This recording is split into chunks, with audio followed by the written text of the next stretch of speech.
Okay, so we're going to call the meeting to order. I want to first recognize we're on unceded, unsurrendered Indigenous territory, Anishinaabe Algonquin territory, and that we certainly have a large agenda here today as well. There's a lot to go through with several delegations for several items. So first, I'll just see if there's any declarations of interest.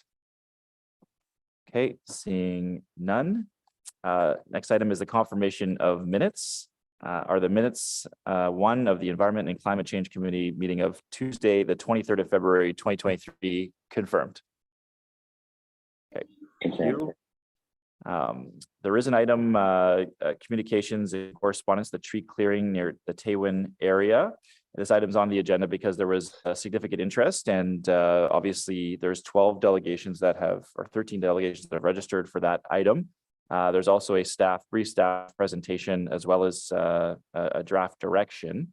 So with the Will Committee, I'd like to lift this item onto the agenda for the consideration, and we can listen to a number of delegations that have come out today to speak. Is that carried? Fantastic, thank you. Mr. Chair, just a quick question. Were we supposed to do roll call, or did I miss it? I just yeah. Excuse me, I'm sorry. Yes, we should do okay. Just to keep it all formal and everything, you know. Let's do that. So I'll move it over to Chris for roll call. Happy to do so, Chair. Councillor Brockington. Councillor Curry. Here. Councillor King. Here. Councillor Tierney. Present. Councillor Luloff. Present. Councillor Hill. I'm sorry, Councillor Hill. Oh. Present. Councillor Kavanaugh. Here. Councillor Brown. Here.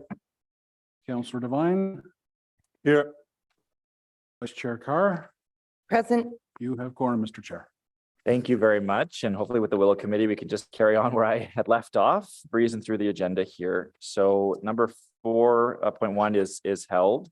5.1, there's the Environmental Stewardship Advisory Committee end of term closeout report. There is a delegation, so we'll hold this item as we've got the one registered speaker. 5.2, the status update Environment and Climate Change Committee inquiries and motions for the period ending March 10th. There's no speakers or nor correspondence on this item. Can we receive this item? Received. Thank you. Item 6, the 6.1, the wastewater energy transfer pilot project. We're going to hold this item. Staff have a presentation, and we've got one registered delegation. So excited to hear that report later on today. Public Works Department financial statements for in-house solid waste collection external audits. We don't have speakers on this item, but I know staff have a brief presentation prepared, and I think it'd be good to hear just on that audit, given some decisions coming our way on the in-house solid waste collection and solid waste collection generally later on this year. So I think we'll hold that and just get that brief staff presentation. And then there's the motions which notice has previously been given. We'll get to that at that time around the electric vehicle parking meter stations that Councillor King has substituted a motion for the one that he introduced at our last meeting, which has been circulated to all members of council. So we'll come back to that as well. And there's a couple delegations on that. We'll come back to those pieces. So the first item up is our communications and correspondence, the tree clearing near the Taywin area. And there are several registered speakers, but I think what we'll do is we'll go to city staff first for just a brief presentation or brief overview, and then we'll move into the registered speakers. So staff want to come up on that item?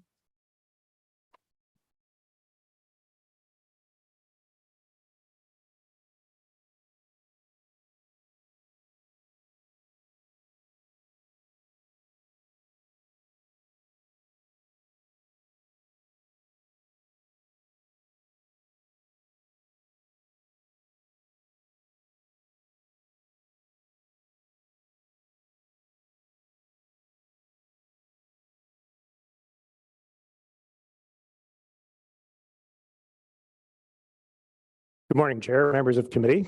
Staff don't have a formal presentation, but thought it would be appropriate to just cover some of the facts in terms of the recent events and communications with council. So a little background on February 17th, staff were made aware of a tree cutting operation in the within the Taywin area. The land where the tree cutting was occurring is within the larger Taywin ownership area, but is not within the area that was approved for urban expansion by City Council on the province.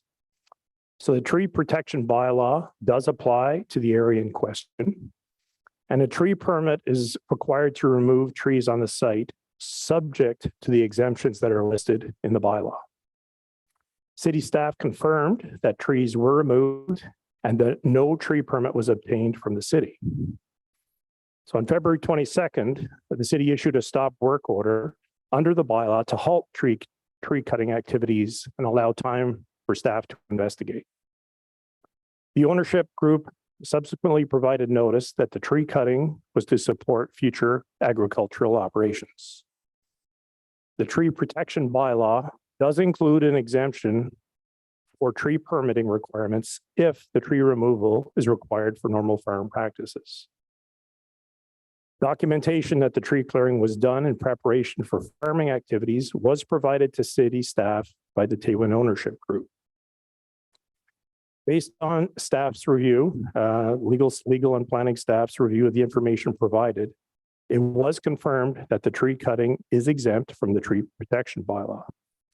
Subsequently, the stop work order was lifted. Staff have indicated to council that they will continue to monitor the activities on the site, and we will be looking to confirm adherence with that farming exemption. That concludes the summary. Okay, thank you so much for that introduction. There'll be a chance to ask staff questions after we hear from delegations. And there is a direction as well that we'll read in as well. We'll go after the delegations on that piece. So the first delegation is William Van Geest, Program Coordinator for Ecology Ottawa.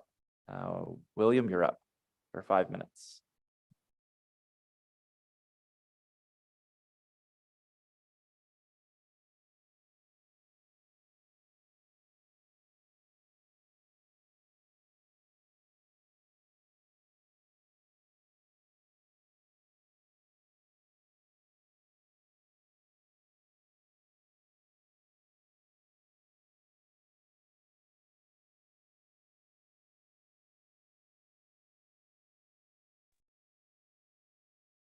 Good morning, Chair. Are you able to hear me? We can. Great, thank you. And I can just get started.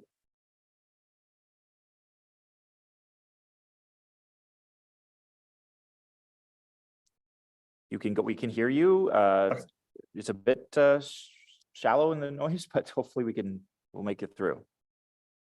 Okay. Thank you, Chair. I'm addressing you on behalf of Ecology Ottawa, as was mentioned. We were outraged when we learned that earlier this year, 70 hectares of land in the southeast corner of our city had been stripped of its trees.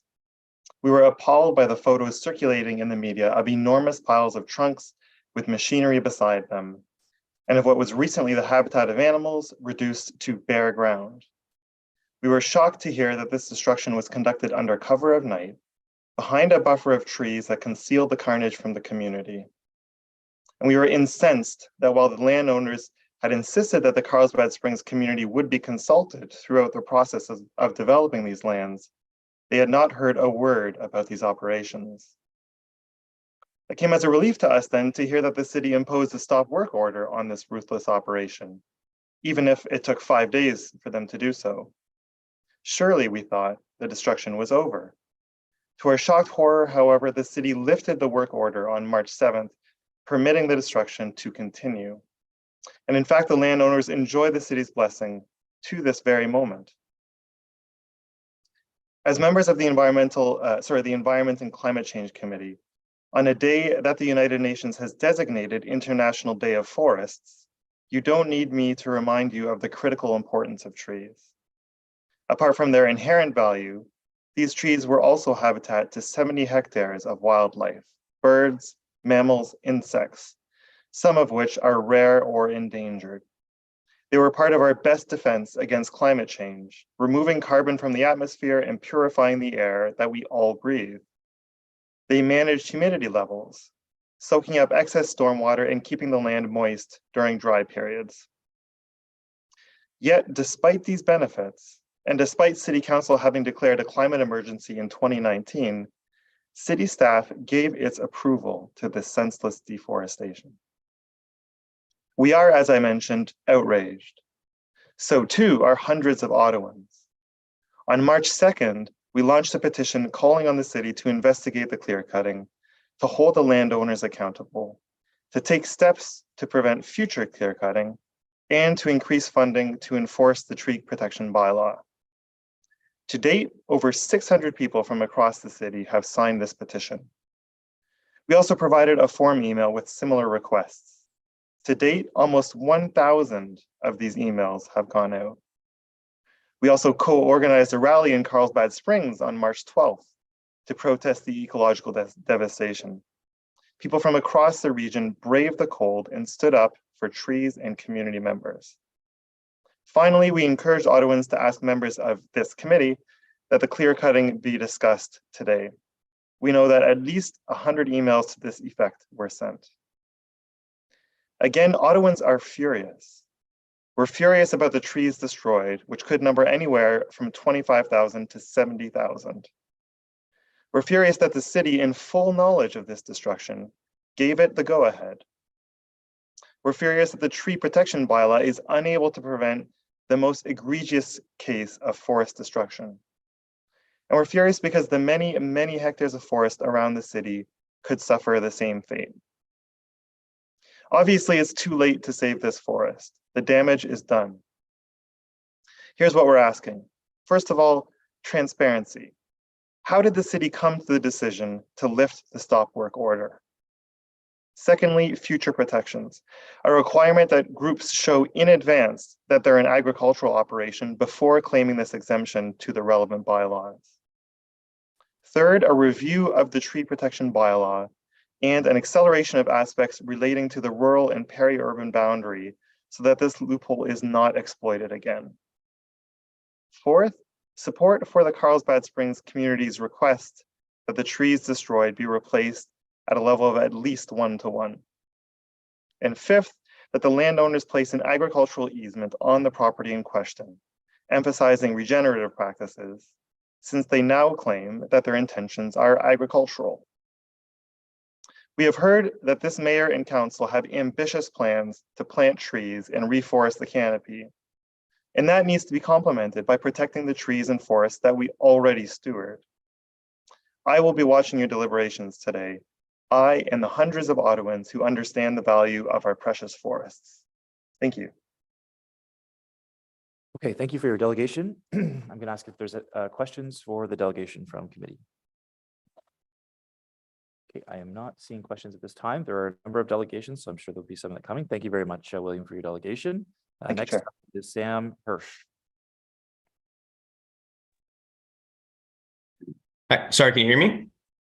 We can, thank you. Thanks.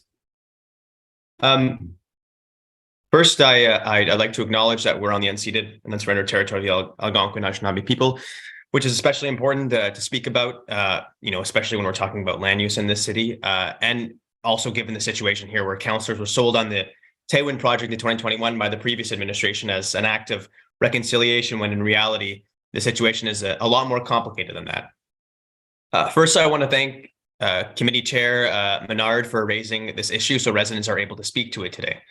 It's important that we have some avenue to discuss this in a public forum, given Taggart's incredible lack of transparency around it with residents of the surrounding community of Carlsbad Springs, as well as residents across the city to whom this issue is also of extreme importance. The destruction of our environment and remaining tree canopy is a citywide issue, and I'm happy to speak today, of course, in solidarity with folks who have spoken out against the egregious deforestation, but also with rural residents who are worried about what is happening in their community and were barely ever consulted. The rally that we held 2 weekends ago in Carlsbad Springs was a notable example of how rural, suburban, and urban residents are united in their opposition to the actions of Taggart, as well as in support of more action when it comes to climate change. Yesterday, several news outlets wrote about the synthesis report from the IPCC, or Intergovernmental Panel on Climate Change, that was published, and the outlook is grim. The report is a full-throated call for the massive yet doable changes our governments must enact to limit the damage that comes with each fraction of a degree of warming. The report says that, quote, there's a rapidly closing window of opportunity to secure a livable and sustainable future for all. The choices and actions implemented in this decade will have impacts now and for thousands of years. In fact, the report also mentions some important mitigation measures when it comes to climate change. That includes trees, like integrating trees into farmland. If the land is truly being used for farming, and I have my doubts, then it should integrate this measure, for example, and carbon removal through the planting of more trees, not cutting more of them down. I'd also be incredibly remiss if I didn't mention the mayor's own goal of planting 1 million trees in the next 4 years, or 250,000 annually. I'd say the cutting of now tens of thousands of trees probably puts a dent in that plan. For someone who made such a bold and ambitious promise on tree planting and our tree canopy, it has been disappointing, but entirely predictable, to say the least, to see our mayor be almost completely silent on this. Not to mention, obviously, the climate emergency that the city announced in 2019, of which very little has been done. Are the profits of developers more important to our mayor and council than climate policy and preserving our ever-shrinking tree canopy? But on the topic of developer profits and perceived influence, it's important to note that based on our own reports from Horizon Ottawa's database of developer donations in the 2018 election, the 2022 donations, of course, aren't available yet, Taggart spent the most money, over $71,000 in donations to candidates. One of them being the councillor for the area, George Aruz, and another one of note being a member of this very committee, Councillor Tierney, who accepted 13% of his total donations, $4,400 from the Taggart group of companies out of his total $32,000 in donations, 80% of that being from developers. And interestingly enough, Councillor Tierney was also the councillor who put forward the motion to add hundreds of hectares to Taywin immediately in 2021, instead of doing 5 more years of study, despite staff raising concerns about the sustainability of the development because of its proximity to existing services, as well as building on unstable Leda clay and wetlands. Of course, as I mentioned, we don't have the results yet, the records yet of last election, but I don't doubt that the results may be similar. All to say that developers need to follow the rules just like every other stakeholder involved in the development process in our city. And if our rules allow for Taggart's massive clear cutting, then those rules in our tree protection bylaw have to be reformed, as the previous speaker also said. No good tree protection bylaw would have allowed for this developer to clear cut over 25,000 trees and then be exempted without any question when they said it was very questionably for farming purposes. And how do they prove this to the city? Those documents or any evidence needs to be made public. And is the land, much of it that is on a wetland, even farmable? And further, this committee and the city need to ensure that this land is truly zoned for farming and that Taggart does not turn around and try to shift it to be able to develop on it. That is what residents across the city are especially worried about. You know, I get it. We need to be building homes. We're in a housing crisis. And I was very happy yesterday to see that the Planning and Housing Committee approved the contested affordable housing development in Orleans. But we need more of that. Denser, affordable, and livable neighborhoods built in existing parts of the city where there is infrastructure to sustain it, not incredible sprawl that we know is incredibly bad for our environment. We need more housing. We certainly do. But housing that people can afford and housing that doesn't lead to unnecessary destruction of our shrinking tree canopy. Thank you very much. Okay, thank you for your delegation. Any questions for the delegate from committee? Okay, thank you. Thanks very much, Sam, for your delegation today. Angela Keller-Herzog, you're up next, the Executive Director of Cafes. Hi there, I have a visual presentation. Thank you. Can you hear me and see the screen? We can hear you and your presentation is up. Okay, that's awesome. Okay, so I'm Angela Keller-Herzog, the Executive Director of Cafes. Nice to see you here this morning. Cafes, next slide, please. Cafes is Ottawa's Environment and Climate Network. I think most of you know us. Next slide, please. And we have a mandate to support community action, to be an effective advocacy network, and to build community. Next slide, please. So I'm going to be not as wide-ranging and deep and fundamental as the preceding delegations, but a little bit more focused and pointed. So we've lost an estimated 25,000 trees in this clear cut, perhaps more trees are being cut. It's a large tract of land. So we understand, and we've come to realize that you don't need to go to Brazil to have clear cut on fairly poor agricultural land, but that's happening right here. So my question is, what are the policy tools for how we deal with the loss of forest cover in the rural area? And if we look at the official plan, indeed that there is provision to protect the city's natural environment and to identify the natural heritage system. Next slide, please. And under that 4.8 set of policies, policy number 5 then tells us that the city shall take a no net loss approach with respect to evaluated wetlands and also to forest cover. So this would apply fairly squarely. Next slide, please.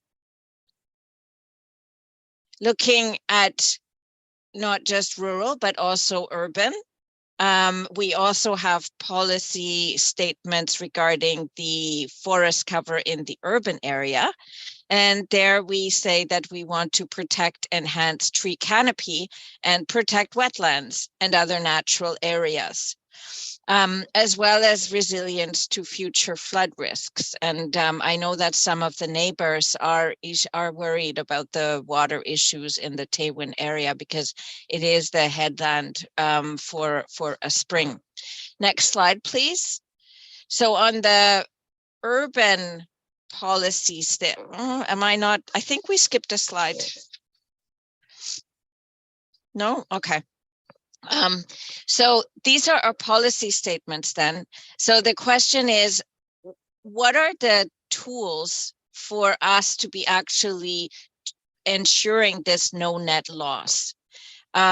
For sure, we need to measure what we want to manage.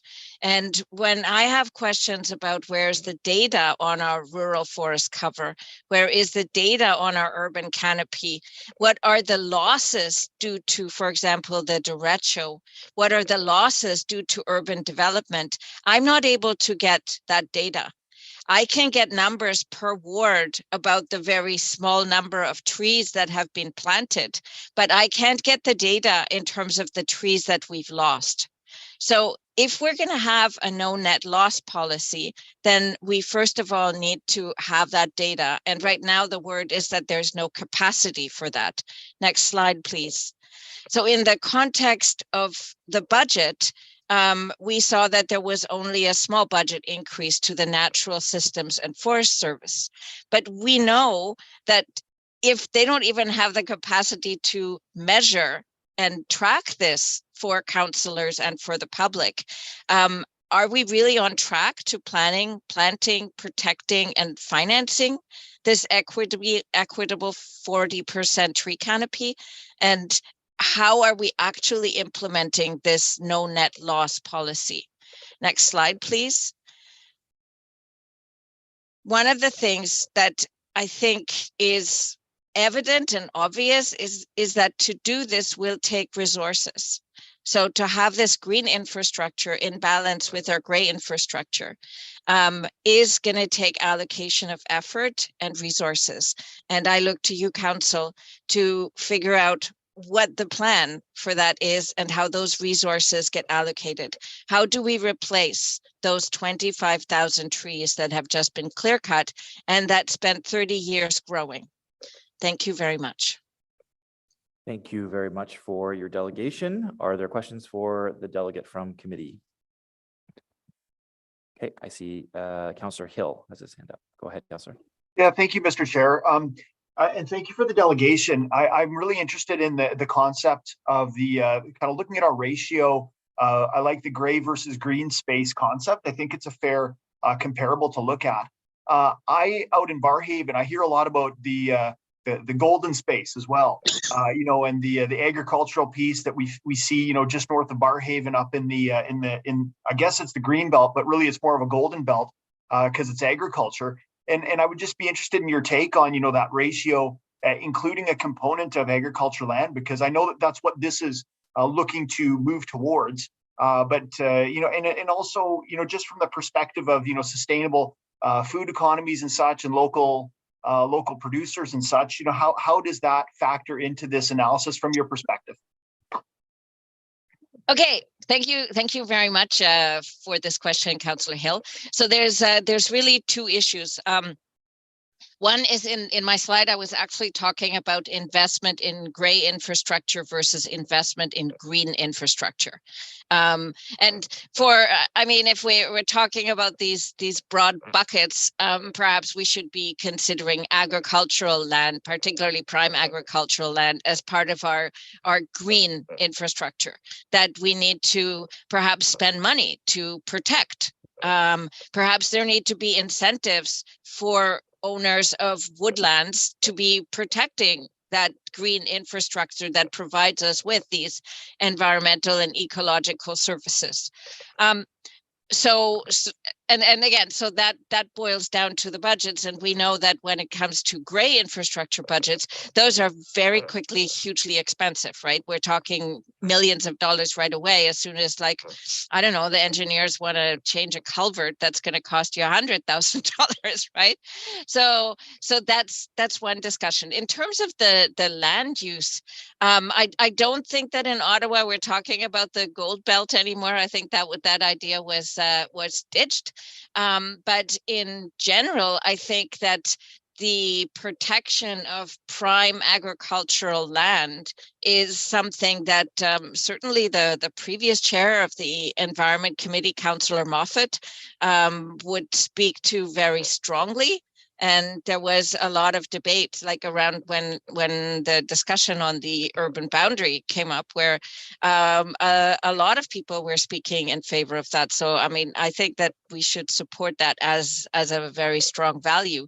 Now, when it comes to the Taywin land in question, I think Councillor DeRuse has described the proposed agricultural use as an interim or intermediate temporary use. So the implication is that this is, and I mean, I think that the land developers, they have long-term time horizons. So the idea is, I believe, that this land is now getting cleaned up, so to speak, and then maybe in 10 years, the urban boundary will move again.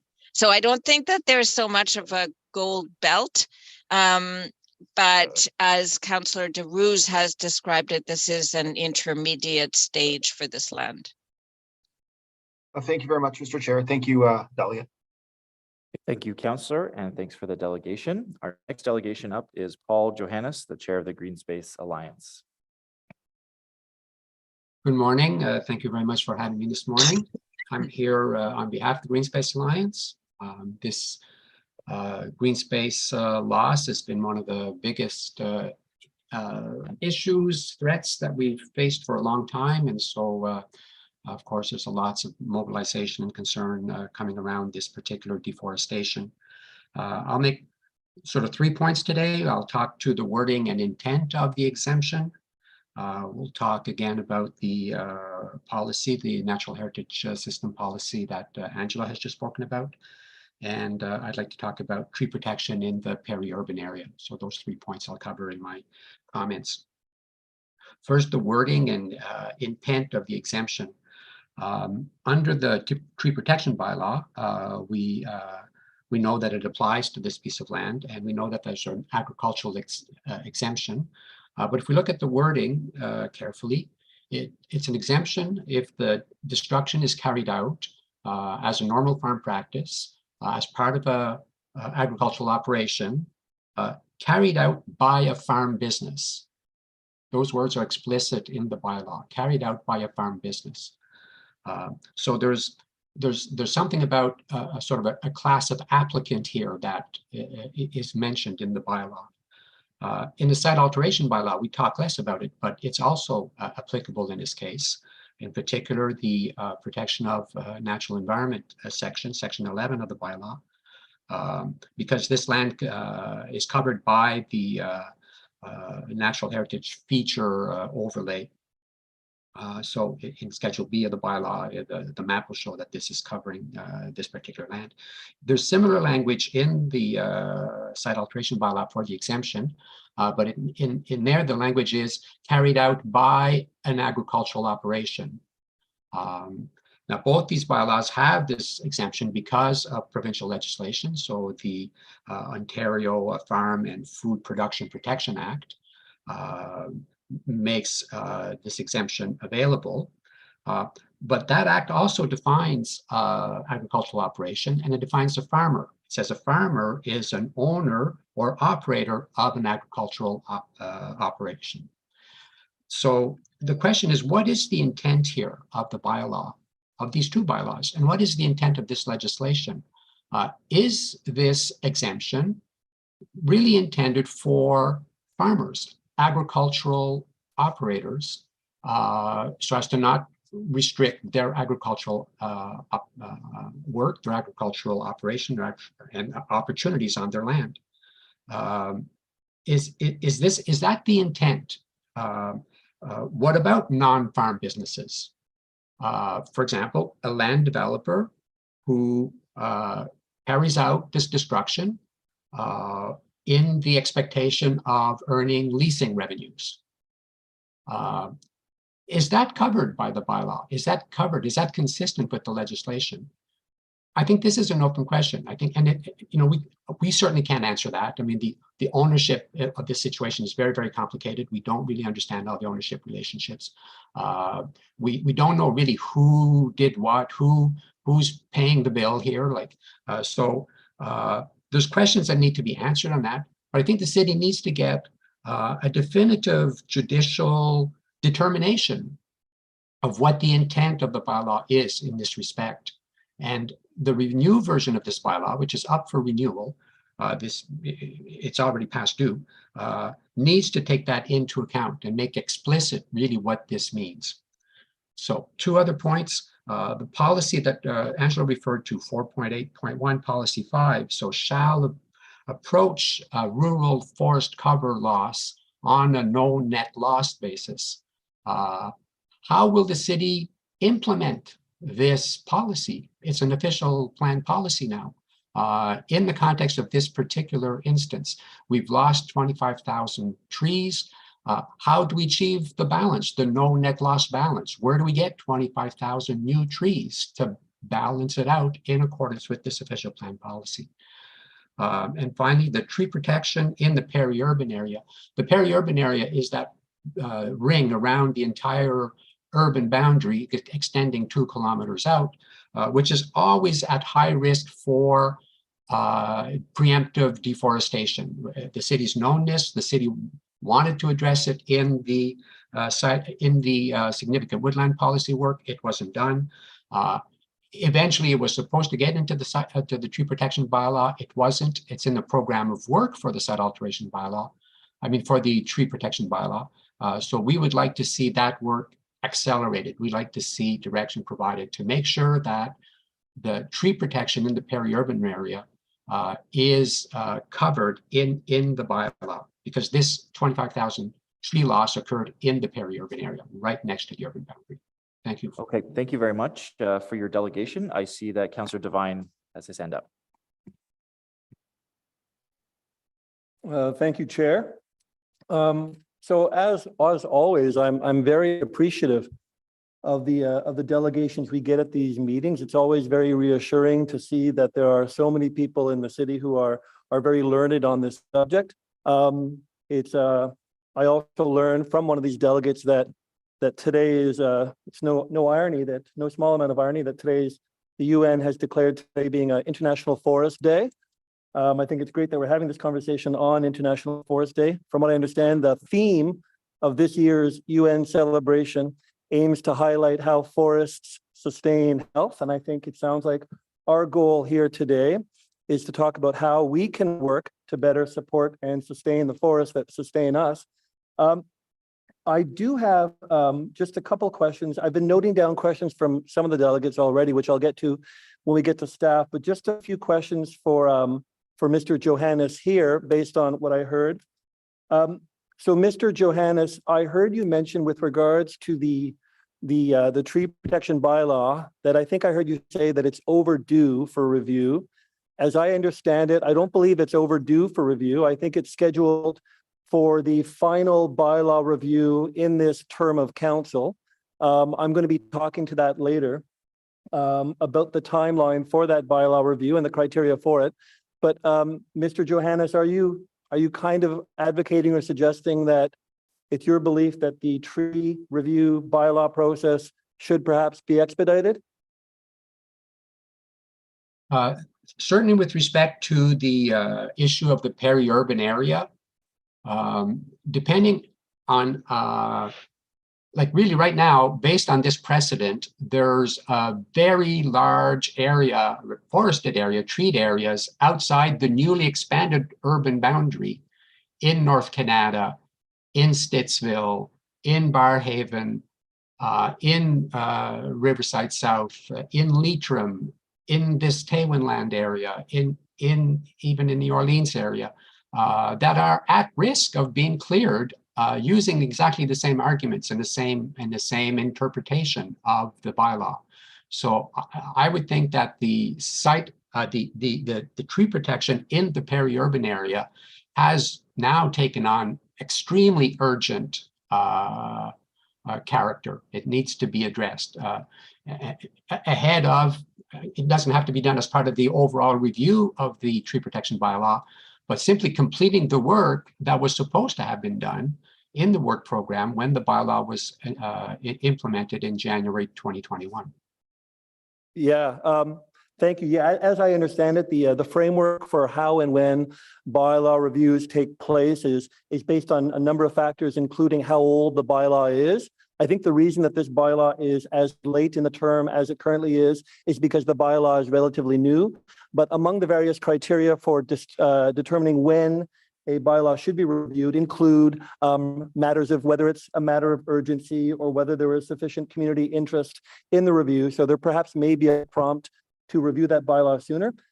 Another question I have for you, Mr. Johannes, you were making reference, or several delegates had made reference to the loss of what has been alleged as 25,000 trees, and how there's the policy in the new official plan, item 4.8.1, policy 5, about the no net loss approach to development. Mr. Johannes, do you have a specific suggestion for how, if that policy were to be applied, how that policy would be applied in recovering the net loss here in this situation? Thank you for that. The policy itself lists means by which this could be achieved. It says through land use, through stewardship agreements, through land acquisition. So there's ways that are listed in the policies, but and there could be others. There could be voluntary restitution, and any number of other means that could be used to implement the policy. I think you'll hear later today from other delegates that there's already been talk. We've seen that Taggart has written to the local community association offering to compensate, in a sense, for what's happened. I think that compensation could work in this direction, in the direction of restituting the tree loss that we've experienced. So those are trails or leads that could lead to achieving no net loss in this particular case. Thank you. And finally, I did hear you mention in your remarks your interpretation of some of the exemption clauses, whereby such exemptions are permitted when in the case of an agricultural operation and a farming business. I do appreciate what you were raising about the intent or the likely intent behind that exemption, and what might define a farmer or a farming business. I'll likely get to that when it's time for us to direct questions to staff, but thank you for raising it yourself. Thank you, Councillor Devine. Okay, thank you very much, Councillor Devine, and thank you for the delegation. Paul, I just want to go to staff briefly too, just to explain their own work plan for this term, specifically around the tree protection bylaw. so committee is informed of what your plan is. Thanks so much, through you, Chair. So this tree protection bylaw came into effect just 2 years ago. So we're sort of still considering it quite new. In terms of what we have on deck, we had a motion from the last term of council to reduce the diameter that the diameter of tree that the bylaw covers in the suburban area from 50 to 30 centimeters to be consistent with the urban area. And we will be coming back to this committee and council with that. Well, we have to do some consultation and then with that amendment in Q2. And so that's what's immediately on deck for us. There are, as Paul mentioned, the peri-urban woodland protection peri-urban protection of the bylaw was on the work plan for the original tree protection bylaw. It didn't get approved immediately with the first tree protection bylaw, but when we did the growth management strategy, at that point, we protected all of the areas that were considered for growth and evaluated for growth. And that's why this area that we're talking about today is protected by the bylaw. But of course, in this case, the exemption applied.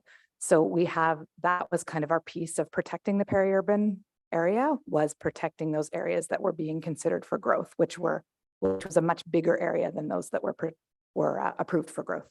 Thank you.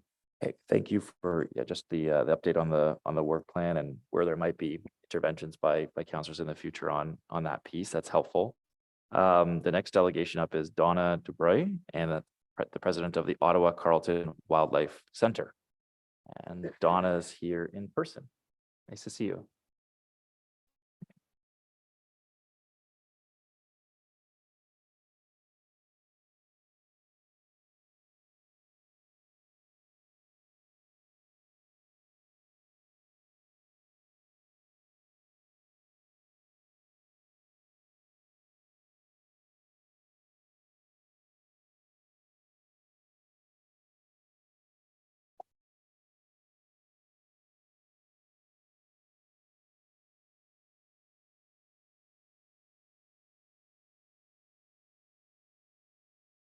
Thank you very much for the opportunity to speak today. I have to say I come from a peri-urban area, so I have a personal interest as well as a professional interest in my comments.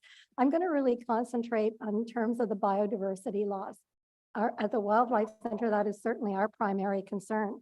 I think I would like to sort of preface that by saying that we can't pretend to really be serious about climate change if we're only left, as we are sitting here today, to meekly respond to the fact that there isn't any protection or any lack of policy to protect these areas. Even if the developer's stated intention is to use these lands for agriculture purposes, and if in fact that is what turns out to happen, and I think those are two very big ifs, the bottom line is it's much more likely to be used for cash crops. And does Ottawa really need another hay or cornfield, particularly when you're considering what's at risk here is the loss of a forest? The Taywin development was a partnership between the Algonquin of Ontario and Taggart, the Taggart Group, and it really promoted this project as something that was going to be based on sustainability and environmentally sensitive planning. I have to read a quote to you from the Algonquin of Ontario's website, which states, "Taywin is an invitation to all to come to a way of life that seeks to balance relations with each other and Mother Earth." It's very hard to reconcile this promise with one where Taywin's first action is to level a forest, particularly in winter. And that's what I really want to sort of stress today. You can't clear cut 70 acres of land and up to 25 or more thousand trees that is home to hundreds of different species of animals and birds in the middle of winter.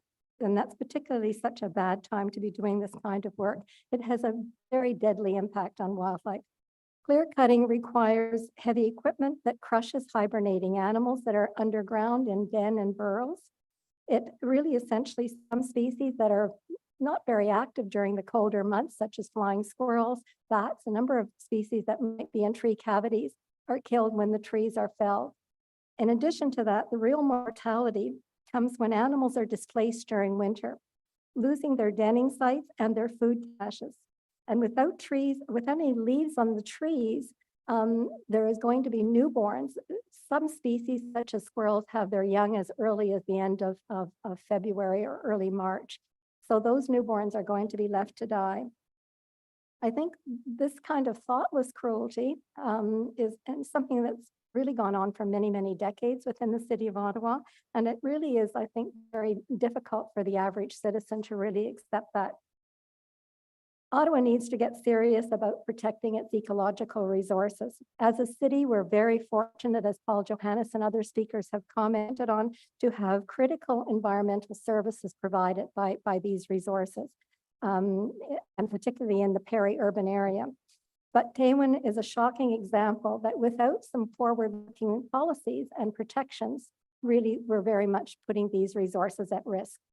We urge the city of Ottawa to join those regions across Canada, and we've talked with a number of them, that have adopted a municipal natural asset strategy. Compared to the high cost of services that rely on engineering and infrastructure, in addition to protecting biodiversity, assigning a dollar value to these natural assets in our remaining forests and in our wetlands will ensure that we better appreciate and protect them in the future. I would like to thank you for the opportunity to have made these comments. Thank you very much for that delegation. That is appreciated. Councillor Devine, your hand up.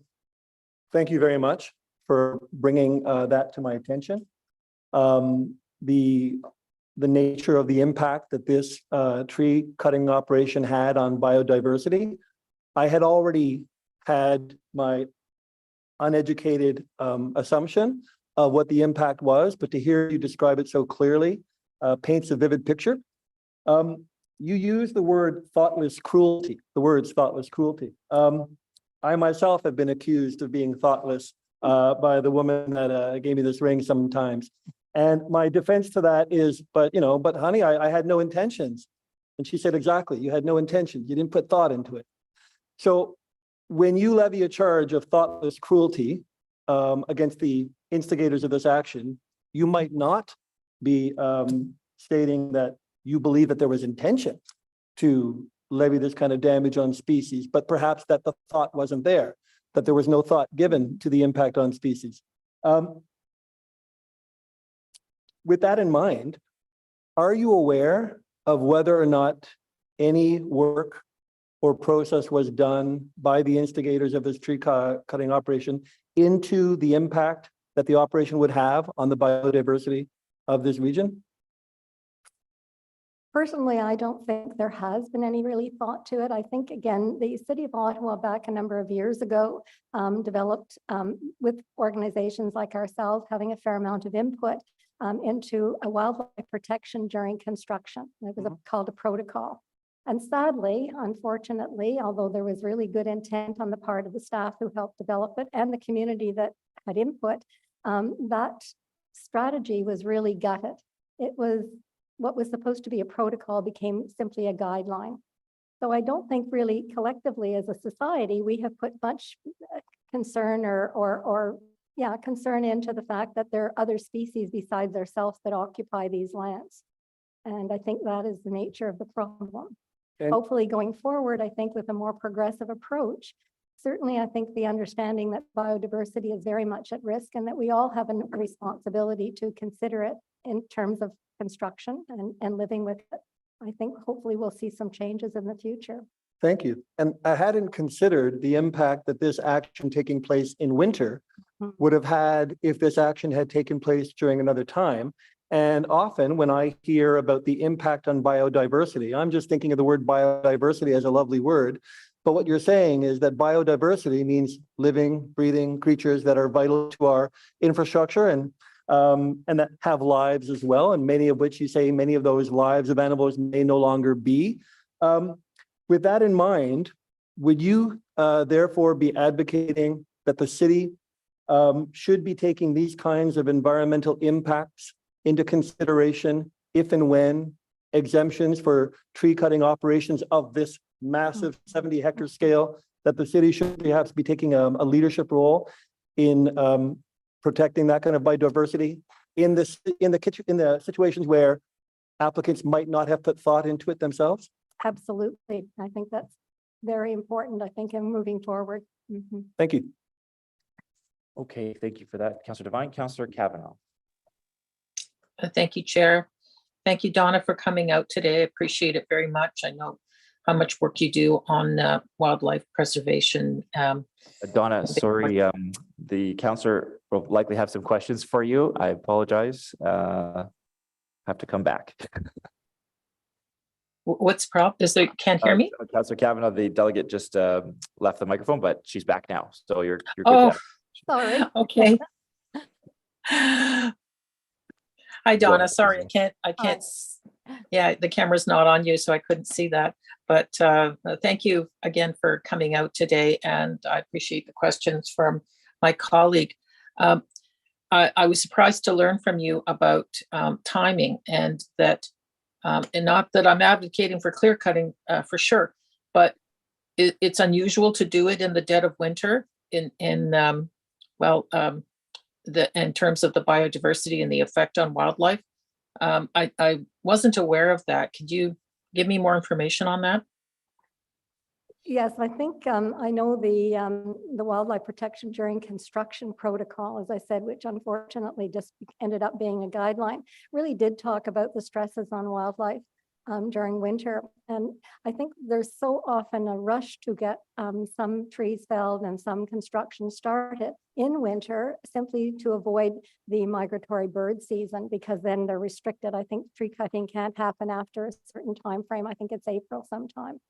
So it does mean, obviously, that often winter is a season where construction happens. And as I said, I think we need to be thinking about that a little bit in greater detail as to how we can mitigate some of the negative impacts. Sometimes it has to happen, but there are definitely ways to mitigate some of those impacts. Okay, since they're just guidelines, as you were saying, wouldn't, if somebody was very concerned about wildlife, would they not consult with someone, to an organization or the city to make sure that wildlife are protected when something like this happens? I'm not, again, not advocating for it with what has gone on, but what would be a proper protocol? I think, it's really interesting because ultimately when the wildlife protection during protocol for protection for wildlife during construction was to go forward, we found out through access to information that it was the head of the Greater Ottawa Home Builders Association had really certainly spoke against it. And the protocol became not just a protocol, it became just simply a guideline with no requirement. But there are definitely smaller developers that our center has worked with that are prepared to take some minimal actions to avoid some of the problems during construction. And so, but I don't think you can assume that larger construction companies, larger contractors, larger developers, they do not want to see any impediment. And so therefore, I think that it's really going to be up to the city to establish a protocol that has got some teeth to it. Okay, is there any, I don't expect this to be in your bailiwick, but in terms of First Nations, have there any outreach to, in terms of protocol related to preserving land of any kind? Well, interesting, Councillor Kavanaugh, that you should mention that, because our center and we as individuals worked very hard with the Algonquins during the development or the proposed development for the South March Highlands. And they stood very strongly behind obviously trying to prevent that development. And so to me, it really is kind of the flip side of that coin to sort of see Taggart really involved in this occasion in terms of not taking that kind of approach, not taking a more concerned approach to protecting biodiversity. This is the same organization that is? No, the individuals that came forward during the South March Highlands protests were people, a number of Algonquins from different areas. And we worked with Paul Reno, who is a Métis as well, and worked very hard to prevent that development. Okay, well, thank you. That's very interesting. Appreciate it. Thank you for you. that, Councillor Kavanaugh. Thank you for your excellent delegation. Very much appreciate you being here. Next up is Ola Hendrickson, PhD, and the Chair of the National Conservation Committee, Sierra Club of Canada Foundation.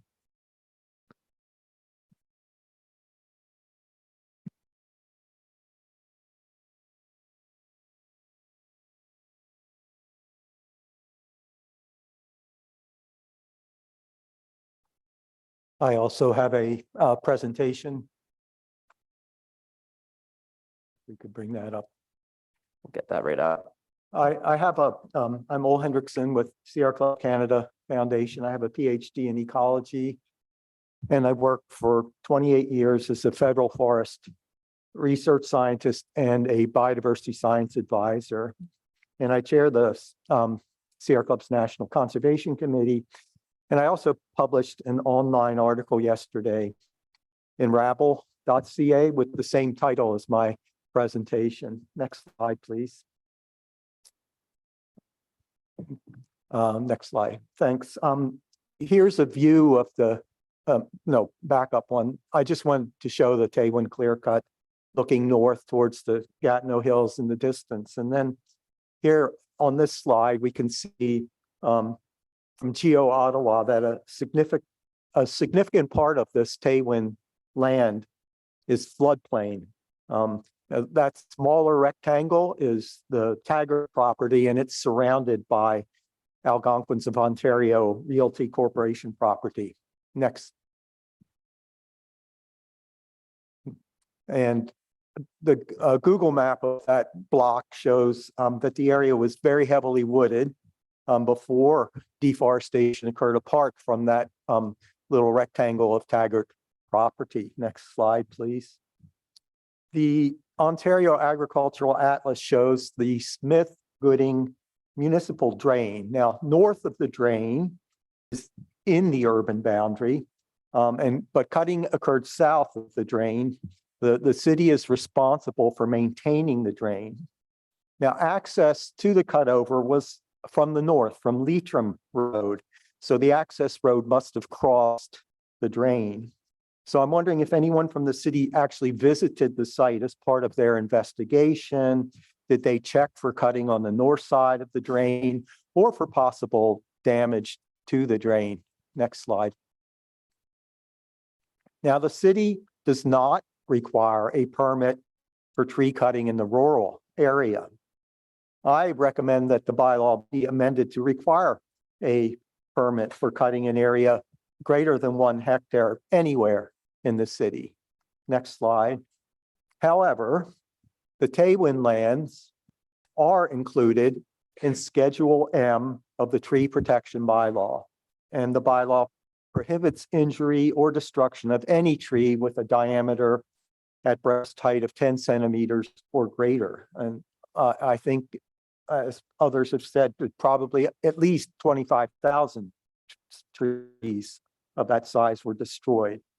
But the bylaw says that a permit is not required if tree destruction is a normal farm practice that is carried out as part of an agricultural operation by a farming business. Next slide, please. So the mayor's office says that destruction of trees was required for farming practices, but it left out part of subsection 82.7 of the protection bylaw. So questions: was destruction of trees done by a farming business, or was it done by a real estate business? Did the city staff investigate this? Is there a report from their investigation? Does the committee have a copy? Can I get a copy? What city officials were involved in the investigation? Was there anyone from the forest management branch? Next slide. So CBC drone footage in the next slide, please. It shows really a major timber harvest operation carried out in winter when the ground was frozen so they could get the equipment in there. They wouldn't have been able to do this in the summer. It would have been too wet. So this isn't normal farm practice. This is a timber harvest. The deforested area likely now exceeds 100 hectares, not just 70. And as others have noted, deforestation contributes to climate change and the extinction crisis. Tewan means home in the Algonquin language. This area was home to cedars, tamaracks, poplars, frogs, moose, eagles, and many, many other species. Now, the developers say they will install tile drains, but the agricultural atlas shows class 5 soils that are not suitable for field crops. It's far more likely this area will simply lie idle, its wildlife value destroyed, with little or no value for food or timber production.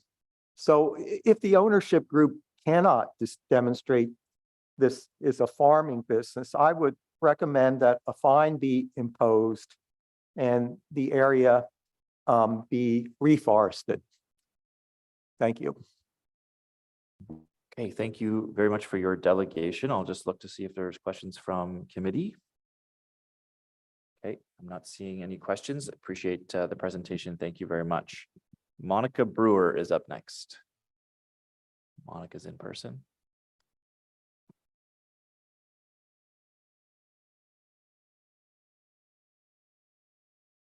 You have 5 minutes and your microphone just needs to be clicked on there. That's good. Perfect. Oh, Can you hear me now? Okay, good. Good morning, councillors of the Environment and Climate Change Committee and city staff. I'm very, very grateful for the opportunity to address you today. My name is Monica Brewer. My family and I have been residents of Piperville Road in Carlsbad Springs for over 50 years. I come here as a resident. My home is in the middle of this projected 4th satellite city of Ottawa called Tewan. One day, it's going to be the home for 45 or more thousand people. I am here to speak about the timeline of events as we, residents of the area, experienced. Everybody else has talked about in more detail and with much more expertise about other things, but I can tell you what we, as residents, experienced at the time.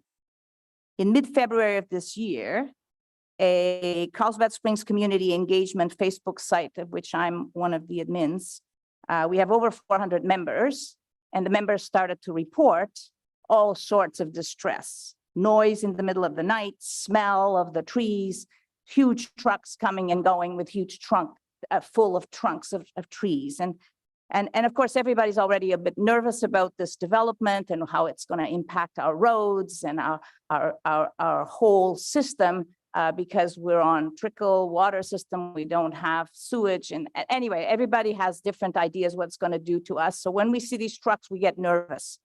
And this is really important.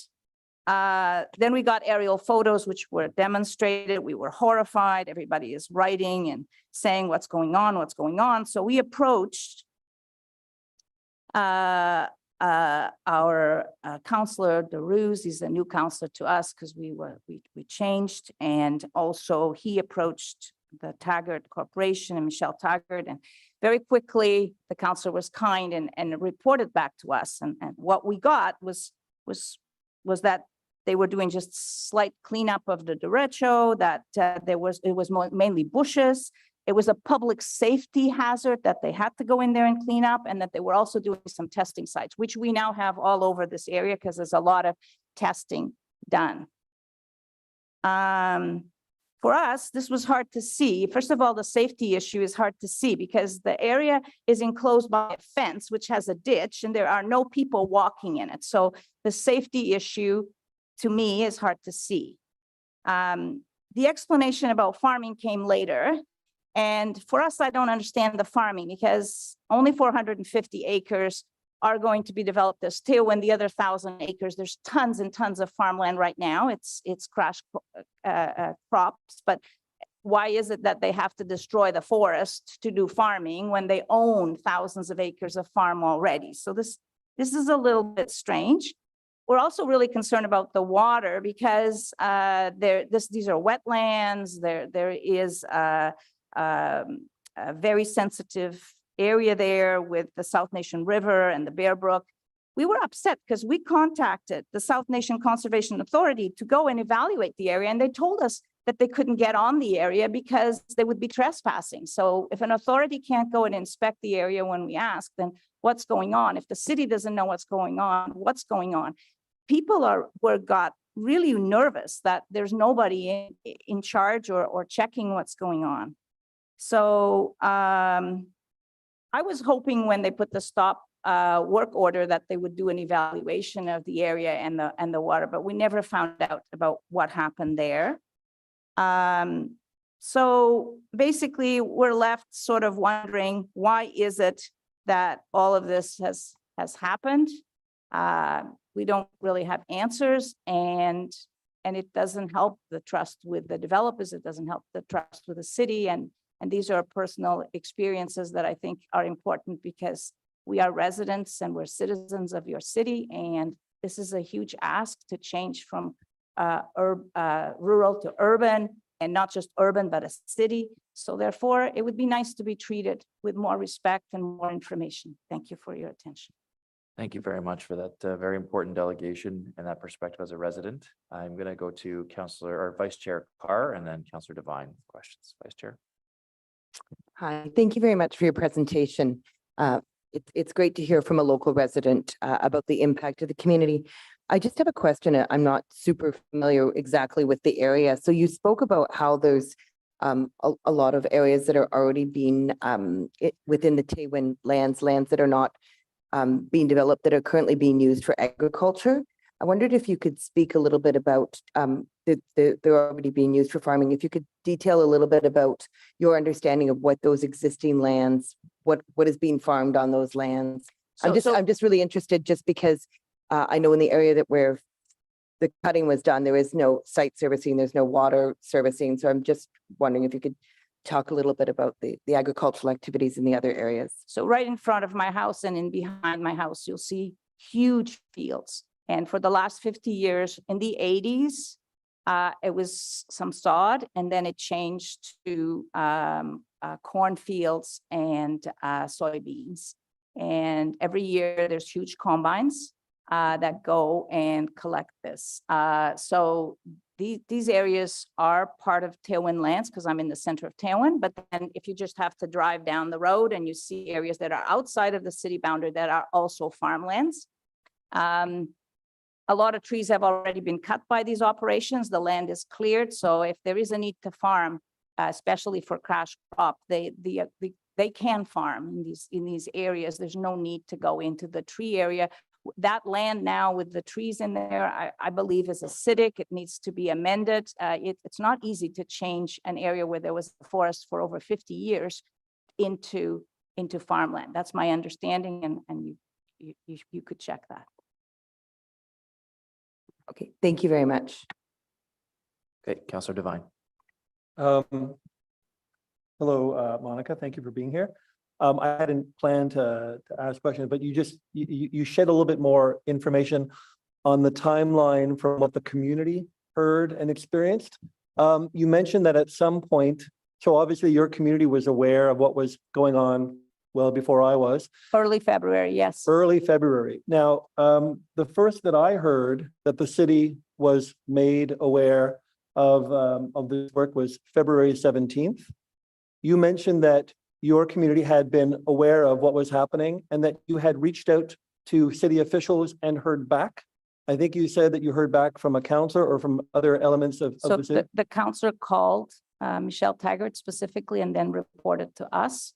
Some of us actually called Michelle Taggart as well. We got the same story from both sides. The farming issue was either not mentioned or said as an aside, as we're there and we're cleaning, we might do some farming, but it wasn't we're farmers. Everybody should know we're farming and we're clear cutting and it's within our rights. And I'm so sorry about the trees, but we need this land to farm and we have permits from the city. Everybody knows this. And it was that or it wasn't that?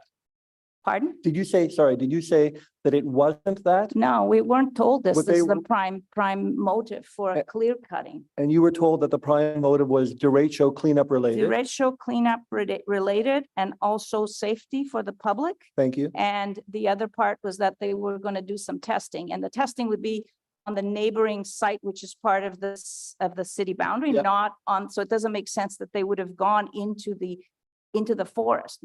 My other concern is the trees are not hurting anybody. Like the trees that fall down on a forest are not toxic. We do not need to go in there and clean up. That's No. the part that was upsetting to us. I had wondered about the public safety object because I wasn't sure if there were many people going through that forest. That said, it was a massively large area that was cut down, so one would assume there's a lot of people walking through that forest. There's at risk. nobody there. There's ditches all around, there's fences, and there's huge signs that trespassers will be prosecuted. So my question then is, if what you heard back from city officials was that public safety was the prime concern there, can you let me know roughly, or even specifically if you can, when was the first time you heard back from a city official explaining the rationale? So The we date? spoke to through the website, the media also got involved, and I was interviewed by CBC, by Kate Porter, and Yep. at around the same time, which was the 17th, was when the city finally got back to Thank you. us and said, and this was, a few days after the aerial photos, because initially all we had was smells and sounds and people being upset, but we didn't know what was going on. Right. It wasn't until we saw the aerial photos, that was the only way. But the fact that the city had to be informed by residents through aerial photos done by residents, it's a little troublesome because it wasn't just 10 trees, were thousands of trees. So I think this doesn't work. If that's the way that the city protects our forests, that we all have to be on Facebook and have little drones running around telling you which trees are being cut. Like this, there's got to be a better way. There's got to be permits. If they had asked for a permit, and then the city would have said, actually, you don't need a permit, but it's nice that you inform us in case the citizens who love trees start calling us, then that would have been, I think, a way to go around this, if truly this is an okay thing to do. Thank you. I mean, until that time, it's nice to know that drones are relatively inexpensive, but thank you. Okay, thank you very much, Councillor. Thanks for your delegation again. That was very, very helpful. Next up is Pamela O'Donnell.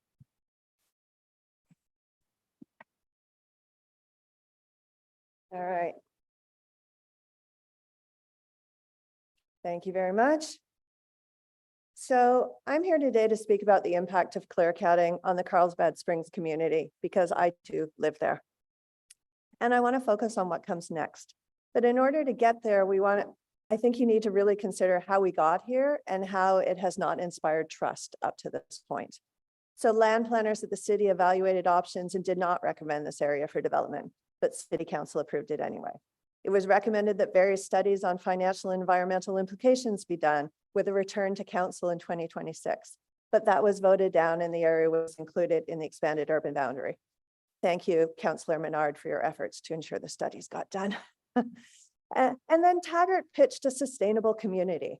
And then they started by clear cutting at night, just next to the urban boundary. They tried to avoid detection. And then when they were caught, they explained they were clearing up from the derecho. Then that it was for public safety. And finally, they said it was for agriculture. And we're expected to believe that one day the land is proposed as part of the Tewan development, and now suddenly it's for farming. And if it's all above board, why are they cutting at night to keep it hidden?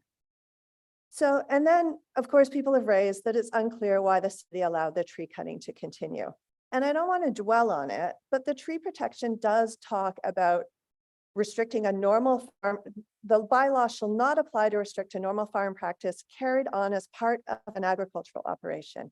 And it defines agricultural operation as an operation that is carried on in the expectation of gain or reward.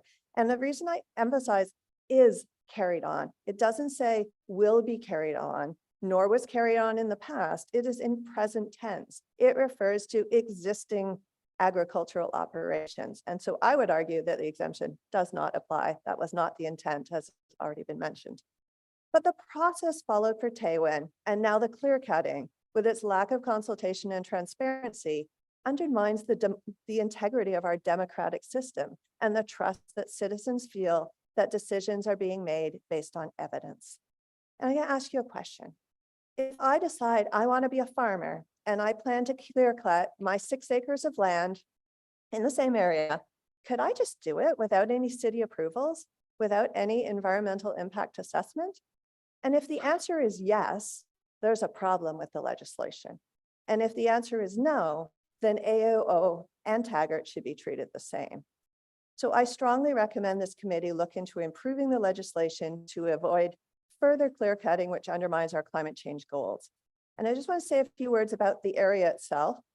So the land around Carlsbad Springs is full of wetlands and Leda clay with a high water table and tremendous biodiversity, as people have mentioned.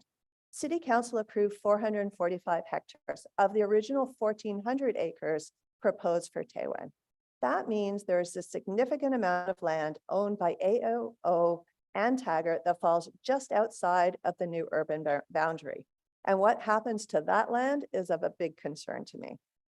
1 hectare of land can host between 1,000 and 2,500 trees, which we desperately need.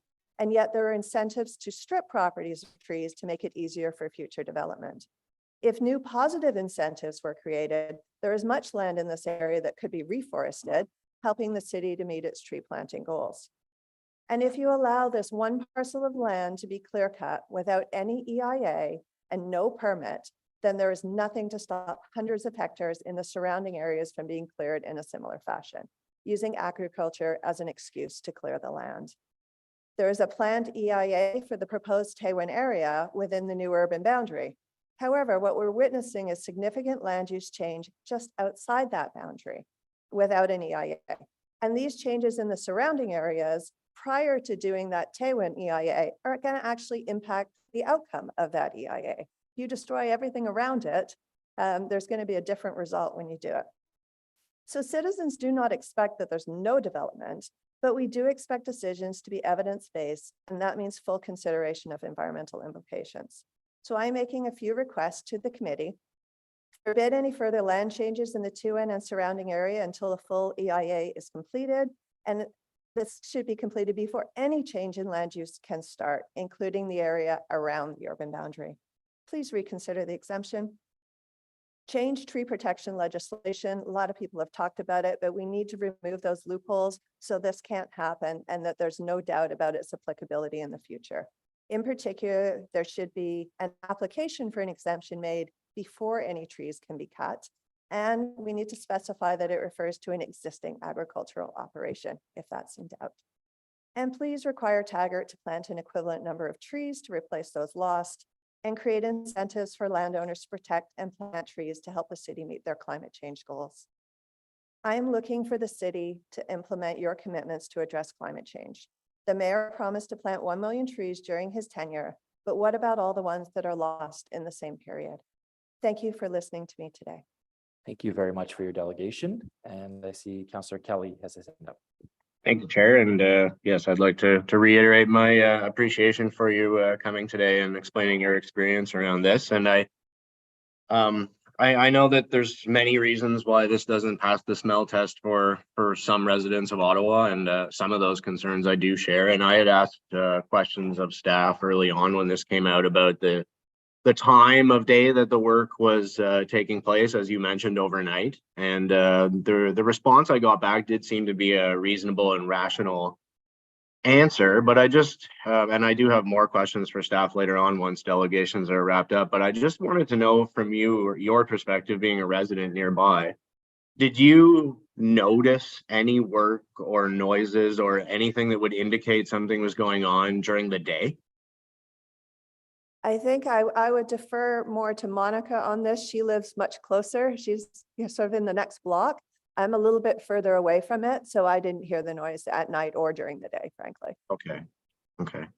Chair, would there be any opportunity to ask that of Monica? Sorry, can you just repeat that, Councillor Kelly? Yeah, so I just wanted to know from residents in the area if any work was observed during the daytime period, like normal working hours. Were there logging trucks coming out? Were there saws or chippers heard? Was there crews coming to and from the site? Was there any work observed during daytime hours? Okay, and that's a question for staff that you'd like to hear from, or? Well, I did pose it to the current delegate, and she had deferred to her fellow delegate. Monica's here. So the majority of the work prior to the stop order was reported by the locals and us kind of driving around trying to figure out what's going on, was mostly in the evening and very night hours, like into 2 and so o'clock in the morning. People were texting and putting things on Facebook at that time. Okay. Now, of course, they're doing it during the day. You can just go there, see these huge machines. They grab the bottom of the tree, they cut it in 5 seconds. You get a tree that has been there for 17 years gone. It's incredible to see this, and you can now see it from the road because they're no longer all that careful about keeping that border of trees all the way around. So you can actually go and observe the whatever massacre or whatever you want to call it of the trees. So anyway. So in your experience, is there a noticeable difference between obvious daytime work happening now compared to before the story broke? I think so. Now it's reported by me and a few other people that are in the area, and you know, we're very much more aware of it. I mean, initially when we started, it's just conversations between people, and especially the night work was what was upsetting people, because that's when we would never have this amount of noise. So that's what was mostly reported. Now it's being done at night and during the day. So yeah.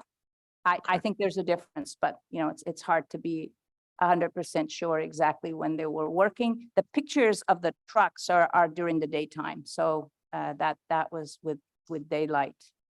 Okay. All right. Thank you very much. That's all for now, Chair. Thank you very much, Councillor. Next up is Meryl Adouli. Oh, sorry about that. Councillor Luloff, I see you have a question. Was it for, sorry, Pamela, just one moment. I see Councillor Luloff's just got his hand up. Was that for Pamela O'Donnell? Okay, go ahead, Councillor. Well, Pamela, just wondering how many nights was the tree cutting occurring? I don't have the answer to that question. I only became aware of the situation, as Monica was saying, when people started posting on the community Facebook group saying, "What's happening? What's all this noise at night? What's going on in the forest?" And this went on, I don't know, from my perspective, for a few days before somebody sent out a drone and then posted the pictures on the Facebook site. And then there was really true alarm in the community after that. But it seemed quite clear that they were trying to hide it, because they kept a buffer of trees between the road and where the tree clearing was going on, and by operating at night where people couldn't see. And there's no rationale for doing that. Other than perhaps if the land was being farmed afterwards to stop erosion, I understand. But okay, thank you. Okay, thank you for that, Councillor. Thank you for your delegation. Next up is Meryl Adouli. Hi. Hello, you have 5 minutes. Please go ahead. Okay, so I'm here to raise my concerns about the Tuin project and to urge you to make changes to the bylaws that developers have taken advantage of. As we all know, the Tuin project has caused controversy due to the land's historical significance and the impact it'll have on the environment. The damage has already been done, though, with the land being cleared and the developer claiming it'll be used for farming. But I think it's important to note that the land is a wetland, which first of all is classified as not capable of sustained production of annual field crops by the Ontario Agriculture Atlas. And there's also a wealth of academic literature, and I also sent a few academic articles and research papers that prove that wetlands present increased challenges for farming, particularly when they are drained and converted to agricultural land, which is what Taggart plans on doing. Wetlands have unique soil types and nutrient cycles that can be difficult to replicate or manage effectively in agriculture, which results in the land not even being used most of the time. It just ends up being empty. And wetland drainage can cause soil subsidence, leading to increased flooding and erosion over time. And all of this is without taking into account the adverse effects that farming has on the environment, including the loss of biodiversity through forest fragmentation and habitat destruction, and poor farming practices that result in soil erosion and degradation. But this is all stuff that we all or should all know already, which makes me all the more frustrated when I read city memos that give me the impression the committee is just going to dismiss the situation and simply take Taggart's word at face value, despite Taggart never having been involved in agriculture before. It's in my opinion that the developer should at the very least publicize its plans for the land and prove that it will actually be used for farmland. I ask that the committee also stay on top of the situation and ensure the land is actually used and not left empty, as is often the case with wetlands converted to farmland.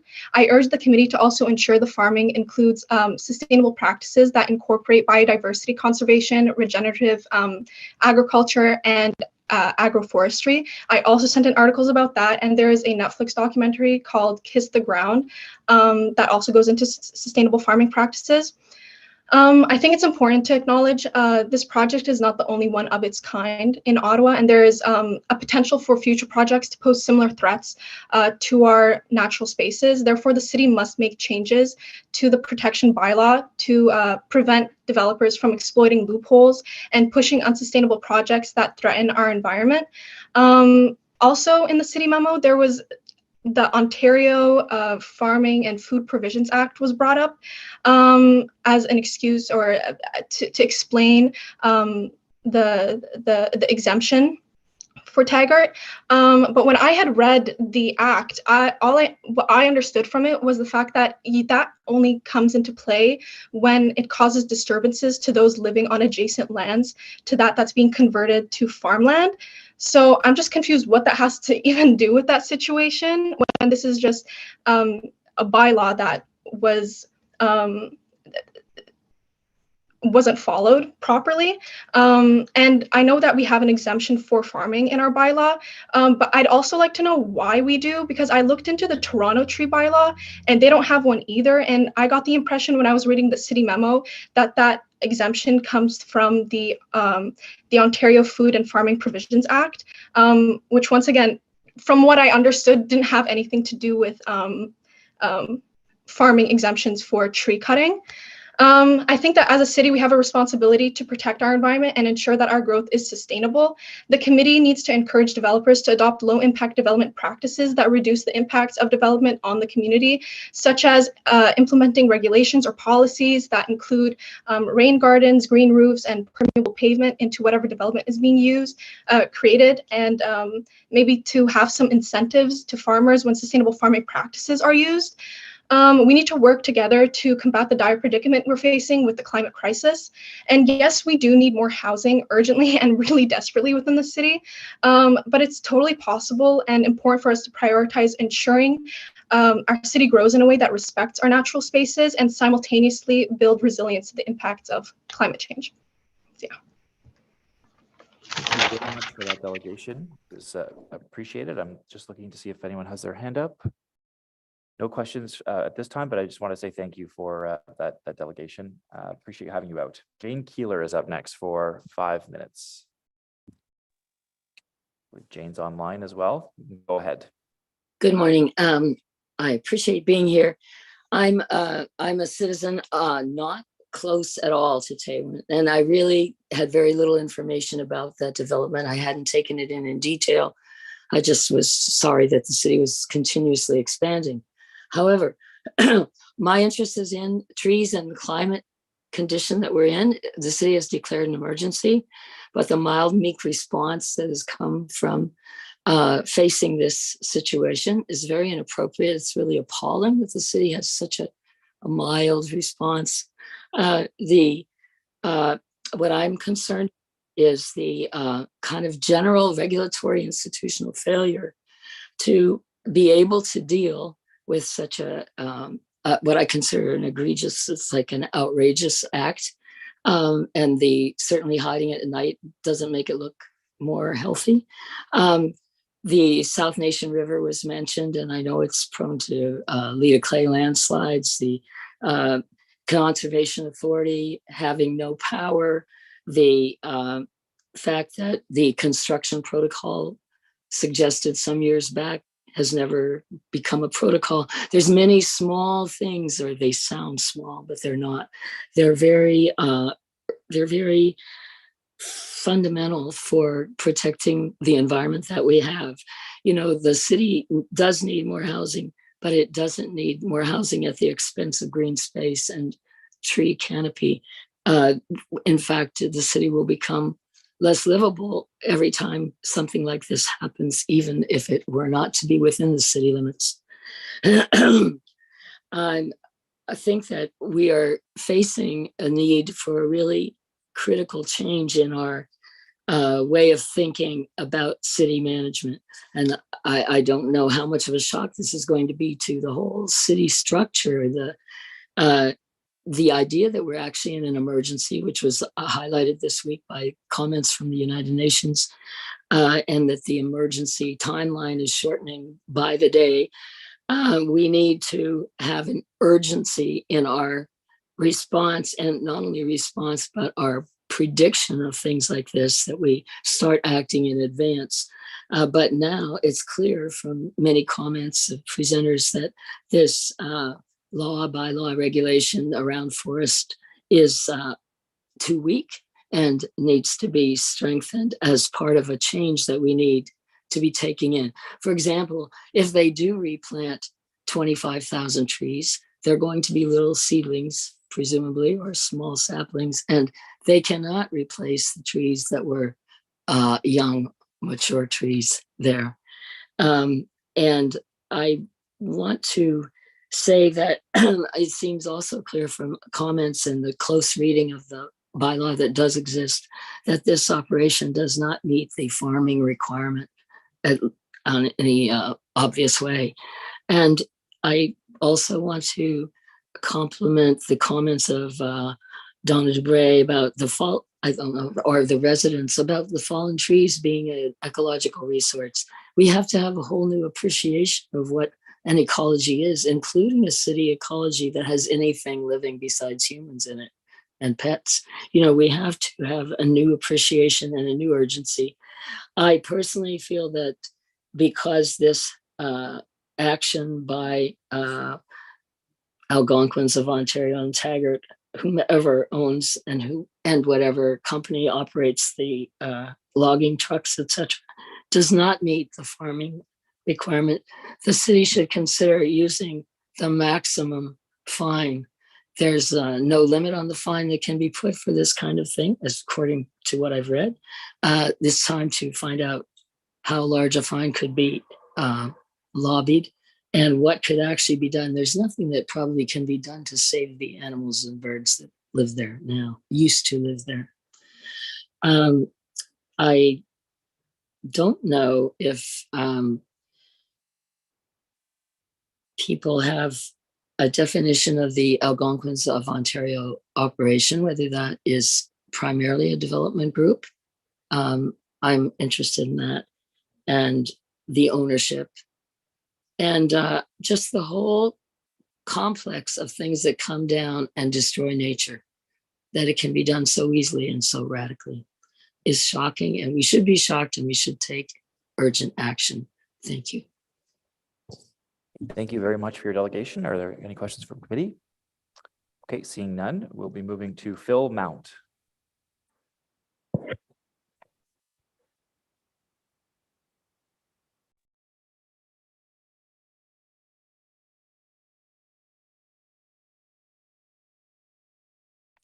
Well, I can see you there on screen, and you've got 5 minutes.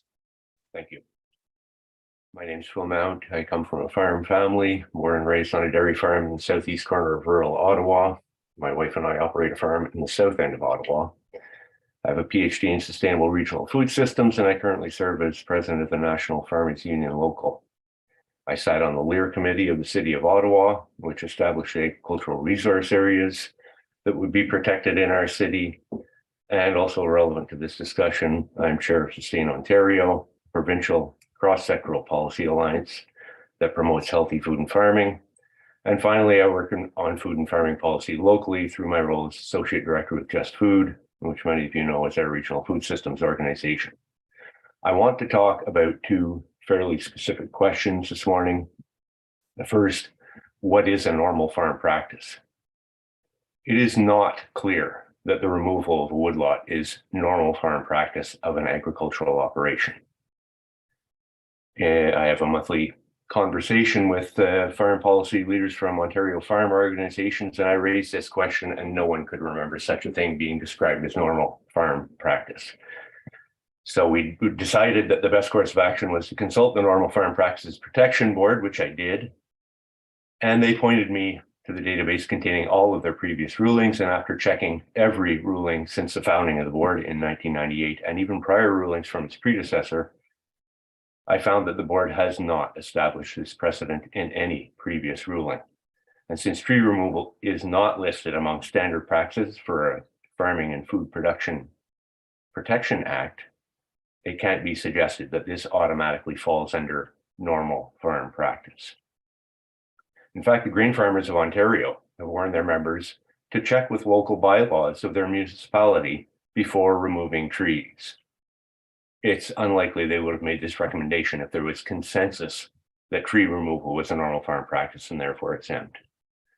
The Ontario Ministry of Agriculture, Food and Rural Affairs recommends that even farmers in rural areas should be circumspect when it comes to clearing large numbers of trees. Keep in mind, they're talking here rural farmers, not those on a plot of land immediately adjacent to the urban boundary of a major city in an area specifically included in its tree protection bylaw. Did the city consult with the Normal Farm Practices Protection Board for a determination as to whether a clear cut is considered a normal farm practice of an agricultural operation for the purposes of lifting the stop work order? Which brings me to my second question. What is an agricultural operation? Typically, under municipal and provincial application, landowners of leased land are not understood as an agricultural operation, and as such would not be exempt from municipal bylaws. It's not clear that this exemption was sought by a farmer engaged in an agricultural operation, which is a minimum standard for the application of the normal farm practice exemption under the Farming and Food Production Protection Act. Since the landowners who petitioned the city for the removal of the stop work order are not an agricultural operation, it's not clear that the city should even have entertained their petition. Given the clear conflict of interest of a developer landowner of a property that they expect to develop for housing, claiming an agricultural exemption from tree clearing, this ruling sets a dangerous precedent that must be addressed in the review of the tree protection bylaw. That's moving forward. Right now, I recommend the city immediately reissue the stop work order until we have clarification on these questions, ideally from authorities with expertise on the questions of normal farm practices and agricultural operations, such as the Normal Farm Practices Protection Board. Thank you. Thank you for that delegation. I think that's helpful information to hear. Councillor Devine, I've got Councillor Kavanaugh up for your questions. Okay. Thank you. Thank you very much, Mr. Mount. I found that very interesting. Are you saying that, well, obviously the city's been looking at this and has had legal look at this, but you're saying that this should not have been accepted, that they're based on your knowledge of agricultural lands and ownership, etc. Is that what you're saying, that there is a way to say that this should not have gone ahead? I am saying that I'm questioning the city's decision of immediately accepting that these were normal farm practices of an agricultural operation. I don't believe that is accepted consensus among the farming population, among farm organizations, among policymakers involved in farm policy, and certainly hasn't been established by the Normal Farm Practices Protection Board. What kind of questions should the city have asked that would change things? I guess first I would say that I question whether they should even have entertained the petition to raise the stop work, to remove the stop work order, since it was not an agricultural operation that came to them and suggested that this was their normal farm practice. Secondly, even had that happened, they should immediately then have been should have been taken to the Normal Farm Practices Protection Board for determination of whether this constitutes normal farm practices, because certainly that ruling has never been made before in this province. And I think the assumption that it applies sets a dangerous precedent within the city of Ottawa. So that is an option for cities to go to, I'm sorry, the protection board. What was it called again? Pardon me. The Normal Farm Practices Protection Board, without a doubt. Yes, that's one option for sure. Okay, and that's provincially operated? Yeah. I mean, another option for a municipality is to simply issue the stop work order. And if there is contention, if someone wishes to appeal that, they have the option as a farmer of going to the Normal Farm Practices Protection Board. Okay. Okay, well, that's very interesting. Thank you very much, Mr. Mount. Thank you, Councillor Kavanagh. Other questions from committee members for this delegation? Okay, thanks very much, Phil, for being here and your delegation. Mo Garahan is up next, the Executive Director of Just Food, Ottawa Project Director, Food Communities Network. Hello, Environment Committee. Ready to go. Yeah, great. Thanks, Chair. I'm speaking on behalf of Just Food as Executive Director, following from comments from Phil. So starting out by acknowledging we are on Algonquin land, acknowledging the need for settlers and settler governments to do the work of truth and reconciliation in a concerted way, to partner in relation with Indigenous leaders and residents, and acknowledging that we at Just Food have been taught by our Indigenous partners of the importance of being in relation with each other and with the land. We offer the following.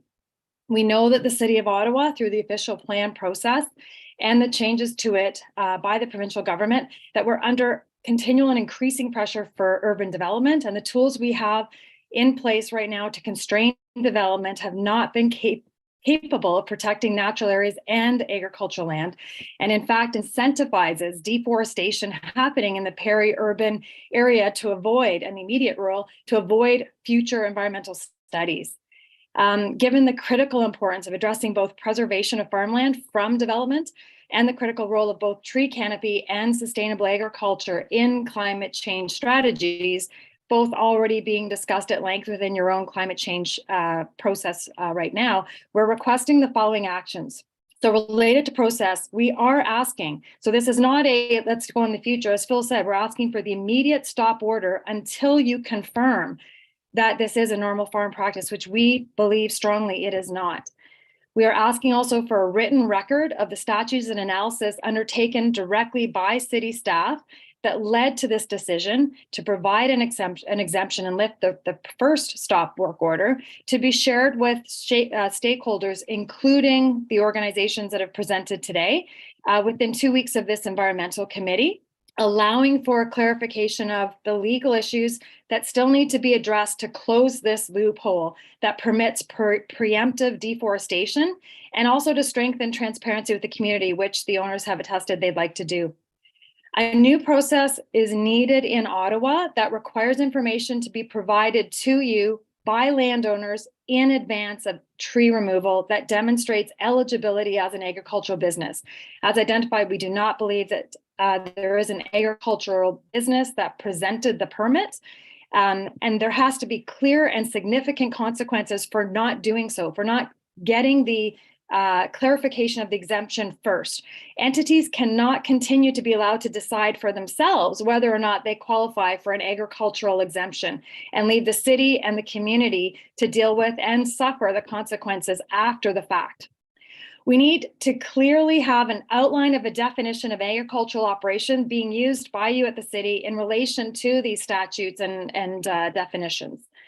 And we need to clearly have an outline that any interpretation, part of this process has to clearly outline that any interpretation required as to what constitutes a normal farm practice will be deferred by city staff to the province's Normal Farm Practices Protection Board for that interpretation, and to not do that in-house. But into consequences now. What we feel this action must have consequences as a deterrent to preemptive tree removal by any developers who are using short-term farming as a loophole to prepare the ground for their housing developing aspirations within a short number of years tied to the next discussions about the urban boundary expansion. This is an age-old tool that's used. So what we're asking for that if this is not an agricultural operation, if this is not a normal farming practice, which we do not believe in either case it is, that we want to see a no net loss be requested immediately within 2023, that the owners replace the trees they remove by paying the full cost to professionally replant a minimum of 35,000 trees, including a buffer for seedling loss, within the same rural area, including 20% of these to be edible trees, sap trees, nut trees, fruit trees, in line with broader biodiversity goals, and then the no net loss for Ottawa's tree canopy. And then in particular, what we want to stress is that given the owner cleared the land with the stated intention of agriculture, that the owners now be required to place an agricultural easement as a consequence to going ahead with this tree exemption when they were not eligible on the full property that was clear cut in perpetuity, and commit to emphasizing regenerative agricultural practices, which can include trees as well. The loss of such a great natural community asset must be replaced by another community natural asset into perpetuity, which is sustainable farmland. So these consequences are considered proportionate and significant to deter other attempts to misuse the tree protection bylaw by other non-agricultural landowners. I'm happy to explain what a farmland easement is if someone would like to ask me that question. Thank you. Thank you for that delegation. Councillor Kavanagh is up. Thanks, Mo. And I appreciate your being here and your delegation. You have a lot of respect from the broader community on agriculture and on gardening in general for creating food. And I'll let you continue on what you wanted to say there on the farmland easement. It was just to describe what that is, because what we're finding is people might not understand that this is a tool that has been used many, many times. It's a private legal contract that's negotiated between the property owners and a land trust or a conservation authority, of which we have those in this region that do this. So it's registered on the property title, which means it applies to all future owners. So this means the farmland owners continue to own their land, farm it, have the right to sell their land, but that farmland easement agreement allows for the in perpetuity use of farmland. It doesn't restrict the normal farm practices, but again, we have to determine what that is, and we do not believe that deforestation is one of those. And it's designed to support a wide range of farm types and agricultural uses. If that's what the owners of this property would like to do, then put that intent in writing in perpetuity, as opposed to what we expect that it is, which is a loophole being used to avoid environmental assessments as they seek housing development on this. Is there still time to do this? Of course.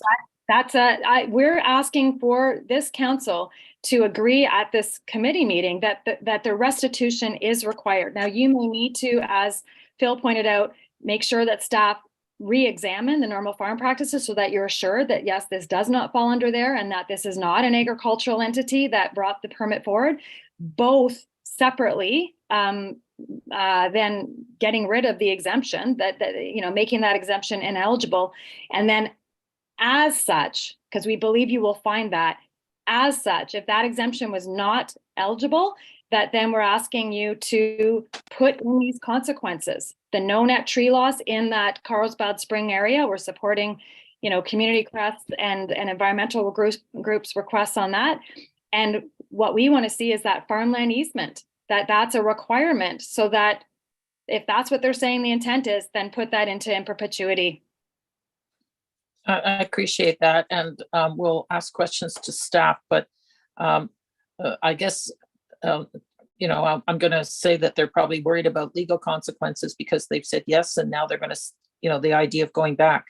What Is that possible to do? That's going to be, that is something that's going to have to be sorted out within a legal framework. And that's our concern about the quickness of the interpretation by city staff in this issue. We think it was premature. And if there is other information that the community is not aware of that this was based on, we would love to see. Obviously, we recognize the proprietary nature of communications between the actual owners and city staff. That's a requirement for, A-tipping or whatever that is through MIPA, but the actual considerations that city staff made can be shared with us within 2 weeks so that we all have an understanding of what the criteria is. And we do believe that there was a misstep around the Farm Practices Board that we'd like to see happen. Whether or not you're going to suffer consequences from that because you've already given city staff interpretation, that's outside of our expertise.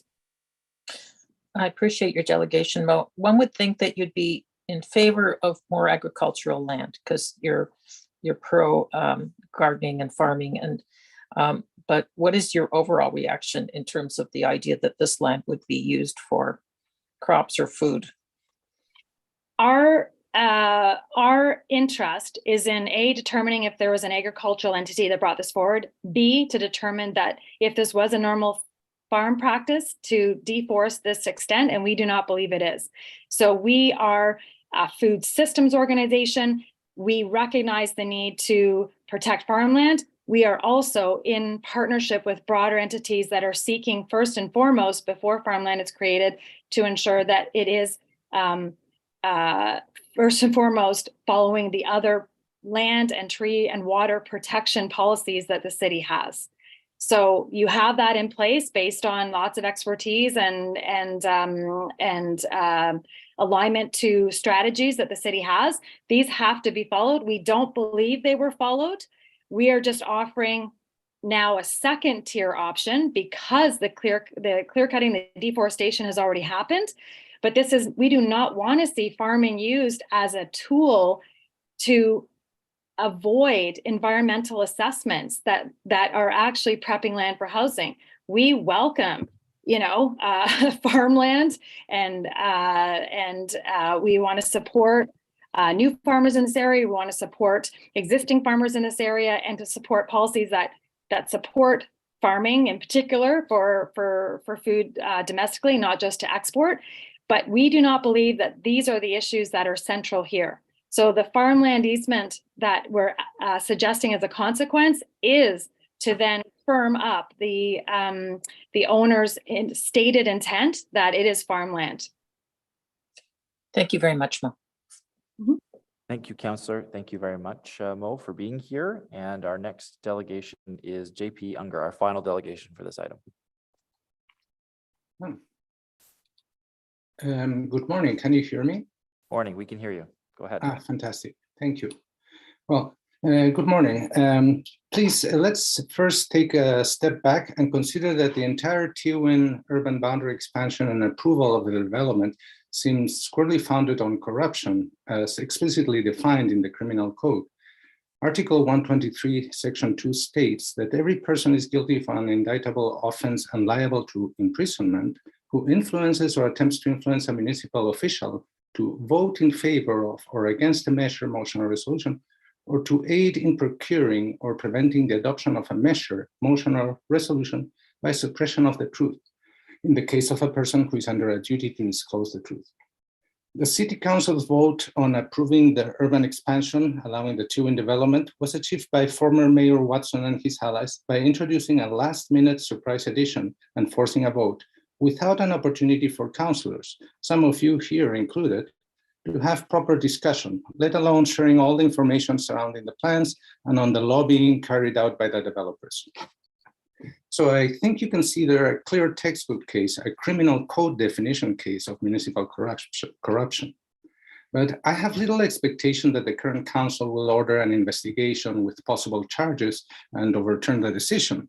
But I do expect this new council to at least prevent new crimes and further impunity.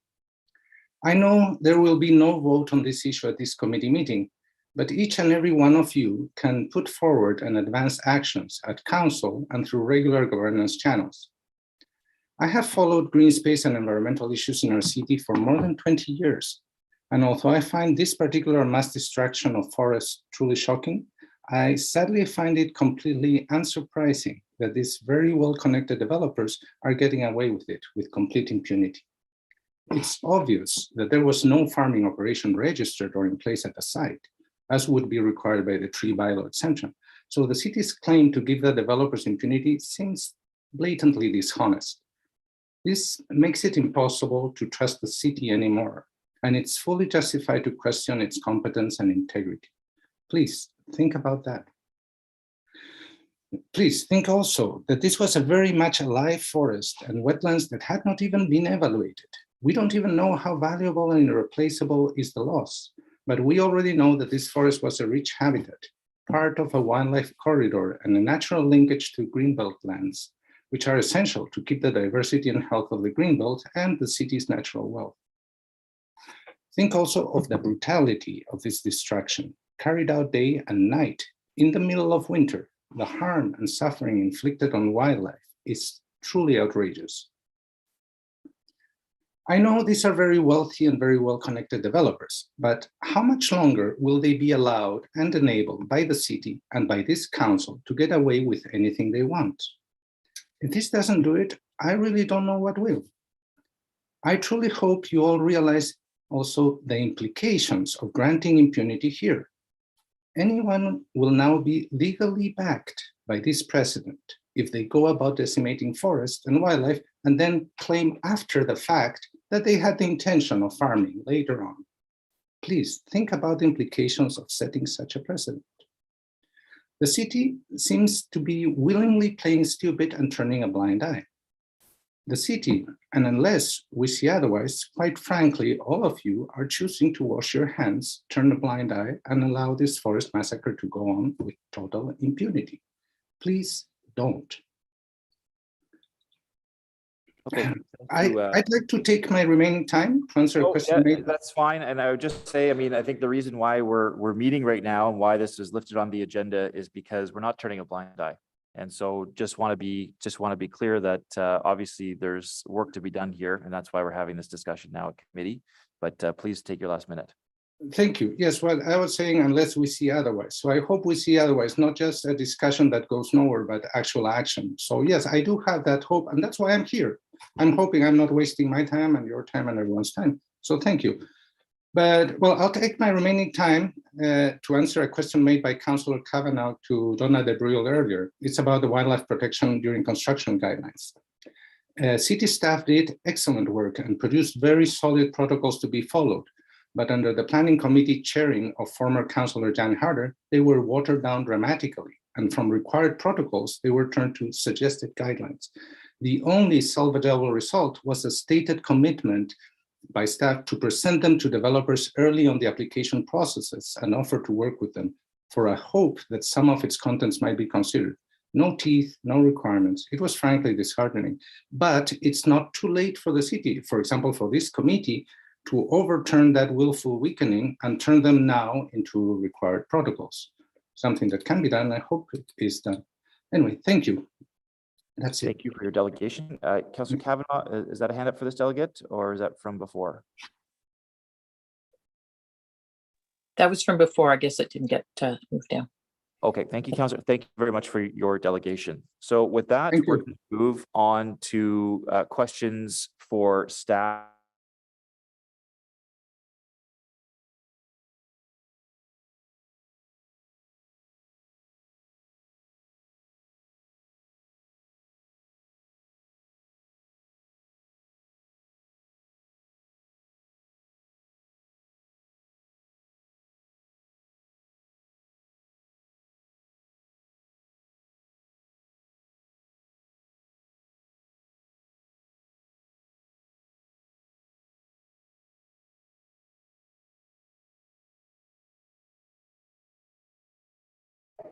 All right. No worries. Thank you. Chair, I seem to have lost sound. I don't know if others, you've got, yeah. Yeah, we can't hear you either. Everyone online can't hear.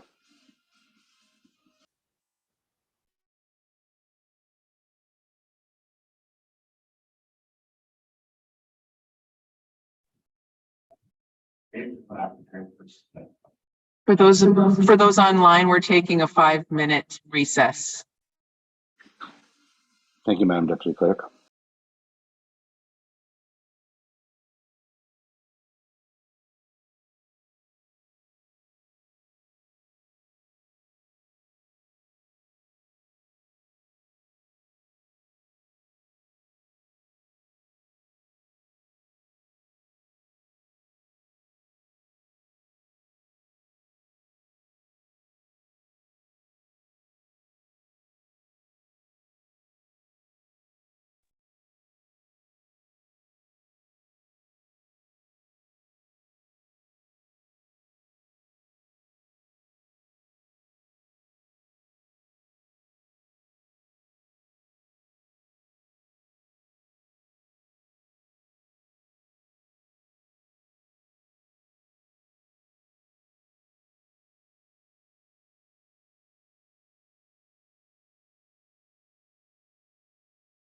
Test 1, 2, 3, 1, 2, 3. Test 1, 2, 3 for those online. If you can just let me know if you can hear me. Thank you, Councillor Hill.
Okay, so we're gonna get back started here. So if folks can just take their seats, we'll return to questions of staff.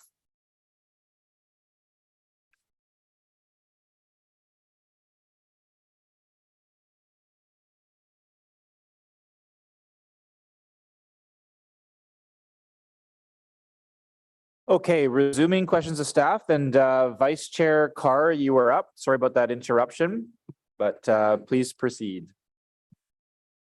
Hi, thanks very much, Chair. And yeah, I'll just restate again. Obviously, I understand that Taywin lands and the Algonquin Frontier and Taggart on the website clearly indicates that they're interested in the protection of agricultural lands and local urban agriculture is important to them and assuring food security.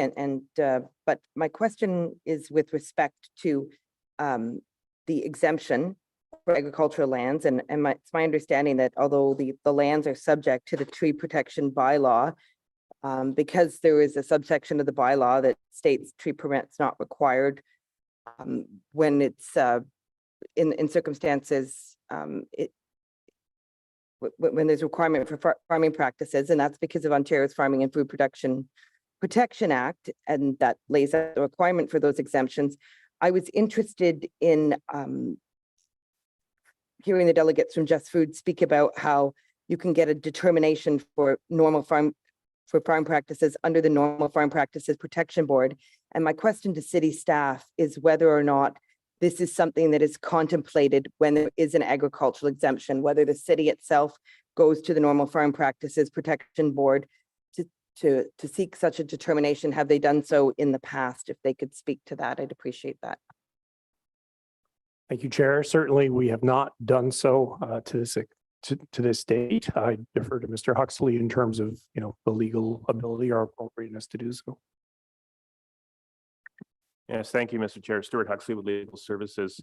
There is two items. There's the exemption under the municipal bylaw, the tree bylaw, that speaks of an exemption for normal farm practices.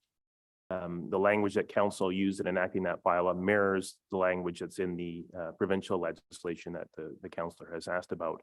There is a process where any person or a farmer or a municipality may make an application to that board for the determination on a specific set of facts as to whether there's an exemption under the legislation. So that there is that avenue that is available. Okay, thank you. Can I just ask another quick question? Can I just confirm with staff the understanding? I heard delegation speaking about, knowing that the developer is not engaged in agricultural operations, but can I confirm it's not the developer itself that made the application for agricultural uses? It's a leaser of the property. If we can just confirm that and just confirm my understanding that agreement itself could not be shared publicly because of Privacy Act, correct? Thank you, Chair. A couple of comments. So that just want to correct the terminology. There's no application for agriculture per se.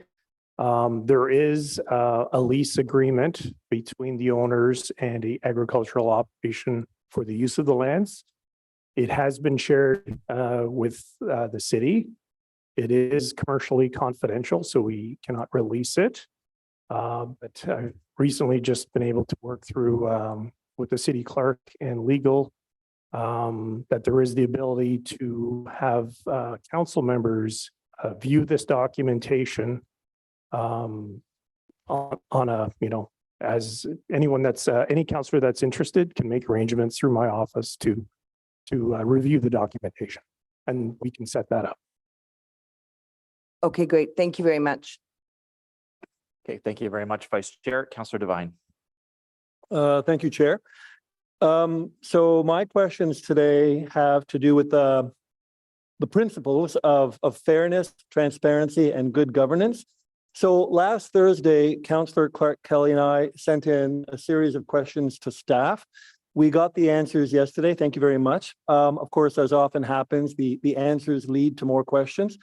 One question that we asked was, in a clear cut of this magnitude, would the city normally expect to receive an official application for a permit before making a determination of whether or not an exemption could apply. And in the answer that we got from staff, there was a segment that read, quote, "The tree protection bylaw provides guidance to residents on the bylaw requirements and exemptions in cases where a resident believes an exemption should apply. It is prudent to confirm that directly with city staff before proceeding, especially in cases where distinctive trees or large numbers of trees are proposed for removal." And what I found interesting was in the answer was the use of the word resident, because we didn't ask how the bylaw applied to individual residents. We asked how the bylaw is applied to incidents of this magnitude. And in the answer we received, if you replace the word resident with applicant or even corporation, then it seems like the city's opinion is that it would have been prudent for these applicants, these landowners, to have applied for a permit in this situation. And so my first question to staff today is, in cases where large numbers of trees are proposed for removal, should the bylaw be interpreted differently by individual residents than by corporations or large landowners? Thank you. Through you, Chair. Thanks for your question, Councillor Devine.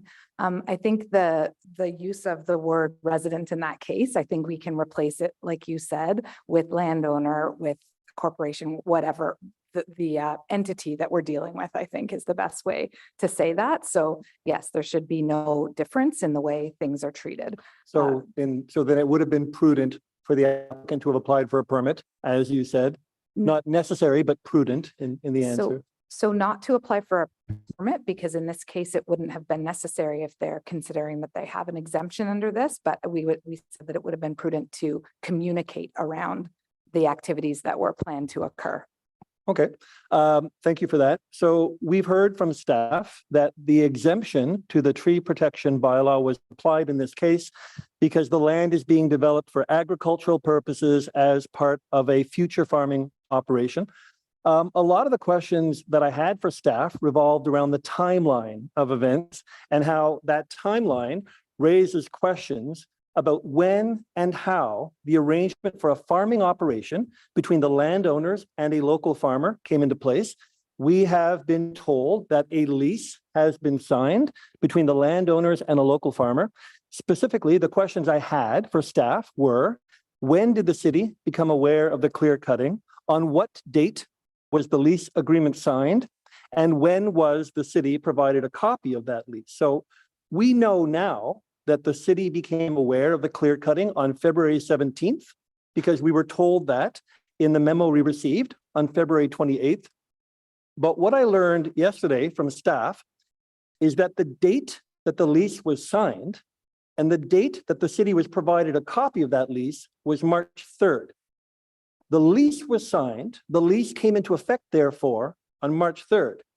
Now, as I understand it, this would mean that on February 17th, when clear cutting had already been underway, and when the city became aware of this clear cutting, that there was no lease in place, and that therefore there wasn't yet a legal farming operation to speak of.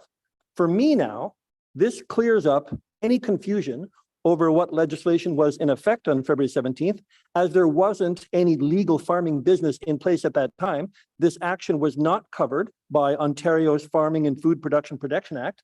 This action, at the time of the city's discovery, fell under the jurisdiction of the city's tree protection bylaw.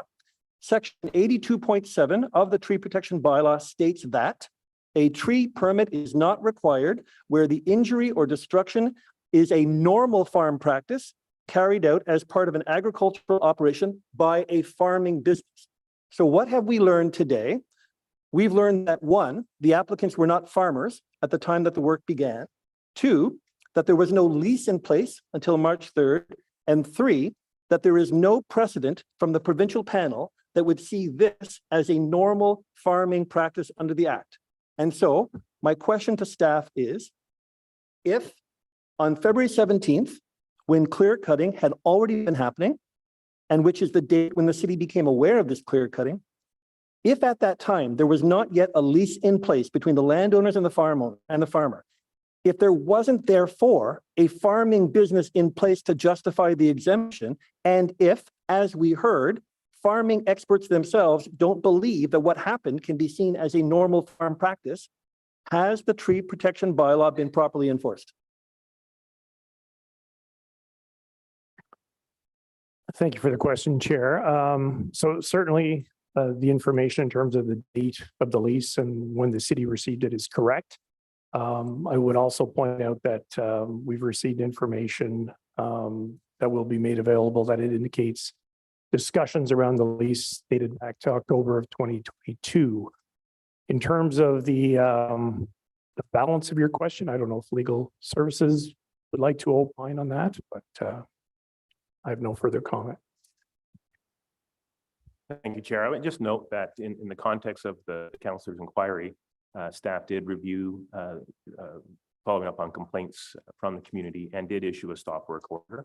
And upon certain information being provided, which the general manager has indicated will be made available for view to members of council, that information led to the lifting of the stop work order. But I do pause and note that the municipal tree bylaw remains in effect.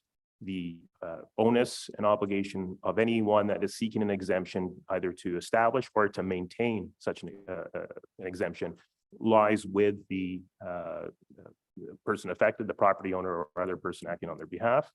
And as the general manager indicated, the city staff continue to monitor the site for adherence to the bylaw. Thank you. Just to follow up on that. So, and I very much appreciate that staff put a stop work order on February 22nd, but if in its exercise of due diligence, if staff was aware that there was no lease in place, would staff not agree that having a lease in place between the landowner and a farming operator would be the minimum prerequisite for this being a farming business in the first place? And did staff ask if such a lease was in place at the time? So first question, would you say that a lease agreement is the minimum requirement for your agreement, for your understanding that there is a farming business behind this action?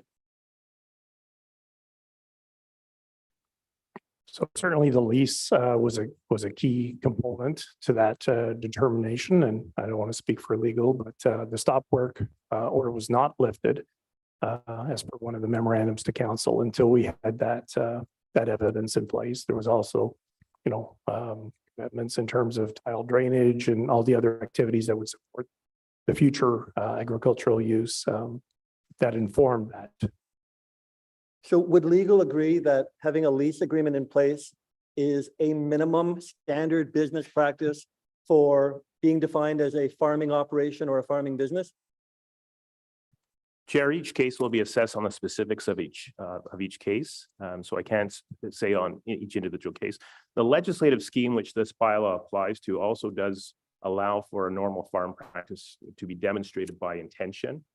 Or demonstrated plans or demonstrable plans, which may be through intention, may be a letter of understanding, may be a lease, it may be what is actually being put to the land in question. So I can't say on any given case what is a demonstrable plan for a normal farm practice, but the legislative scheme does set out a number of factors that could be considered in establishing or not establishing a normal farm practice. Okay, thank you for that. Thanks for that line of questioning. And Councillor Devine, you can get back on the list if you'd like. Councillor Kelly, you're up next.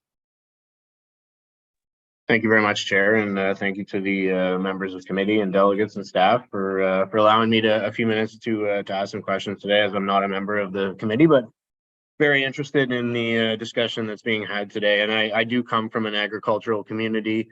I grew up with many of my friends as farmers, and in this neck of the woods, you get the sense that rural landowners and farmers don't want to be told what to do with their land and how to do it. And so I want to make it clear that I believe in these exemptions, and certainly for a farmer to have the ability to, cut down some trees to maintain or even expand their property is not something that I have a problem with. And I also realize that we're losing farmland by the hundreds of acres every single day in this province. So my concerns are more around the process and how this played out. So I guess my first question is around the definition of what is a normal farm practice. And, given this fact that I've heard already today that the city has not ever, that's based on what I heard, approached the normal farm practice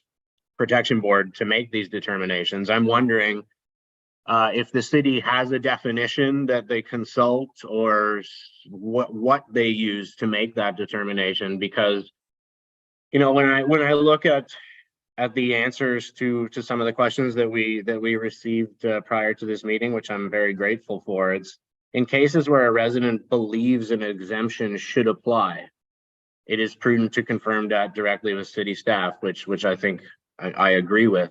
But when you see the word believes an exemption should apply, I'm thinking that would be open to great interpretation by people. So I'm wondering what resources city staff use to make the determination as to what a normal farm practice is or is not.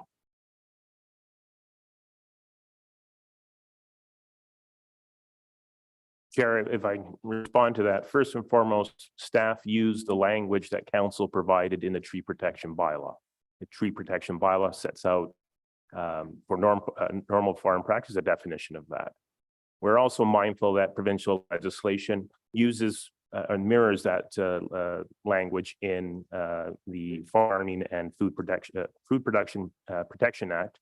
And there are certain interpretations by the board that deals with applications for normal farm practicing that provides guidance on a case-by-case basis. So as you can appreciate to my previous comment, those determinations are largely fact-dependent on the situation of the land, whether it's zoned agriculturally or not, and what the actual practice that is contemplated. So we do have regard to that, but first and foremost, we have to look to the bylaw. That's what the expectation of anyone reading the bylaw would be. What does the bylaw say? That's what council has put in. That's what members of the public looking to determine whether the bylaw applies, and ultimately what a court, if there were to be a proceeding arising out of that bylaw, would have to look at first and foremost. Okay, thank you. And I know, so as I mentioned in my first statement there, this is the exemptions are important, but so is the communication and the process that we go through. And I know that what caused some anxiety amongst people is why this was happening. So I think when it's clearly communicated why and how and when, that the public handles these situations a lot differently. So when I first tuned into this story, there was the talk of the derecho being used as the justification for this clearing. And I'm just wondering if that was when the stop work order was issued, is that the justification that was given at the time? Because I would also note that you had, I think it was Dawn that mentioned talks with a farm operator, between the operator and Taggart or Taywin, goes back to October 2022. So if that was the intention and talks go back all the way to October 22, I'm wondering where the thought that the derecho or the cleanup from the derecho was the reason for this cut. And so perhaps that was just misinformation being published in the media, or that's how it works. But I'm wondering if that is what you were told when you issued the stop work order. What was the justification given at the time? Thank you, Chair. So in terms of the lifting of the stop work order, it was based on the agricultural operation. It was not based on the Derecho cleanup. I think that would be, in terms of that timeline or thinking, that would be a question for the Taywin ownership to respond to, in terms of looking at the impacts of the May Derecho being on site, and when that decision to shift those lands to potential agricultural use happened. As I mentioned, they started to discuss that with farm operators in October.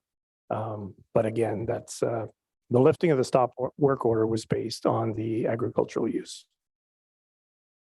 Okay, and that agreement was signed March 3rd, is that correct? That is correct. Okay, and so currently the land is zoned general rural, is that correct? It's, yeah, in the former official plan, it was general rural. It's rural countryside designation now, which does permit farming. Okay, and given the fact that this land's been cleared, so quite a few resources have been put in to clear this land for agricultural purposes, which to me would indicate that it's good agricultural land that's going to be used. So I'm wondering if there's any indication from the owners of the land that they will be applying to rezone it to be agricultural land and then protected as such. Was there any indication that you've been given that an application to rezone would be coming at any time in the near future? Thank you, Chair. So just to clarify, there's no requirement to rezone because the current zoning permits the agricultural use. No, I understand that. It's more about the protection of the land in the future as agricultural land that I'm concerned about. So if we've cleared land for agricultural purposes, I would like to know what would be in place to ensure that the land is being used for agricultural purposes in the future. Thank you for the follow-up. As Mr. Huxley indicated in my previous response was that it's an ongoing monitoring activity in terms of the compliance with the exemption. So there's certainly that aspect. The Taywin Group has not been approached regarding either a future redesignation of the land to agricultural resource or a land trust easement that we heard about earlier. Okay, and I just wondering, so when and I guess there's two questions here. Is there a precedent for this anywhere else in the city in terms of the size and scale of this being cleared for agricultural purposes? Is there another case that we could look at since amalgamation that we could see some similarities between the two? And then on that note, similar to that, from the city perspective and from a planning perspective, when land is cleared for agricultural purposes, and I know that you have mechanisms in place to monitor what's going on, but just from a planning perspective, is there standards or that you would like to see met? Because there's a loss of trees, so we would obviously be looking for a net benefit overall as a community and a city. So is there something that you would be looking at in terms of a number of years that this land should be used for agricultural purposes if it's cleared for that purpose? Like, is there any way or any mechanism in place or guidelines in place to keep that land that's been cleared for agricultural purposes as a function of agriculture? So is there a number of years or a yield that you would like to see come out of a land that's been cleared for agricultural purposes? So I'll ask Ms. Copestake to respond and I'll follow up. Thanks so much through you, Chair. So just on your first question, so we are generally aware that there have been larger scale removals like this for a variety of purposes since amalgamation. We don't have specific information on many of these, except in cases where a planning act application was involved or a bylaw complaint or something like that. But some of them have been for agricultural purposes, others have been for rural development or aggregate extraction projects, things like that. But I don't have details available about those situations at this point, but nothing that has come to this degree. And would those instances that you just mentioned be since amalgamation, or would this be pre-amalgamation in some of the townships before amalgamation? That what I was referring to is since amalgamation. Okay, so I guess So what I'd really like to know is you got time, but if you finish the line of questioning and then we'll move on to the next speaker and get back on the list if you like. But yeah, sure. Okay, I'll go to my last question then. So given the controversy that this has caused, would it be your preference that the bylaw be updated to require maybe not permits for these cuts, but some sort of process where the city is notified officially and can have a conversation with the proponent or landowner? Do you think that would have helped in this situation? Sorry, I missed the last part of your question there. Oh. So moving forward, would it be the city's preference that the bylaw be updated to require notification or some sort of process that someone would go through prior to making the decision to cut on this magnitude based on a presumed exemption? Thank you for the question, Councillor. And I don't want to steal the chair's thunder, but there is a staff direction that's that will be tabled that will ask staff to look at what we can do within the context of the governing legislation. And we're also looking at any improvements we can make to the web page in terms of that, clarity about consultation. I think it's been acknowledged by the landowners that there was a failure in communication, and they've certainly admitted to that. How can we as a city, make sure we're better positioned to make sure those, even if there is an exemption, that communication happens and that there's staff involvement before work starts. Thank you, Chair. Thanks very much, Councillor. I guess might as well read in that direction to staff now. I don't know if we can get up on screen, but I'll read that through. And it's the direct staff to investigate and report back on potential changes to exemption 82(7) of the city's tree protection bylaw to require landowners obtain a formal exemption with evidence provided and communicate with neighbors, the local city councillor and city staff prior to tree removals, including where a permit is not required by bylaw. So that's a direction that staff have agreed to take. Appreciate that. And I suspect there's a lot more questions that'll come and potentially more work on this issue in the future as well, as the bylaw gets updated. So we're going to go to Councillor Curry now. Thank you. And really on that very note, obviously this is a very unfortunate situation all around. I could go on at length. It's very upsetting. I guess what I couldn't understand from the very start of this is that the Taywin development, I wasn't on council at the time, but it was an extension of the urban boundary. So we decide as a council, we're going to extend the urban boundary. At that point, does the urban boundary land not have some specific designation that would then prevent anybody from doing anything too quickly? And the reason I say that is because if this were seen as, obviously this is going to be a bunch of subdivisions. I think about, we have them in Canada North. We know that what's going to happen is they're going to be subdivision after subdivision as it builds out. That this particular section of trees could have been a park, it could have been a green space. So before anything is done, that area, could it not have been designated as something different from whatever it was zoned as because it's a part of an urban boundary extension? Thank you for the question through the chair. So certainly I think this has been a point of confusion with members of the community. Staff has spent a lot of time clarifying this. So the land where the tree removal occurred is not within the area that was added to the urban boundary. So although they're owned by the Algonquins of Ontario, they are not within the urban boundary. They're adjacent to it. So those protections in terms of the official plan policies and the lands added to the urban boundary do not apply to the rural lands outside of it. So that's the distinction here. So, and I did read all that. I just felt that, then it still could have been looked at differently, despite it's so close to, we had the urban boundary in Canada, and then immediately there was another urban boundary extension right behind it. I just think there could be some type of special designation. I understand we have a tree bylaw, but I guess, we can talk about that further depending on what the direction is to staff, what comes back.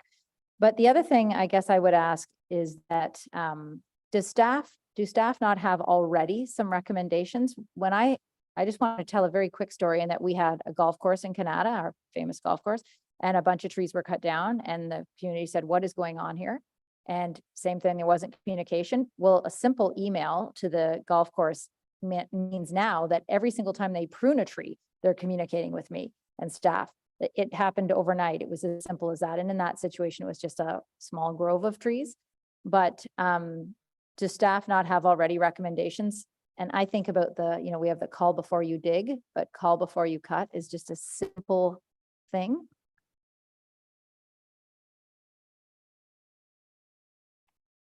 Thank you so much, through you, Chair. Yeah, the call before you cut is something that Don and I actually spoke about as well earlier. So, yeah, I think in this case and for this development, I know that for the Taywin lands that are within the urban boundary, I know that there's a lot of discussion around alerting the community when things are going to be happening on the site, when trucks are around. There's been some borehole drilling, that kind of thing. So I know that, and so to be very open with communications there.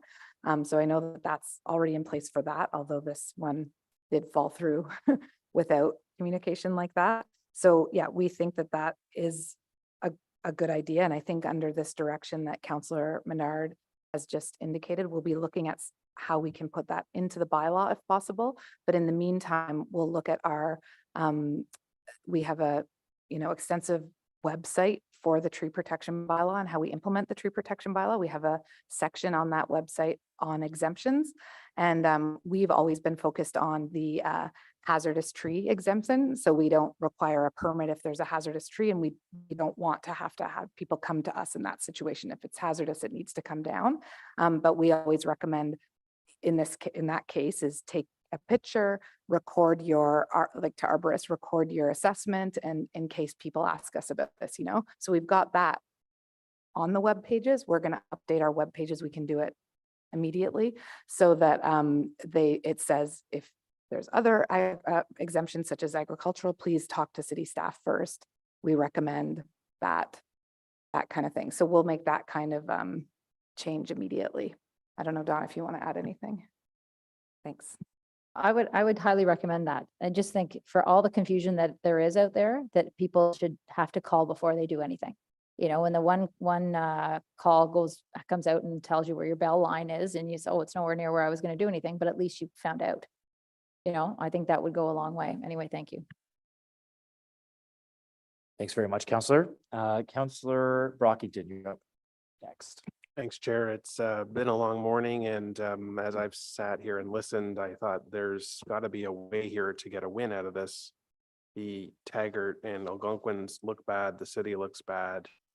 This is a huge hit to the environment, and certainly the community has been impacted. So I appreciate the direction, but if there's more that we can do, we have a bylaw review work plan that's going to be before all of us this calendar year. And if we think that this bylaw needs to be reviewed, then I would alert all of my colleagues to keep this front and center. Similar to comments that my colleague just made, I've developed relationships with my developers who have active files in my ward, so that when they are about to do something different than what they've been doing up to now, they give my office a heads up so we can communicate that with local residents to keep them in the loop on expectations. I can't believe a company like Taggart thought that removing 25,000 trees in the middle of the night was a good idea. And we're not going to tell the local councillor, we're not going to tell the community, and we'll just try and explain ourselves once we get caught. I don't accept that at all. This does not pass the smell test at all, Taggart. For a company as large as you are, with the experience that you have, no one is buying this. What would the fine be for removing one tree 30 centimeters in diameter or greater without a permit? What is the fine? Thanks for the question, through you, Chair. So the Municipal Act lays out the fines that are indicated in the tree protection bylaw. And what happens is that it would go through court and the fines would be decided then, but the range of fines are anywhere from a minimum fine of 500 to a maximum fine of 100,000. And it doesn't indicate whether it's one tree or two trees. It depends on the situation, and it would get decided in court. And the number that I've heard today of 25,000 trees of significance, is that an accurate estimate of the trees that we believe have come down? Staff, through you, Chair, staff have not made an estimate of the number of trees removed. Okay, because that is a huge number. 25,000 times $500 is $12.5 million. The concerns that we heard that were given for this work originally about the derecho safety concerns, I just want to raise that with staff, and I'm not sure if you're the best to answer this, but my ward was hit during the 2018 tornado, and my ward was once again hit in the 2022 derecho. We have thousands of trees in my ward in common areas where people walk about that the NCC, that the city, and others have not addressed. They're aware of it, bring it to the NCC's attention. But if you go by Riverside, where the tornado came by, you can see in NCC land, southern quarter, licking McCarthy Park, there are trees everywhere. And when I fly to Toronto for AMO and I come through, you know, the plane comes from the south and come in, there's significant tree damage from the derecho in this city. And I remember after the West Carleton tornado coming in from the west, significant tree damage. So either there are safety issues or there aren't. And if there are safety issues, we certainly have significant public areas where trees exist that have not been addressed and probably will not be addressed. And I'm not talking the ones that have fallen. I'm talking about the ones that are split and hanging and have clear damage from the storms. How long can a landowner not farm the land before the city says, hey, you took these trees down, you cited agricultural purposes, but we've noticed in X number of period of time, nothing has happened. When does the city then approach them?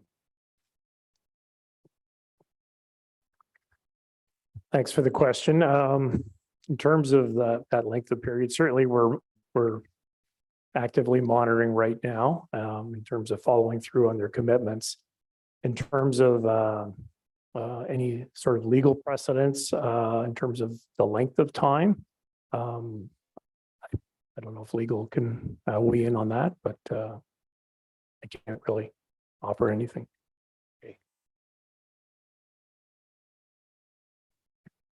Mr. Chair, the site will be monitored and just generally speaking, any sort of issue where an exemption is being claimed, that monitoring will continue. And obviously intentions will be a factor in any circumstance. So bona fide intentions as to what the use of the land is going to be. So through that monitoring process, if staff are not seeing that bona fides articulate to the site, then that would be a concern for further investigation action to be taken on any particular file. What, hypothetically speaking, would be the outcome if this land ultimately was not used for agricultural purposes?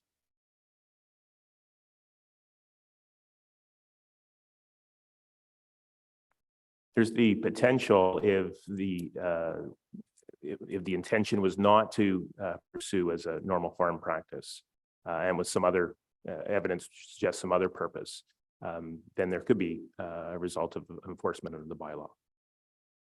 Okay. So I guess my final thoughts, having listened to the delegations and read a significant amount of correspondence and some very good questions from my colleagues today, is even if the bylaw as it exists now permits the use and permits what has happened here, there was a gross failure to communicate and to make their intentions clear with the city and the public, to explain this process, to allow the public to ask questions before this happened. And as a result, we have where we are today, where people are very upset with what's happened with little explanation, and the explanation that's been provided by the applicant for many does not pass the smell test at all.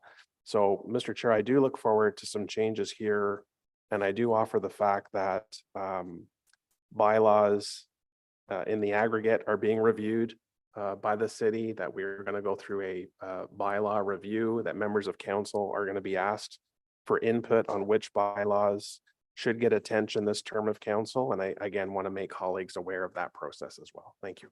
Thanks very much, Councillor Brockington. Just on that line of questioning too, do we know the type of farming that they've indicated would be expected here? And is it for the entire 70 hectares?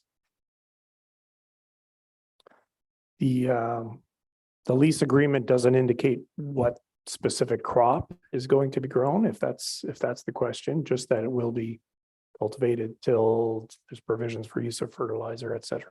Okay. And did they indicate the area? Is it did they give a width of the area? Is it the 70 hectares or is it some other amount? Do we know?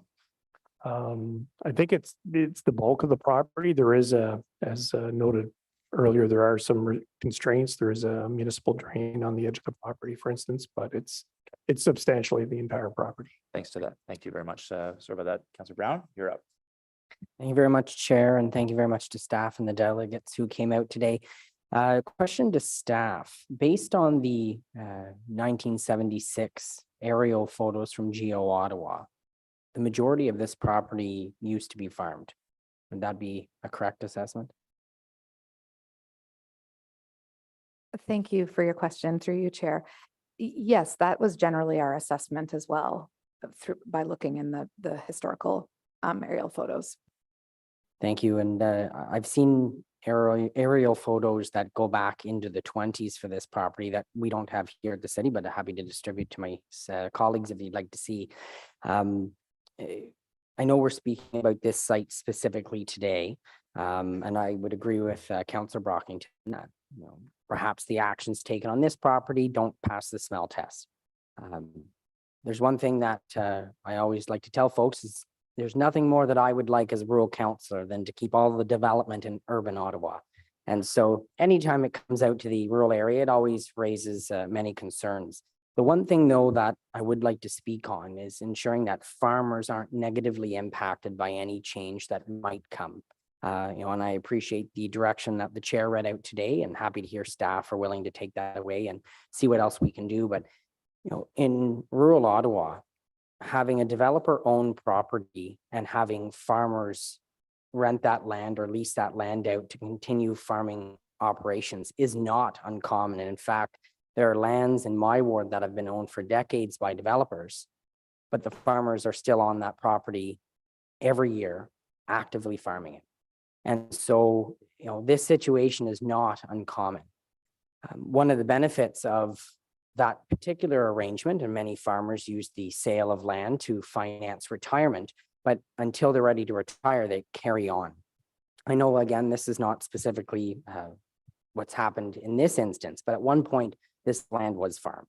And so as staff go away, I'd like to ensure that no negative impacts are going to hit farmers or landowners in rural Ottawa. The one thing I will say, and I'll wrap up, Chair, the one thing I will say is back in 2018, when the urban tree bylaw first came into force here in the city of Ottawa, there was a tremendous amount of concern with rural landowners that they wouldn't be able to clear their land for purposes that under legislation is deemed correct and accurate, farming being probably the predominant one. And so I know of landowners who went out and preemptively cleared land just so they wouldn't lose the value of their property. Even though the bylaw didn't extend into the rural area, there was a significant amount of concern. And so as we go forward, if we want to make sure something similar doesn't happen, and Chair, I can promise you it will, because land is valuable and landowners will protect the value of that land. And for farmers, that means being able to actively farm it. That when we're looking at updating the bylaw, we ensure that the proper oversight goes into protecting rural landowners. Protecting trees in Ottawa is important. Making sure that we have that tree cover is important. But there are more trees, I'm sure, in my ward than the rest of urban Ottawa. And so protecting that's important. But making sure that we protect farmers' rights to continue to grow land or food here on the land is important. Ottawa is an agricultural city, and many might not see that, but 80% of the city of Ottawa is in rural Ottawa. And so making sure that we continue with that very proud history is something that's important to me, and I know my colleagues who sit on ARAC. So Chair, thank you very much. And again, thank you to the delegates, staff, and colleagues for hearing what I have to say. Thank you. Thank you for that, Councillor Brown. That is an appreciated point. Councillor Kavanaugh. Thank you. Thank you, Chair.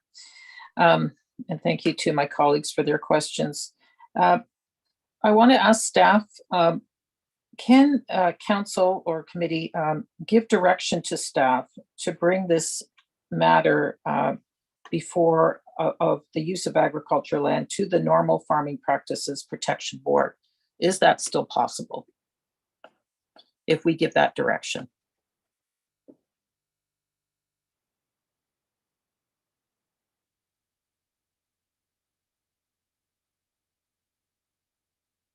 Chair, that is certainly within the purview of a direction to staff to consider that process. The caveat would be that legal would recommend that that rise to council for council's consideration, given the direction. Understood. Is that possible to add to the direction to staff? I'm asking the chair, that's as well. Yep. So I think Councillor Kavanaugh, it sounds like it is possible. So if we can get some language drawn up to ensure that that direction is worded appropriately and that it would rise to council upon this committee's report rising to council, that would be helpful. So just ask staff to work with you to draft that direction before the end of the item. So that can be read in. Okay, I appreciate that. Thank you. And I'd like to know how Lear is taken into consideration when you know, a said landowner says that their land is going to be used for agriculture use, notwithstanding that it had been at one time, but is extremely poor quality. And given how, you know, treed land is as valuable as agricultural land too. That was actually, if you go back even further, but Geo Ottawa doesn't go that far back when everything was treed. That would be important as well. So, but is that taken into consideration when somebody says they're going to be using this land for farmland? And perhaps that comes into the normal farming practice protection board.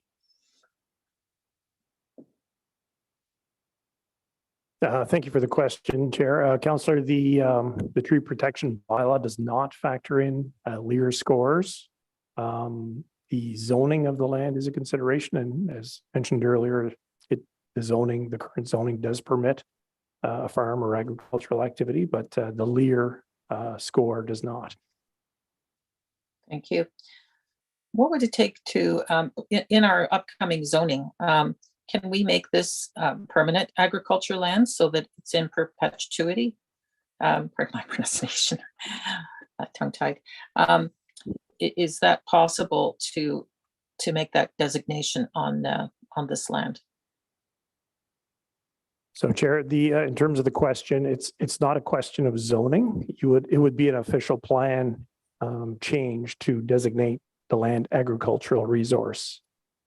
As mentioned, the rural countryside zoning permits the agricultural activity, but in terms of that long-term protection, that would require an official plan amendment. How is it not now if it's zoned if it's designated, pardon me, designated agricultural now? How is it not can it not be made permanent? It's not designated agricultural resource. We have large areas of the rural parts of the city that are agricultural resource, and large areas that are rural countryside or general rural under the old plan that also can allow, you know, farming activities on them, but they don't have the same quality of land or protection afforded under the agricultural resource designation. Okay, so it would take an official plan amendment.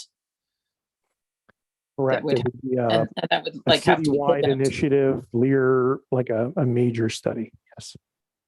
And it would have to be approved by the province probably, if it's, is that correct?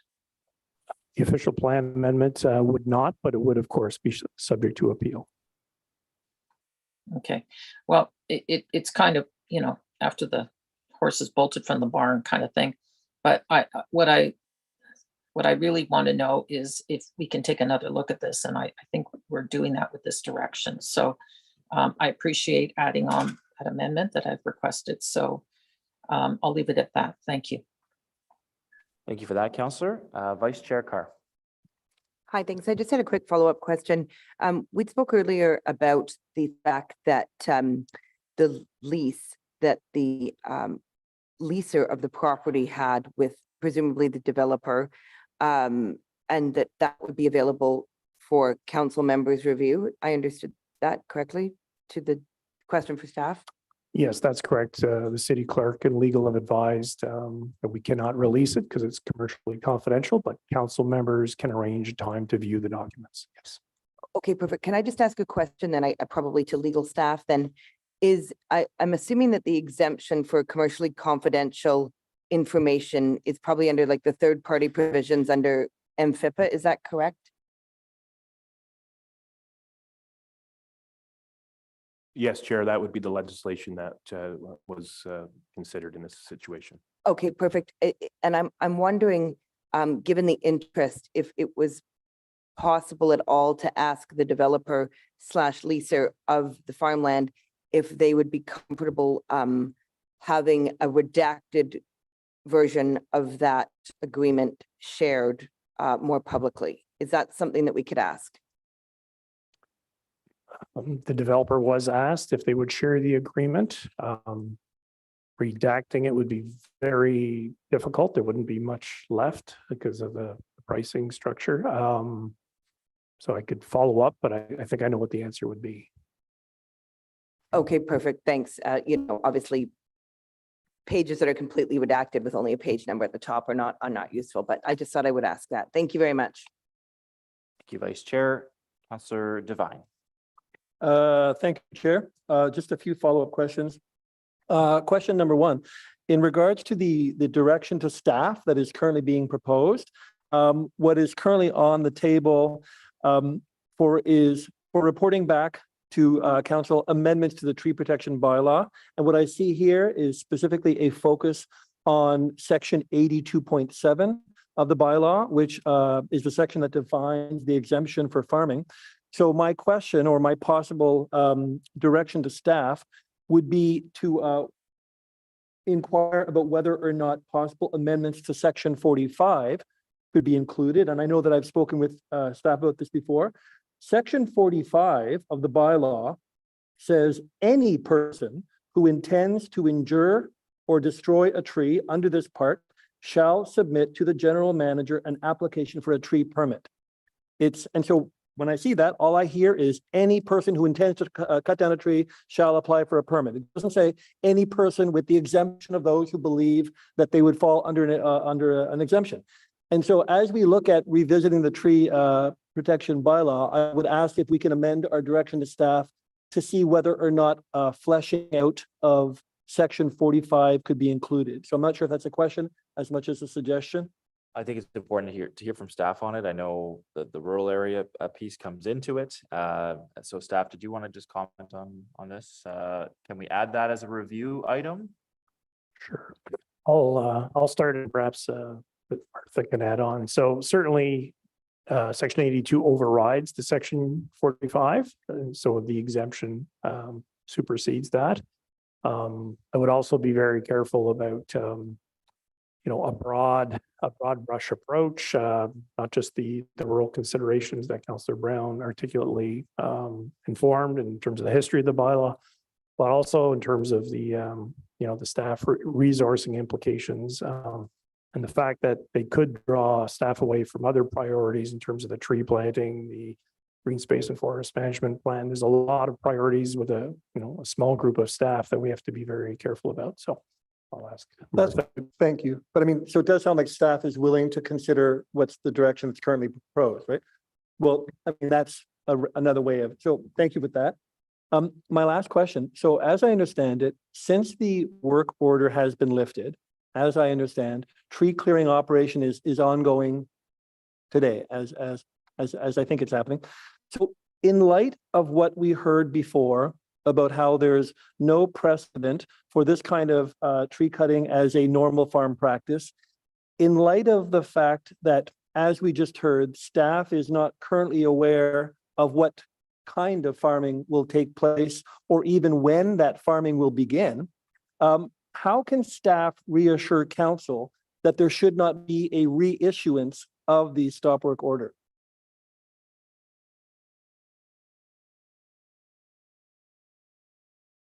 Yeah, certainly we have an indication of the timing, that would be in place by next year. Obviously, there's a lot of work that has to happen, to see that to fruition. I think, to yourself, Councillor, and other councillors, I think perhaps viewing the supporting documentation may provide you some of that level of assurance in terms of their intentions, which we will continue to monitor and keep track of. Okay, thank you for that, Councillor. And we'll go back to Councillor Kavanaugh in a moment for that direction. And just on there's a couple of delegations that raised the no net loss approach in the official plan and in the rural area. Maybe staff could just comment on that piece, because we heard several delegations speak to that. Sure. So that's a new policy that was added to our recently approved official plan. I'll see if Martha would like to provide some context or detail. Thank you, Don, and thanks for the question, Chair. So the implementation of these policies, as I understand it, is that we'll be doing it sort of a variety of ways. And one of the things, I hope you can hear me as I'm looking at my notes on this. One of the things is that we're looking at refocusing our rural acquisition and our stewardship budget to improve our natural heritage system, especially in linkage areas. So we've identified those kinds of things and expect to pick that up and move forward with that. We're also going to be looking at areas where we can improve both the natural heritage system and tree wetland cover through restoration under that same kind of stewardship type of activity, making partnerships with landowners, that kind of thing. So those are our intentions. And I imagine that as we get to the Green Space and Urban Forest Master Plan, which is to come, we will have a little bit more information on and detail on those no net loss policies and the implementation of them in there. Okay, that's helpful detail. Thank you very much for that. Just some comments for me before I go to Councillor Kavanaugh. I think the balance we're trying to strike here is between the very good comments that Councillor Brown made about the rural farming and the exemptions that have been in place there, with clearly what was initially a request to add this area to the urban boundary, and what seems like something that not really intended for long-term farming, but that this developer may intend indeed to develop in the future. And that's the concern I think that we've got here is that balance, striking that balance. And so my concern here is how to prevent that type of incident in the future without affecting, I think, the comments that Councillor Brown made. So hopefully that direction can help get us to that better place, the Perry Woodlands update, and then as well as the comments you just made about that no net loss. This is a very concerning, I think, incident that happened in the city, and this is the type of thing we if you had a area in the rural area that you intended to farm and there's a lease signed, what's to stop massive takedown of trees in those cases, right? And so that's where we have to balance is to protect that portion while understanding there are legitimate exemptions for farming activities that have occurred in the past and will continue to occur. So just some final comments on my end. Councillor Kavanaugh, are you ready to put in that direction that you had mentioned?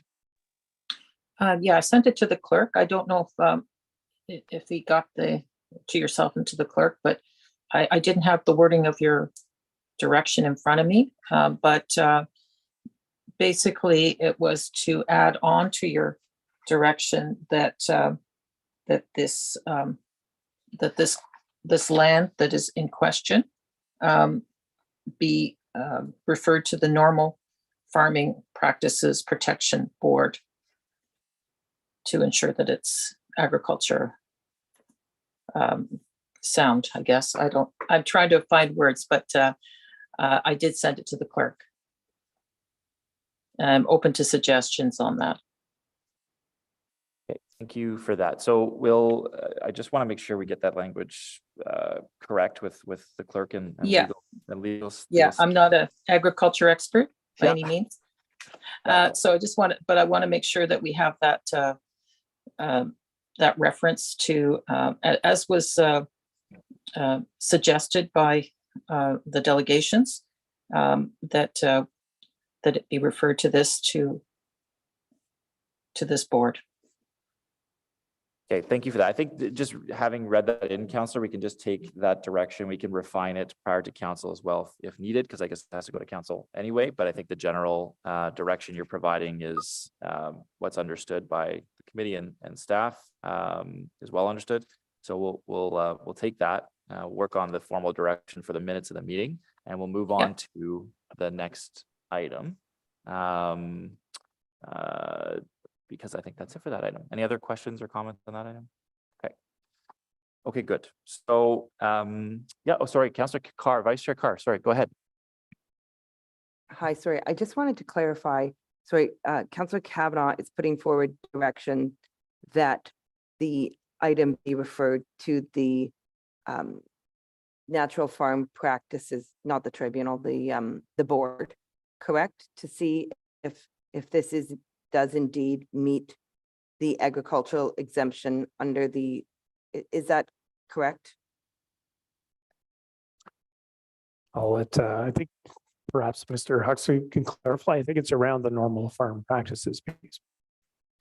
Yes, I understood the direction to be to that effect to City of Ottawa or to council to direct staff to consider what an application to the normal farm practices protection board for determination of whether or not the intention to the farm and the land in question that the city is being made aware of would constitute a normal farm practice pursuant to the Farming and Food Production Protection Act 1998. Okay, so if we do that, we put forward that direction, then there is not a great choice of words, but there's a risk that the board, which functions like a third-party tribunal, could make a determination that it in fact is not a natural farming practice, correct? Yes, so that's why I think my submission would be the direction allow staff to provide what the potential process would be and the outcomes, whether it would be that it would constitute a normal farm practice or it would not, and what the ramifications and circumstances would relate to that as it applies to the tree protection bylaw. Okay, so if there was a determination that it doesn't meet a natural farm practice, then there could be an order for restitution for the developer or the leaser, correct? Any determination from the board on its legislation would not be determinative of what's any enforcement staff measures could be taken independent of the bylaw. Yeah, correct. But I'm wondering if there's if we're asking for a determination, I'm wondering if it's in the best interest for the city now to ask for a stop work order or anything like that. That was kind of my question. What I was getting at. At this point in time, the bylaw contemplates that stop work orders are issued ultimately by the general manager as delegated in the bylaw. And the circumstances to date are that a stop work order was issued initially. There are certain conditions that have to be met in order to issue a stop work order, i.e. that there's the belief that there was a contravention of the bylaw. But that delegation ultimately lies with the general manager upon him being satisfied those conditions exist. Okay, yeah, I guess just my question was if we're asking for this determination by a provincial body, if the city felt that it might be in the best interest before this continues to we look at this in light of the direction that's being proposed. So if I understand your question or your line of questioning, it's if the board determines that it's not a normal farm practice, could the city prosecute under the tree protection bylaw? Is that what you're getting at? Yes, I guess. And then I'm wondering in the interim, if we're going to be providing direction to that board to take a look at this, if in light of waiting for a decision to be made, if there's any action that the city wants to take in the meantime, while we wait for that determination to stop operations or any of that, if that's in the best interest of the city, I don't know. Certainly would have to take a closer look at that in terms of, the initial information we received and the advice that I received was that, there was no grounds to have that stop work order stay in effect. So that would require a revisiting of that direction. Okay, perfect. Thank you. Okay, thank you for that, Vice Chair Carr. Appreciate that extra information. That's helpful. So we're moving on to the Environmental Stewardship Advisory Committee end of term closeout report. There is a speaker on this, and it is Chris Nanda, Chair of the Environmental Stewardship Advisory Committee. So Chris, I'll ask you to come up now and speak to the closeout report.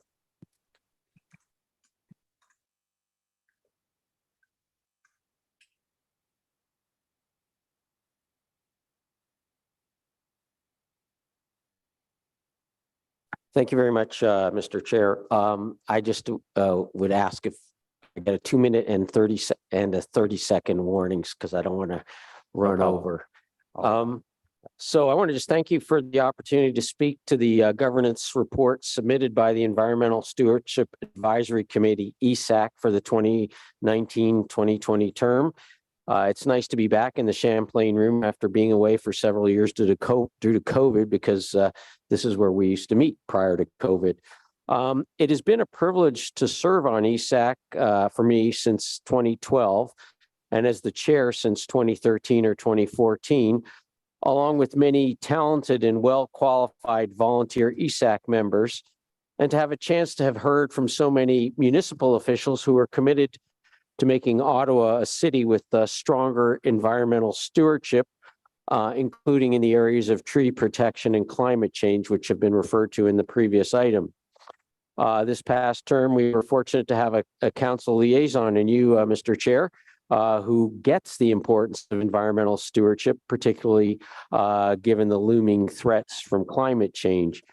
Unfortunately, as has been the case in the past, the effectiveness of ESAC has been hampered, and it has never reached its potential due to what many ESAC members, past and present, have seen as flaws in the governance structure.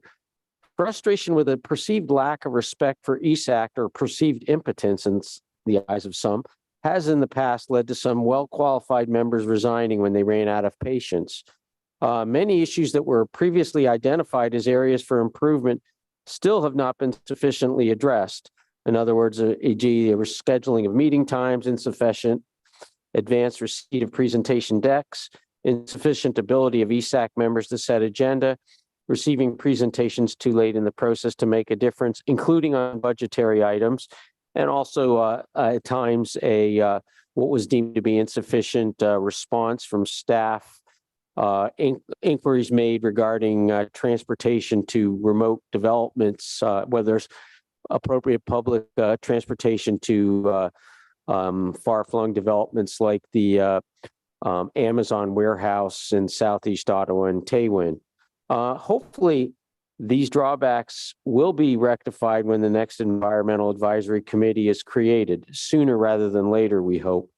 We also hope that the Environment Committee and Council in general will take to heart the recommendations for Council priorities that ESAC members have worked hard on to develop and that are included in the report.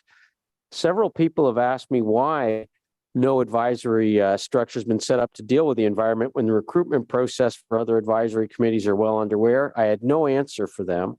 And given the latest dire warnings about imminent threats from climate change in the UN report released yesterday, striking a successor to ESAC early in this council term is imperative, particularly given the threats to the well-being of present and future generations of Ottawa residents due to pressing environmental issues. 2 minutes, Chris. Thank you. For example, ESAC or a successor could be involved in providing guidelines on revising the regs and policies for tree protection, something that we spoke about in the item regarding Taywin. The prior ESAC had members who were very seized with tree protection issues. There are lots of positive aspects included in the report, and I'm not going to go over to those in the interests of time.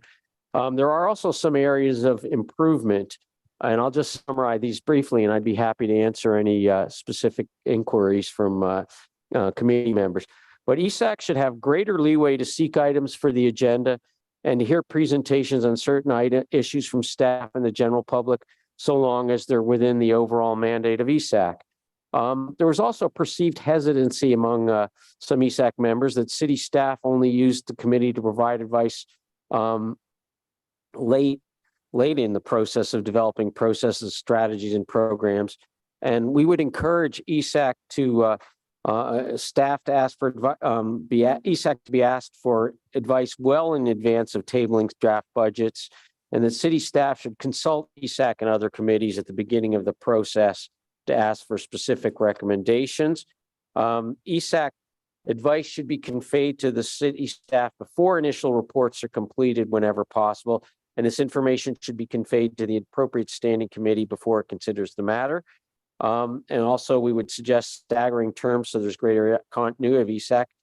more items with fewer agenda rather than fewer meetings with more agenda items. We suggest 5 bi-monthly meetings, September, November, January, March, and June, with extra meetings as necessary. And also, this is my last point before I conclude, the mayor should reinstate having annual or biannual meetings with chairs and co-chairs of advisory committees. This was actually very effective, gave us a chance to actually meet with the mayor and for the mayor to hear what was said. So overall, ESAC commends the city of Ottawa for establishing citizen-based advisory committees. And we urge that the city would better refine the role of ESAC or its successor and consider how council and city staff can fully use the committee with its qualified members in developing various initiatives related to environmental stewardship. Thank you very much.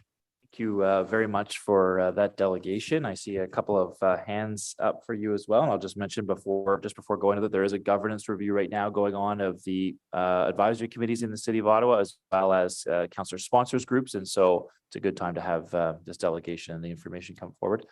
Councillor Curry. Yeah, I was just going to ask thank you for your delegation. I was going to ask you, you've given this to us now in a delegation. Have you sent it in to anyone else? Have you sent this directly to the mayor to say, hey, we'd like to have those meetings again? Or where else are you sending this? The actual report was sent to through Chris Zed to this committee. I don't remember if I've sent it directly to the mayor or not. I might do that though. Yeah, that's what I was thinking. I was thinking that it needs to go further than this. So we've got it, we've heard it, but I think, have you sent it to any of the staff you normally work with on this committee? Well, it hasn't gone to the individual officials who have presented to us, but Chris would be Chris Zed. Served with him for 4 years. I still can't pronounce his last name, but anyway, Chris could be better an answer to whom it might have been forwarded. Chris, your comments on the governance aspect of the report did go to the city clerk for their review.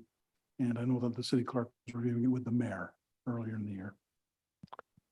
Good to know. I just think what you're asking for doesn't seem that complicated. So I think somebody just looks at it and can be done. Yeah, no, I would just, again, these themes about, like, for example, the number of meetings and having a little bit more power and not being able to have a little bit more initiative, respecting the role that we're just there to advise. We're not there to make policy.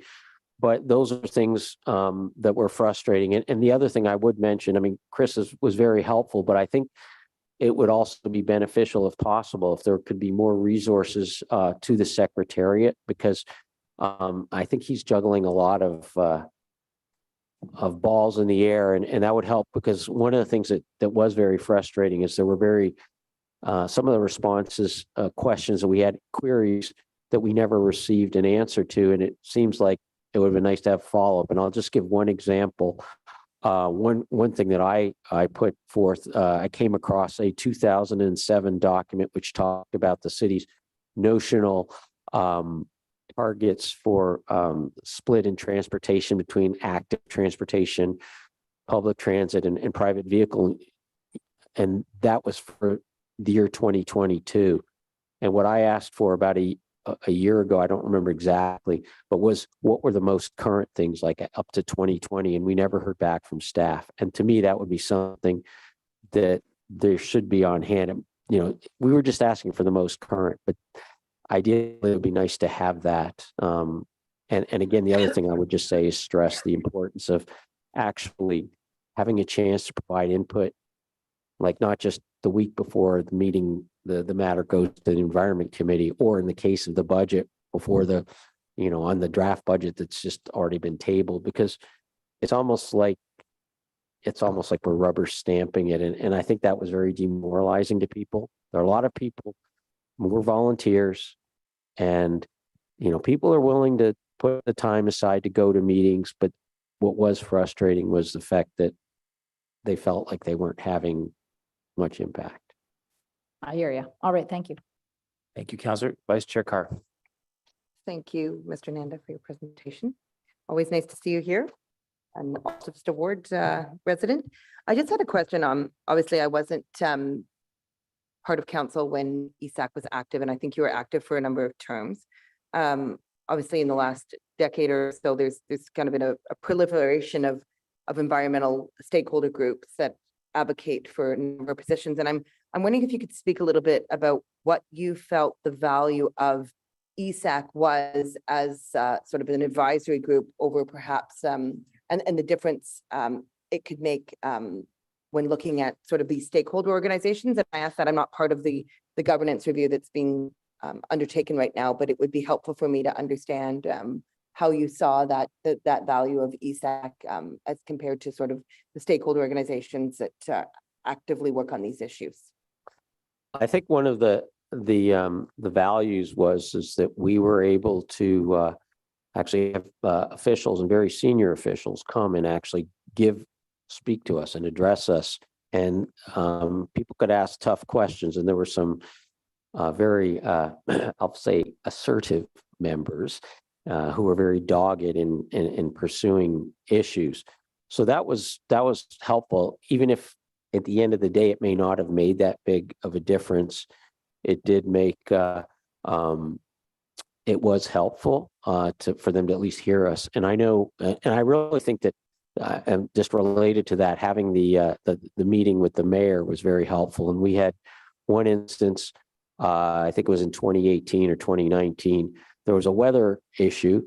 And so the mayor had arranged to meet with myself and the other member from ESAC and maybe one of the other committees. And well, we showed up. Nobody else did because of the weather, and we didn't get the memo that the meeting might be canceled. Well, the donuts were there, the coffee was there. So myself, the other member, and the mayor and one of his assistants, we just sat in the mayor's office and had a very frank conversation. I don't know how much difference it made, but the mayor was taking notes, and it was pretty hard for him to ignore what was said. And I just think we're there to try and help council do its business. We're not there to try and steal their thunder. We're not trying to steal the thunder of the city officials. And I think that's something that we had, and I think we tried not to be. It's a fine line between advising and advocating, and we were trying to maintain that. In terms of your question about dealing with the other stakeholder groups, that was an area where it was kind of unclear, like whether the extent to which delegations could come. I don't think that a lot of organizations knew that they could actually approach to speak to issues that were on our agenda. And I think that's something that could be improved. We did have some informal, like I would get emails from organizations, oh, can we speak to this? Can we do anything about that? And I would forward them on, but we didn't have the power to really add any items. And I think, again, there's a fine line there, but it would be nice if there were a way, even if it was under new business or something like that, where delegations could actually, speak without, getting on the soapbox and disrupting proceedings. And I think, I think we were pretty good at keeping people in line. And I know that the coordinator was good at that too. So I think I would encourage greater clarity and just allowing us to actually ask that, maybe even to hear from a specific organization in relation to an item that's on the agenda. Thank you very much. Okay, thank you for that. Thank you for your delegation, Chris. It's appreciated. There's no more questions. And so is this item received? Received. Fantastic. Thank you very much. And I wish my best to whoever takes over. Thank you. I'm wondering, everyone okay to just keep powering through here? I know we had just a 5-minute break, but is everyone all right? Okay. And we had that break. If people need to go on their own, feel free, but unless people really want another break right now. Okay, good. Let's keep going. So next up is the wastewater energy transfer pilot project. And so I'll ask staff to come up and give a presentation. And there's one delegation for this item as well. Thanks for staying through to this time.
Sure, I hate to tell you, but I can't hear anything. Nothing is being said, so that's. Oh, completely okay. appropriate. I thought they were talking and I was missing it. Okay. Not yet. Okay, thank you. Staff are about to begin on this exciting report. Thank you.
Apologies, Chair, we're ready to begin.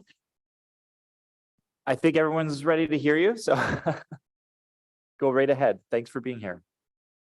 Thank you very much for the opportunity to present today. My name is Melissa Jort-Conway. I'm a planner within the Climate Change and Resiliency Unit, and I'm joined by Andrea Flowers, who's our section manager, along with Marilyn Journo from Infrastructure and Water Services. This is a brief presentation summarizing and recommending to Council the approval of a wastewater energy transfer pilot project. Next slide, please. I'd like to also just say we have representation for any questions available to you today from legal services as well as finance and corporate services if required. So I'm just going to run through the agenda for today. We're just going to briefly introduce you to what wet systems are, wastewater energy transfer systems.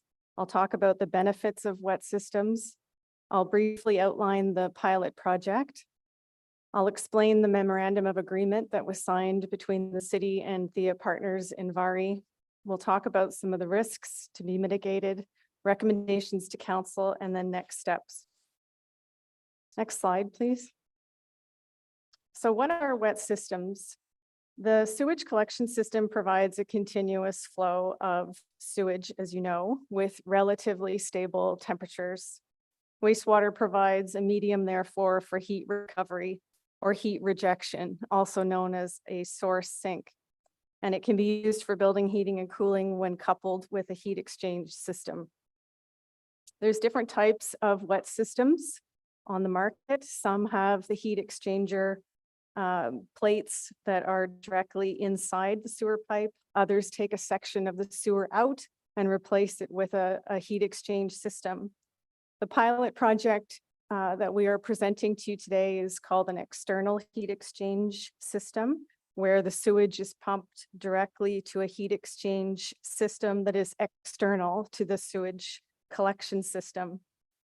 Sewage is diverted to fill a separate pit or wet well, as we are calling it, for temporary storage, which is then pumped to a heat exchanger in the building.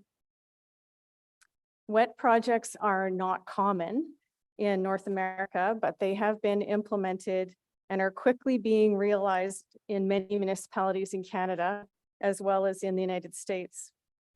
The oldest facility within Canada is the Southeast False Creek neighborhood utility, which is in Vancouver, which has been operating since 2010 and is currently planned for expansion. There are additional wet projects that are proposed currently in Mississauga, Halifax, and Toronto. Next slide, please.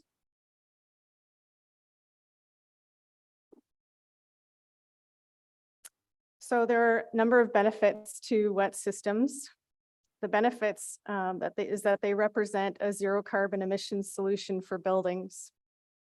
Depending on the size of the proposed wet well, the minimum amount of annual greenhouse gas savings would be approximately 1,100 metric tons of CO2 equivalent. By comparison, the average car with average mileage produces about 4 metric tons per year. Wet systems also provide a continuous flow with relatively stable temperatures. They're useful for both heating and cooling loads. They are energy efficient and they're economical when they're used for large scale use. They help support sustainability goals using our existing municipal infrastructure, and they provide an additional source of revenue for the city. Next slide, please. In August of 2021, the Public Works and Environmental Services Department provided a letter of support to explore a pilot project to leverage city sewers as an energy source with any proponent for the National Capital Commission's LeBreton Flats redevelopment project. In January of 2022, the Dream LeBreton development was chosen as the successful proponent to construct the first phase of development under the master concept plan for LeBreton Flats. On the left is the rendering of the proposed development, which is proposing 2 high-rise buildings, 608 residential units, 40% of which are to be affordable, with an initial occupancy of late 2025. The proposed wet system is intended to fulfill Dream's commitments to the National Capital Commission and to the Canada Mortgage and Housing Corporation to build an energy efficient and net zero carbon development. According to the Canada Green Building Council, the Dream LeBreton project will be the country's largest residential zero carbon development. Thea Partners, in partnership with Envari Holding Inc., have been engaged by Dream to design and build a proposed wet system to supply zero emission heating and cooling to the development. On the right is a location map of the development site, which is at 665 Albert Street at the northeast corner of Booth and Albert Streets. The Dream site is shown on the image to the right. You can see the location of the interceptor outfall sewer and the east-west tunnel of the combined sewage storage tunnel that cut through the northwest portion of the property. Next slide, please. The city's Planning and Infrastructure and Water Services departments entered into a memorandum of agreement in June of 2022. The MOA formalized a commitment to pursue the design, construction, operation, and maintenance of a wet system. A technical advisory committee was formed with representatives from Infrastructure and Water Services, Planning and Real Estate, Legal, and Finance and Corporate Services, who looked at a number of wet system connection concepts. We completed a municipal scan of comparable wet projects and fees. We looked in person at some comparable projects in Washington, D.C., and we discussed opportunities and constraints to expand the potential wet system beyond just the Dream property. The pilot project is proposed to be carried out on private lands and under the sole ownership, operation, and maintenance by Thea Partners and Envari within the Dream property. There is an existing registered easement in favor of the city for access and maintenance to the sewer within the Dream property. Should the results of the pilot be found agreeable to the city, it is possible that future wet projects could be approved under different arrangements, depending on the role that the city would like to play in future projects.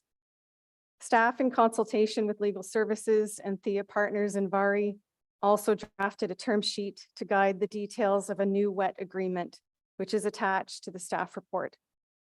Next slide, please. The wet system concept is technically feasible. However, safeguards will be established in the wet agreement to ensure the risks to the city's infrastructure and sewer operations are mitigated, and that municipal assets are protected from impacts at the cost of the wet proponent. The types of risks that are described in the report include impacts to the performance of the sewer infrastructure, impacts during construction of the wet system, to assess if there is the potential for debris to build up in the sewer near the wet system connection, access and maintenance to the sewer in the area of the wet system, spills, odors, and noise, and emergency response. All of these risks will be evaluated through detailed design and through safeguards to be outlined within the agreement between the city and Thea Partners and Vari. The connection to the sewer is the only element of the wet system to be located within the sewer network. Next slide, please. There's 5 recommendations that we offer to you today in support of this project. The first is that you authorize the General Manager of Infrastructure and Water Services or their designate to consider the approval of a connection to the city's wastewater infrastructure for the wet system pilot, which would be subject to detailed design and third-party review. Secondly, to approve a new wet system design review fee and an annual energy transfer fee. The first being to recover staff costs for wet design review, and the second being to recover costs for ongoing monitoring and inspection once the system is operational. And we will validate these fees as part of the pilot implementation. The third recommendation is to delegate authority to the General Manager of Infrastructure and Water Services to enter into a wet agreement with Thea Partners and Vari to be guided by the draft term sheet. Next slide, please. We also recommend being directed to review existing procedures when private utilities such as district energy companies propose to locate infrastructure within the municipal right-of-way. And lastly, we recommend that council direct staff to report back on the results of the wet pilot project no later than 18 months following the implementation of the project. Next slide, please. Should council support the report recommendations, the next steps would be to review and refine the technical advisory committee and the governance structure for the pilot, to consider the detailed design and third-party review, negotiate the terms of the wet agreement, carry out inspections during construction and operation, followed by ongoing monitoring, and to report back on the results of the wet system pilot following implementation. And that is the last slide, and we'd be happy to answer any questions. Thank you very much for that. What an interesting report and exciting development for the city. I really appreciate all your work to get us to this stage. I'm looking around to see if we've got some questions in the room, and I've got Councillor Hill up. Thank you very much, Mr. Chair, and thank you to the staff team for this proposal and to all that were involved in it. Clearly innovation and technology are critical enablers when it comes to what we're looking at in terms of our obligations to fight climate change issues. This is an exciting project. My biggest concern is one of introducing fragility into our infrastructure. Specifically, when we're looking at engaging this new technology with our existing sewage lines, is there potentially scope that we could be creating an environment where damage there could have a greatly disproportionate impact, or if there was for example earth tremors that caused disruption of the junction point, that it wasn't just this one development site that was impacted, but it could be everything upstream, downstream of the junction point. So I guess my question specifically is just on assurance on the technology interface to the sewage system. Thank you. Thank you, Chair. The city has connections into our sewer system all the time, and so this is not a new, basically we're allowing a connection into our sewer. It's common practice. We have designs and fail safes to ensure the integrity of that connection. And the risk is no different than any other connection that would be coming into our system. Thank you very much. Thank you for that. And I did just wanted to mention actually on this item, Scott DeMark from Thea Partners is a delegation. So I'll invite you up now, and Councillor Kim will come right back to you after Scott's done.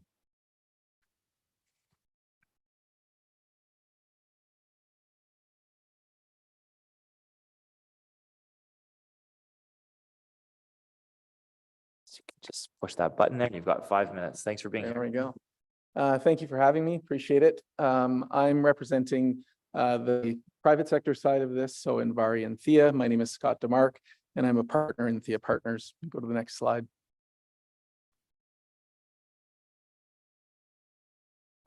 Just very quickly, we talked that it's the developer is Dream. We're not the developer. In this case, Dream chose us as their energy partner, and so there's a little bit of a difference there. We talked a whole bunch about the development already, but I would point out to Councillor Brown, this is 600 units downtown, which is nice. And for everyone who's been here all morning, there's no trees on this site. Is a contaminated place with a couple of bushes near the LRT. So it's a great site. It's going to be full of affordable housing, and we want to make it as clean as possible. Next slide.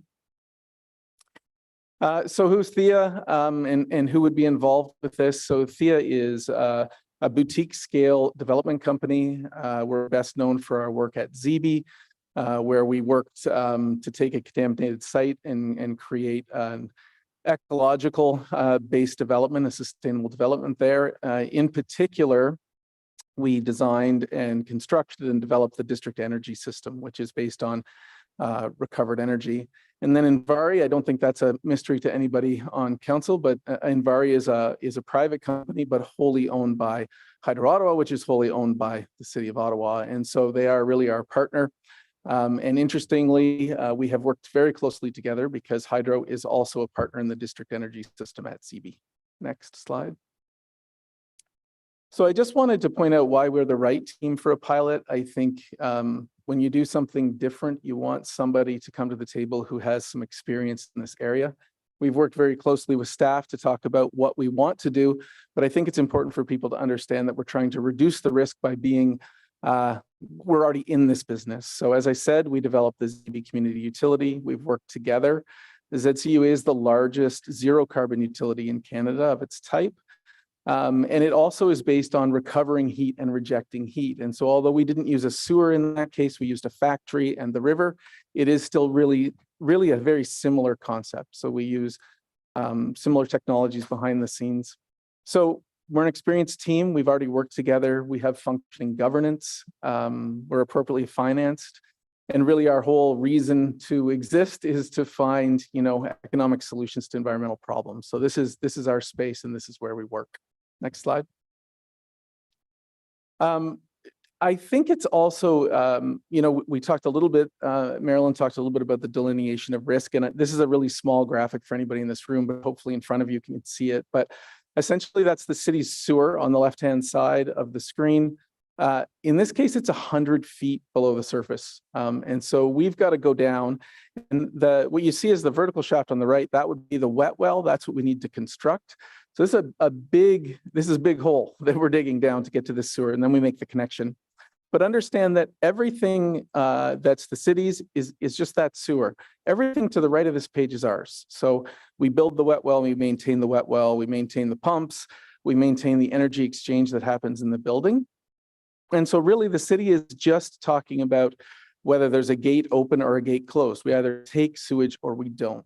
And so if something fails on our side of the system, it just doesn't take sewage anymore and doesn't give it back. There's nothing introduced here. We're not in the chain of getting to the wastewater treatment plant. We're on the side of the chain. So we either take the effluent or we don't take the effluent. There's nothing more than that. Next slide. You guys are very busy. Obviously, everybody is really busy. So why do this at all?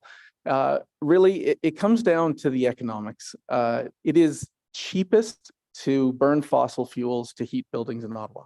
It's the capital cost is the cheapest, the ongoing cost is the cheapest. And so we always have to look for alternatives to that. And the only way you can get an alternative to electrify is if you get really, really efficient. And so what this does, by coupling to the wastewater system, we can make this electrified load very, very efficient. And now that becomes a method to actually get the price in line with what people are used to paying for fossil fuels. So this piece of infrastructure is really enabling technology to allow people to electrify their heating load. At the Dream development, it'll save almost 1,200 tons of CO2 in perpetuity, which is outstanding. And at the full scale, this project could save over 4 kilotons a year. Thank you for your time. Thank you very much for that presentation. I see Councillor Curry has her hand up. Yeah, just quickly, I was going to ask you how similar it was to Zibi, and then you said it's very similar. So reason why, and I guess I would ask staff this as well, is then why is this really a pilot then? And I always find this interesting because this is a pilot because then we're going to do it all over the city, or do we even have the ability to do that? Yeah, that's a great question. So the reason it's a pilot is that nothing at ZB, for instance, interfaces with a piece of city infrastructure. So that The sewer itself belongs to the city. The effluent in the sewer belongs to the city. And so this is an interface with a piece of infrastructure. At ZB, we had to do a similar process, much less governance, but we had to go to Kruger and we had to say, can we take your waste heat? And so we had to go through a process, a legal process, a technical process. It's the same thing here. It's just that it's a piece of municipal infrastructure we want to connect to. Okay, that's very helpful. My question to staff will be later on, but it'll be then, are we going to do this everywhere? Or is this only good location? But Okay, thank you very much for your delegation. Any other questions for the delegate? Okay, thank you so much for being here. Nice to have you. And I know the local councillor will want to speak on this. I know Councillor King also had his hand up. Did you want to defer to the local councillor first or? Okay. Councillor Troster. Thank you. Well, first of all, I want to say I'm very excited about this technology. I was explaining it to my daughter last night and she summarized it as, so they're going to use poop from the sewers to heat a building. And I'm like, yes, they are. But no, it is really, really interesting. And Le Breton is such a cool property because it could then be scaled out at Le Breton, like 2 other buildings at Le Breton. There were a couple of questions that occurred to me after we met. What happens if the system fails in the middle of winter? Is there a backup? Yeah, great question. So how we'll set this up is that there's going to be redundancy inside the building. So we don't really do redundancy at the sewer. We do it inside. And so your emergency backup inside the building will be electrical based. If you like to keep your suite at 22 degrees in the winter and there's a big failure of the system, probably not going to hit 22 degrees, but we're going to be fail safe and freeze safe, et cetera, while we put the system back online. Okay, so there would be the opportunity to use traditional Yeah, it would be, power. and nobody in the suite would see it. It would be invisible behind the walls is how that would happen. Yeah. Okay, that's good to know. And then I know Councillor Curry was asking about scaling up. Will there be priorities in the future to establish which projects can construct a wet system? That would be for city staff, I guess, because this is a pilot. So the idea is to try to not just do it one. Yeah, so we're going to evaluate the lessons learned out of this project. We'll report back on the findings. We're looking closely at other examples within Canada that are currently being constructed or are planned for. We're also studying areas that could service as future wet connection, like having potential for wet connection. And it'll be for us to report back to you to determine what is the best role for the city in the future for these types of projects, whether they be just privately owned or if the city wants to play a different type of role. Thank you very much. Yeah, the opportunity to have 600 homes that are net zero is pretty remarkable. Thanks. Okay, thanks for that. Any other, I know there was kind of a dual question there. Any other questions for the delegation? If not, we'll say thank you very much for being here. And we'll go to Councillor King now. And Chair, I'll just wrap because the thunder was stolen by both Councillor Curry and Councillor Troster. I wanted just to really ask about the potential of the templating, because you were talking about templating that was procedural versus now the infrastructure, and whether the infrastructure could be extended to other energy districts, proposed energy districts. And I think I had an answer to my question. So I just really want to say thank you so much for the innovation that's really being demonstrated here. And I think that, we're really killing 2 birds with 1 stone here, ensuring that we can provide the services that are necessary, obviously, for energy, heat, and doing it in a way that is carbon neutral. And I think this is where we need to go. So thank you so much. Thank you, Chair. Thank you very much, Councillor King. And just to staff, timing for this, when is it expected that this would come online? Are you reporting back 18 months following the implementation of the wet system? Is there a timeline for when it might be put in place? Thank you, Chair, for the question. So the dream development is going to time occupancy of these buildings. So the wet system needs to be operational by the time of occupancy of the buildings. So the detailed design scope of work will have to be executed fairly quickly in order to get this implemented, to then be able to report back to you on progress. So timelines are quite tight to be able to meet Dream's commitments for operation. Okay, Thank you so much for your presentation. Thanks for all your work on this item. Is this item carried? Okay, fantastic. So we're now moving on, and I'm sorry to the two of you back there that have waited through.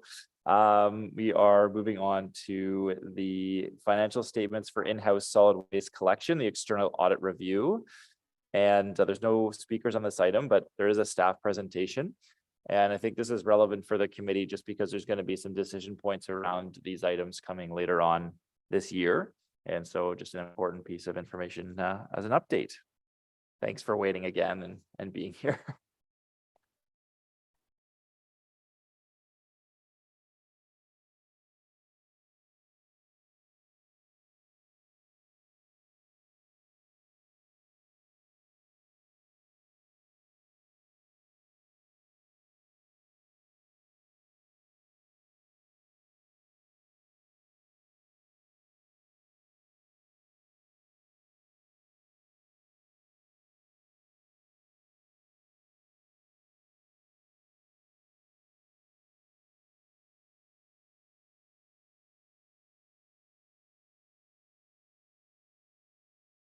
Bonjour, Monsieur le Président. Good afternoon, members of the committee. I know that it's been a very long day and a long morning for you. So we're excited to be here in front of you to talk about the financial statement for the in-house collection group. Avec moi, j'ai Shelley McDonald, la directrice de la gestion des déchets solides. Et nous allons faire une brève présentation sur l'audit qui a été fait sur le groupe interne de la collecte des déchets. Therefore, this will be a brief presentation basically summarizing some of the key points in our report related to the audit that was done on the in-house solid waste collection team. So I'll turn it over to Shelley. Thank you, Alain. Slide, please. So not as sexy as what we've talked about before, but still very vital to everything that we do. So thank you for your attention.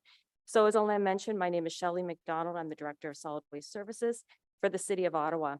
So Solid Waste Services connects with the majority of residents weekly through our curbside collection contracts. This contract divides the city in 5 zones serviced by 2 groups. So Miller Waste collects from zones 1, 2, and 4. So that's shown in somewhat beigey gray on the graphic, primarily in the west, central, and south end of the city.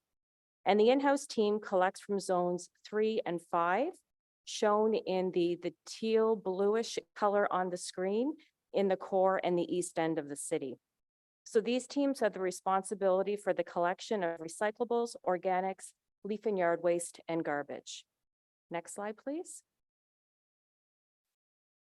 So before sharing the results for the in-house collections audit, I wanted to provide you with a little bit of background and insight as to why do we do these reports.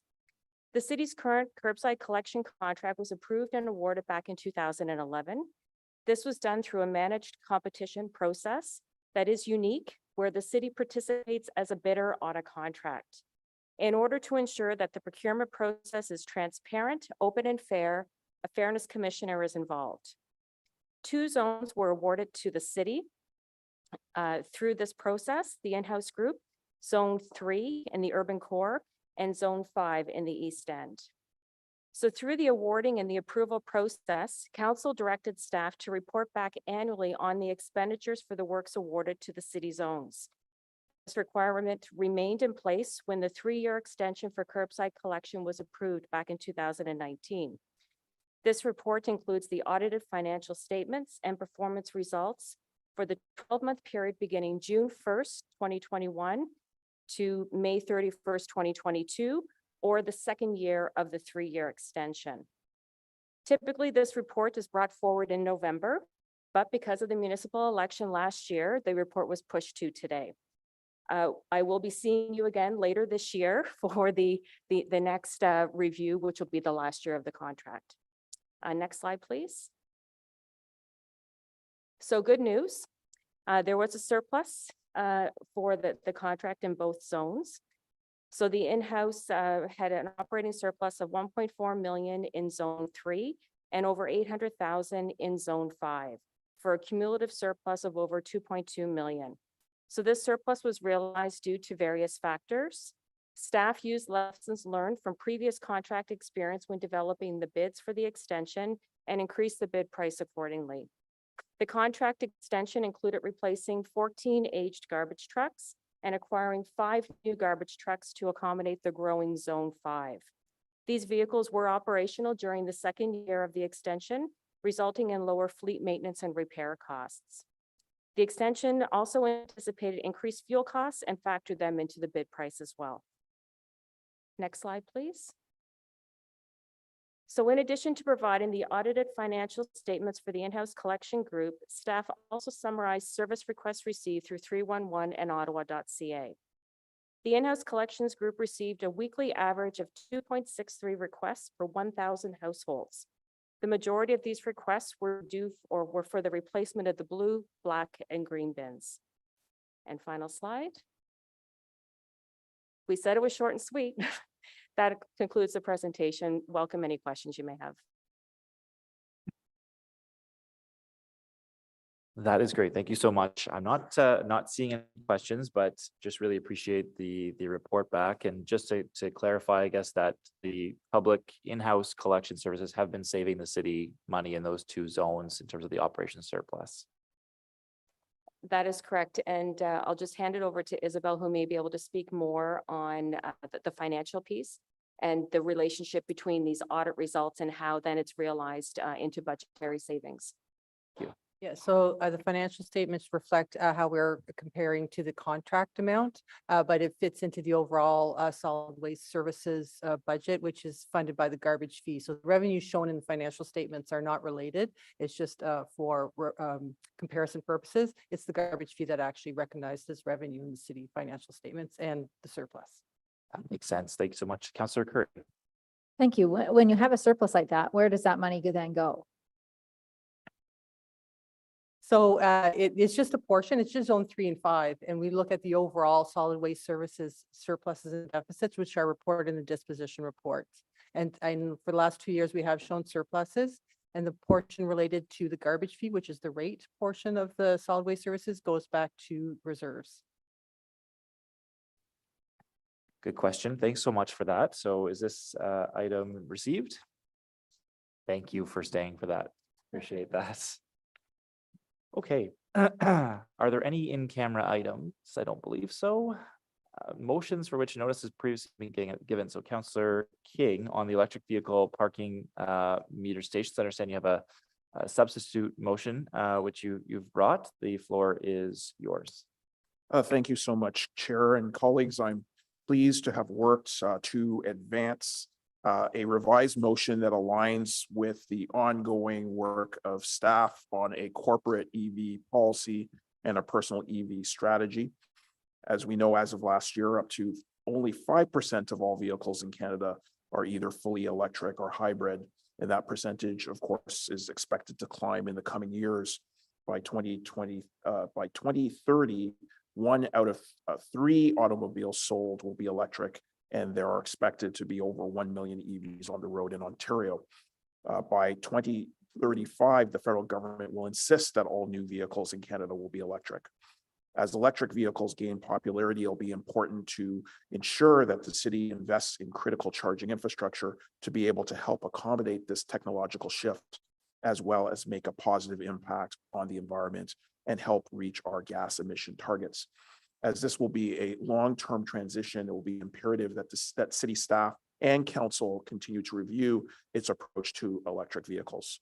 And I believe that this motion helps achieve that, helps talk about the fact that staff is looking at charging stations that are a major part of the city's efforts to support the uptake of electric vehicles in Ottawa. This is why I'm pleased to advance this revised motion. I'm not going to go through it in complete detail, but it directs staff to examine best practices, including reviewing benchmark pricing and competitive bidding practices from other jurisdictions. It looks at the implications of providing free charging in pay-to-use parking facilities, prioritization of sites according to safety, accessibility, cost, for installation and electrical capacity, reporting metrics for asset management, including current condition, replacement costs, estimated lifespan and repair history of the stations, resource requirements for upgrading existing facilities, maintenance, training, technical support, and upkeep of charging stations, safety design standards for on-street and off-street installations, corporate governance and decision-making for charging station projects, including procurement, ownership, operation, maintenance, replacement, renewal, revenue, and expenses. The staff will also provide a report on the role of the City of Ottawa in supporting the adoption of electric vehicles through a personal EV strategy, which will include considerations of geographic coverage of public charging equipment, municipal policy tools to advance home charging for multiple built forms, including condos, rentals, and MDUs, EV charging in the long-term plans of the city, including the zoning bylaw, transportation master plan, asset management plans, and long-range financial plans, resource requirements, and partners to implement the personal EV strategy, education and outreach, compatibility of EV charging with City of Ottawa complete streets frameworks. The strategies will also look at off-street EV charging stations, ensuring that they don't interfere or diminish the rights of accessible parking permit holders to regulated amounts of accessible parking spaces.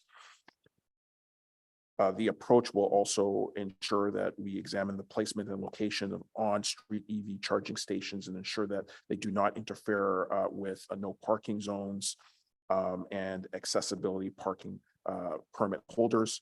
And staff will develop the corporate EV policy and personal EV strategy with requirements to ensure access to accessible parking permit holders, including visitors and residents with disabilities. Staff will also engage with key stakeholders, including Hydro Ottawa, the Accessibility Office, and the Accessibility Advisory Committee throughout the policy update and strategy development process to ensure alignment of strategic priorities and identification of risks and opportunities. Staff will also provide an opportunity for public feedback on the personal EV strategy and consider community priorities.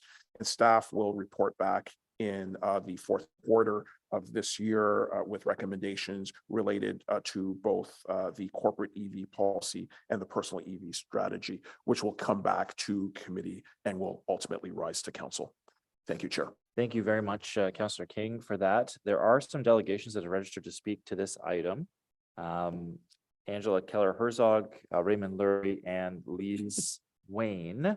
I'll ask if they would like to still speak to this, but they're free to. And Angela, you'd be up first if you're still here. Yep, I'm here. Can you hear me? We can. You can go ahead. You've got 5 minutes. All right, great. So I have a mini visual presentation for your edification, just a couple of visuals that I thought were good to put our eyes on. So anyways, I'm still Angela Keller-Herzog here for CAFES, the Ottawa's Environmental and Climate Network. So as you're quite aware, CAFES definitely wants climate action. However, and the visual presentation is coming, right? Okay, so I'll keep talking. So we want climate action, but we know that the climate dollars are very scarce. So what my presentation is about getting the bang for the buck. And we are very grateful to Councillor King to have introduced this motion and to start getting some maybe guide rails on what is going to be happening in terms of Ottawa's EV charging stations and our policy in this area. And I did have a chance to touch base with Councillor King yesterday, as the motion was, I think, still undergoing deliberation. Next slide, please. So what I have come up with are 5 questions that we are keen that should enter into the process of our policy and then also our implementation. Sorry, next slide. I'm seeing a picture of the room. Yes, I think the PowerPoint's just coming back up here. Okay. Actually, I'm going to be going a little backwards and forward. So I'd like slide 2 right now. Okay, so these are my 5 questions. And I'm also not able to see the time, but that's okay, I guess. I'll just keep going. So the question is, what is our target? Do we want a lot of them? Do we want a few of them? Next slide, please. So this is a picture of what Ottawa looks like from Charge Hub. So this is if you have an EV, you're coming into Ottawa, you want to see where you can charge. These are level 2 and level 3 chargers. Next slide, please. Boom. That's Montreal. That's what Montreal looks like. And I've tried to keep the scale similar on the 2 maps. So let's go back to slide number 2. So the question isn't, though, how many chargers is the city of Ottawa going to be providing? The question really should be, to make the energy transition, what kind of outcome do we want in terms of there being sufficient chargers? So the question then is, in terms of the how to pay for it, we want to make sure that Ottawa has applied for all the federal subsidies and financing supports, including perhaps the infrastructure bank again. We want to make sure that the procurement is competitive and that we don't suddenly get that surprise announcement about, oh yes, the north-south line is going to be diesel, without any discussion, which we've had those kinds of surprises before. We want to make sure that no monopoly supplier suddenly gets their wedge in, but that it is competitive in Ottawa. We also want to see that we have proper cost benchmarking, because if suddenly something is costing 100, 300, 500,000, and we're finding out that, well, it's because we're electrifying a building or a parkade that didn't have electricity at that amp rate, well, maybe it would have been smarter not to have that vanity project there, and we could have moved it somewhere else. We would also like to see that we keep our eyes on the incentive possibilities on the high performance development standard. Why not incentivize some other private building, new building undergoing reconstruction with a margin of the cost, and then have the output of chargers for users, rather than pay for the full cost under some project which is insisting that we need to have exactly so many chargers fully paid in exactly this accessibility configuration. So we think that there's a lot of maneuvering. And now I'd like to go to slide 5, please. So when I yesterday Googled this, a level 2 electric charger is coming in at around 1,000. I think the cost that the city is talking about is 4 of them for 100,000. Thank you. Thank you very much for your delegation. I'm seeing Councillor King has a question for you. Well, I just really want to thank you, Angela, for the conversations that we had that I think really did inform the motion around benchmarking, pricing, and competitive bidding practices. I would agree with you that any expenditure, not just around EV chargers, but any expenditure should really have that rigor. And so we wanted to ensure that that was added to the motion, as well as the capacity to ensure that there would be public consultation, an element accessible to the public to provide their inputs, including questions which you have proffered. So I'm really pleased that we had that conversation. I think it will really positively impact the work that staff undertakes in terms of these strategies. And we look forward to more input from cafes around this specific issue. Thank you, Chair. Thank you very much, Councillor King. So we'll move to the next delegation, which is Raymond Laurier, with the President of the Electric Vehicle Council of Ottawa. Thank you, Chair. So if we could go to the next slide, please. So I just want to be relatively brief here. Next slide, please. Relatively brief here. We're very supportive of the motion Councillor King is bringing forward. We think this is something that's actually the timing is right for this. We really need to think about what the charging infrastructure will look like in the future. So here I look at, I try to project as to what things will look like in 2040 to inform us as to what we should do between now and 2040, right? So if you look at the bottom there, by 2040, we expect that charging at home will be as prevalent as block heaters were back when I was a kid. So when I was a kid, every single parking spot that someone had assigned to them had a block heater plug there. So we expect the same thing will happen over time. Okay, so next slide, please. So most people will be able to charge at home in the future.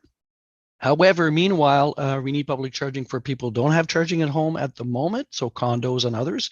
But the two main groups that this will address long-term is what we refer to as garage orphans, so people who do not have charging available to them at home or because they don't have an assigned parking space. And this in Ottawa happens to be neighborhoods like the Glebe and some places in Vanier and other places of the city where we have lower income people. And the other group that this would target is visitors. So right now you saw Angela showed you some maps of the number of chargers we have in Ottawa. And yes, we do have a shortage of chargers to be able to service the needs of visitors to our city, right? So so garage orphans and visitors are likely to represent less than the total fleet. Again, when we're talking 2040, this is a while in the future, but still this is what we should be targeting if we're looking at doing things that make sense financially in the long term, right? So the average daily commute for a Canadian is 30 to 52 kilometers. I think the actual number is 42 kilometers per day. So we don't need to fill up a car every day. So a lot of people might be thinking that, you know, this is going to take a huge amount of infrastructure, but in fact, it's going to take a lot, but not maybe as much as people would think. So next slide, please. So here, just briefly, just to give you an idea, don't want to talk in details about the different levels, but level 3, essentially, the cost of implementing level 3 is about 10 times the cost of a level 2 charger. And the level 2 charger is about 10 times the cost of a level 1. So the point there is that we shouldn't neglect level 1 in solutions that we are looking at long term, because for every level 3 charger that we are deploying, we could probably deploy about 100 level 1. Okay, so next slide, please. So the next slide, I believe, looks at the, this is what the ZEV mandate that's proposed by the federal government looks like. So by 2030, 60% of new vehicles would be electric, and by 2035 and beyond, 100% of new vehicles. Now, that does not mean the fleet would all be electric. If you go next slide, please. So I've got an estimate there, I believe, in that slide of the numbers. So so bottom line is, won't get into the details of all the calculations, but bottom line is a relatively back of the envelope-ish calculation tells us that we'll need somewhere around 30,000 level 1 and level 2 chargers, public chargers. So these are not the ones you would have at home if you have a dedicated parking spot, but these are public chargers. And we need somewhere around 1,000 level 3 public chargers also to serve the community in 2040. So that's a fair amount of infrastructure to deploy. So next slide, please. So solutions to consider here, and I really look forward to talking more to the city about this, to staff. We have had discussions in the past about this on quite a few occasions. But again, level 1 charging I believe has a place there, and we should look at that. We really need to provide support to MURB, so multi-unit residential buildings that are trying to provide charging infrastructure. The city should find ways to try to support that as much as possible. Conduits. So there, what I mean is that if you have a street like Montreal Street that was just redone, it would be appropriate, even though we don't need the chargers today, to put conduits in place so we could then pull the wires and put the chargers in place in the future, right? And next slide, please.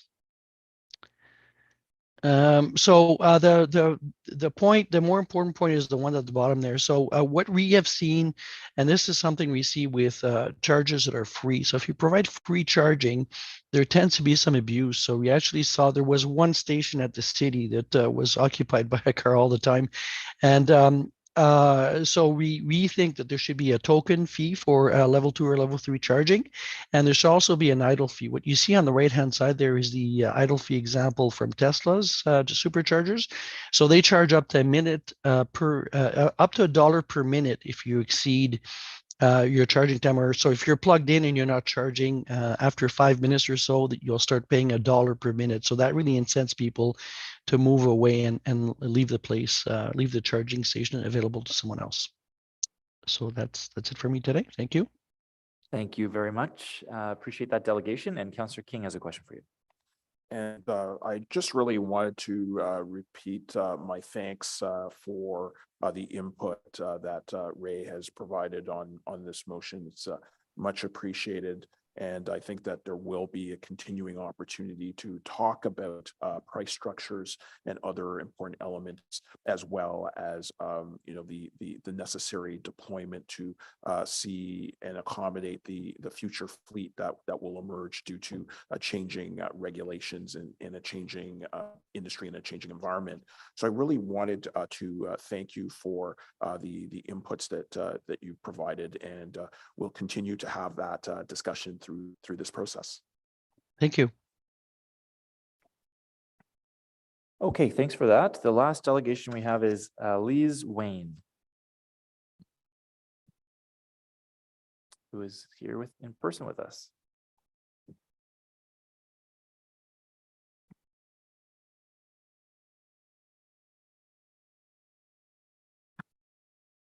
Good afternoon, everyone. My name is Liz Wayne. I am speaking as a very concerned private citizen living in Ottawa. My question for you today is more for your reflection and should leave you with lots of food for thought. I attended your public meeting on February 21, 2023, and witnessed Mr. Tom Harris, who I learned is the head of the International Climate Change Coalition Canada, express his serious concerns about the city's dangerous and expensive climate and energy plan for a non-existent climate change emergency with this committee. Every motion brought forward, and both Councillor King's motion concerning electric vehicle parking meter station, as well as the end of term report of the Environmental Stewardship Advisory Committee, are based on the belief or the personal perception that we face a human-induced climate emergency that the city must address through greenhouse gas reduction. However, Mr. Harris, who is and works with many other experts in this field, has demonstrated to this committee with books upon books of real documented science on the matter that there is no climate emergency. And I witnessed it myself because he was stacking books really high on this desk. Could the committee please tell me if you have all studied the climate change reconsidered reports of the unbiased, non-governmental international panel on climate change that Mr. Harris left with you during the February 21 committee meeting? These reports are important since they show that the climate emergency on which Councillor King's motions and the Environmental Stewardship Advisory Committee's report are based on does not exist. Mr. Harris asked that each member of this committee read the ICSC Canada report that shows the incredible cost that, as well as the serious threats being imposed on the City of Ottawa by the Climate Change Master Plan that is the foundation of the Advisory Committee's report. Can you tell me if the committee members have even read the report yet, since there have been a whole month since that meeting, and in particular studied the part of the ICSC report that deals with the problem with electric vehicles? If members of the committee do not have the time to read the material that Mr. Harris left for you, I suggest that you go to sites like rumble.com or the highwire.com or there are many, many other good sources and documentaries on these topics, which are made by independent scientists and journalists who are reporting the truth about the climate scare. Or you could do a Google search on topics like, is climate change a hoax? Or the truth about cobalt mining in the Congo? Or the dangers of geoengineering and the 5G technology that on the environment, and dangers of those technologies on all form of life, including human life, animal life, birds, and especially bees.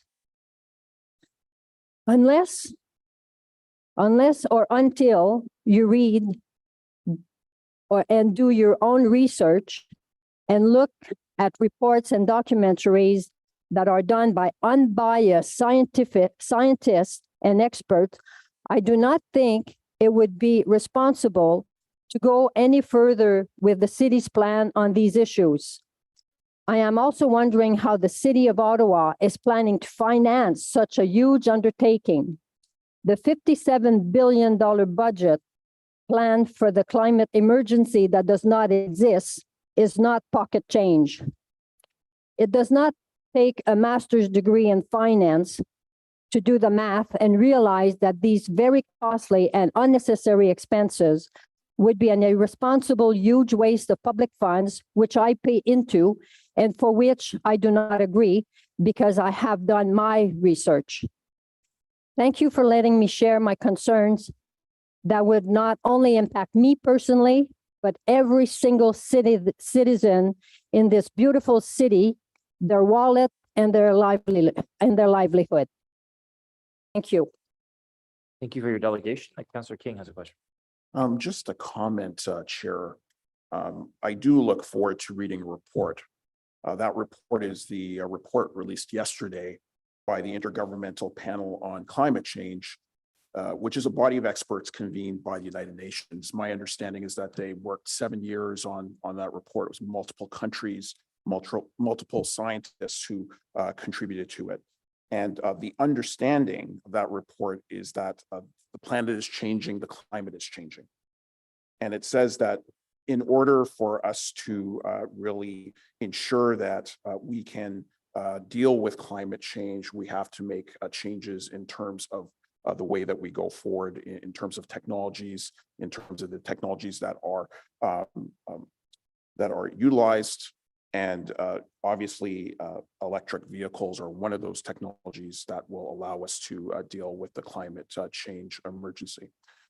It's also a strategy that the city staff has been working on, and we've seen the installation of these technologies. I think it is important for us to really address the fact that climate change is real. This committee is entitled Environment and Climate Change Committee. We are dealing with science that's before us. And we're also dealing, frankly, with technological change that's happening before us. We have regulations that are saying that we will be adopting new technologies. And so it's going to be imperative for the city to ensure that it starts to make those adjustments as the automobile industry also makes adjustments. So I look forward to reading that report that expended a tremendous amount of time and effort, and is something that we need to really take a serious hold of and a serious understanding of, and not just read the information, but take action on the information also. Thank you, Chair. Thank you for those comments, Councillor King. Seeing no other comments, thank you for your delegation. So we will now move on to the actual discussion of the motion. Any questions for staff? Councillor Curry, I saw you had your hand up there previously, so feel free to go ahead. Yeah, thank you very much. This motion is simply just do a report, find out all this information, right? So one of the questions I just want to ask for staff is, do you think this will be a lengthy endeavor? You're agreeing with this motion? You have an estimate of how much time it might take you to do this? Is it part of something we're already doing?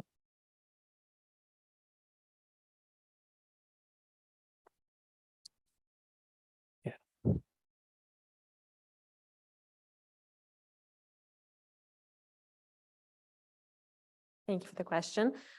So within the motion, we identify that the expectation is to report back on these strategies within this calendar year. So it's a significant amount of time, but not super far into the future.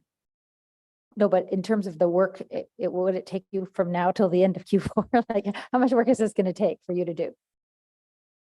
Well, it's a significant amount of work in that we have to engage a number of different stakeholders to understand what the strategy is going to mean in terms of accessibility, in terms of implications for various sites, and as well as the public and engagement with other stakeholders such as Hydro Ottawa. Okay, so my question really is getting at, so are you going to be doing this anyway? Are you thinking, oh my gosh, now we're going to have to stop doing something else? I wanting to know, are you think this is a wonderful motion? You support it? Yes, Councillor, we support the motion. We work closely with Councillor King to align the work that was already scheduled or already directed by the Energy Evolution Project under the personal electric vehicle strategy. Okay, that's very clear. So I talked to Councillor King ahead of time. My only thought was the motion you had beforehand, Hydro Ottawa, being a member of Hydro Ottawa, I ran it by them and they had some changes. So now this is a new one that they haven't seen. I'm wondering, would it be okay if you had them look at it before we get to council? This passes here and you could just have a conversation with Bryce or Julie. Absolutely. I'm amenable to that. Sure. Super. Okay. Great. Thank you very much. Thank you, Councillor. Councillor Hill. Thank you very much, Mr. Chair, and thank you to my council colleague for raising this motion. I'm supportive of this motion as it's going to go forward. I think it's important for us to populate the grid downtown and across the city with the resources that are going to feed the need that we're going to have going forward for electric vehicles. And certainly of the delegations I saw today on this topic, a lot of the discussion was regarding kind of the scale up of personal vehicles and electric vehicles as we get into 2035 and beyond, and what that means from the perspective of electrification of personal vehicle fleets, and obviously charging and electrification of the grid is a component to that. And so I don't know whether my question is for staff, if it is going to be included in their the report that they're looking at, or if this is a question for us on how we interface with Hydro One or Hydro Ottawa, Chair. But my interest is in not just the individual EV charging stations, but it's the grid that allows for that to happen. Because as we scale up and go from 2 or 3 charging stations on a street to 100 stations, when you count what we're going to have in garages and then in further public venues and such, I'm interested in what the actual city infrastructure grid can manage and what those upgrades are going to need to be in order to prepare us for that. And if we're looking at that problem 10 years out and saying in 2035, I think one of the delegates mentioned that by 2030, a third of the EVs sold, a third of the vehicles will be electric sold, and by 2035, all new vehicles will be electric. I just want to make sure that we're preparing ourselves over the next 10 to 15 years to look at this issue of electrification from a broader city grid perspective and what that's going to mean to us, so that we're not caught, 5-10 years from now trying to install an electric vehicle charging station and that amperage is not available on that portion of the grid.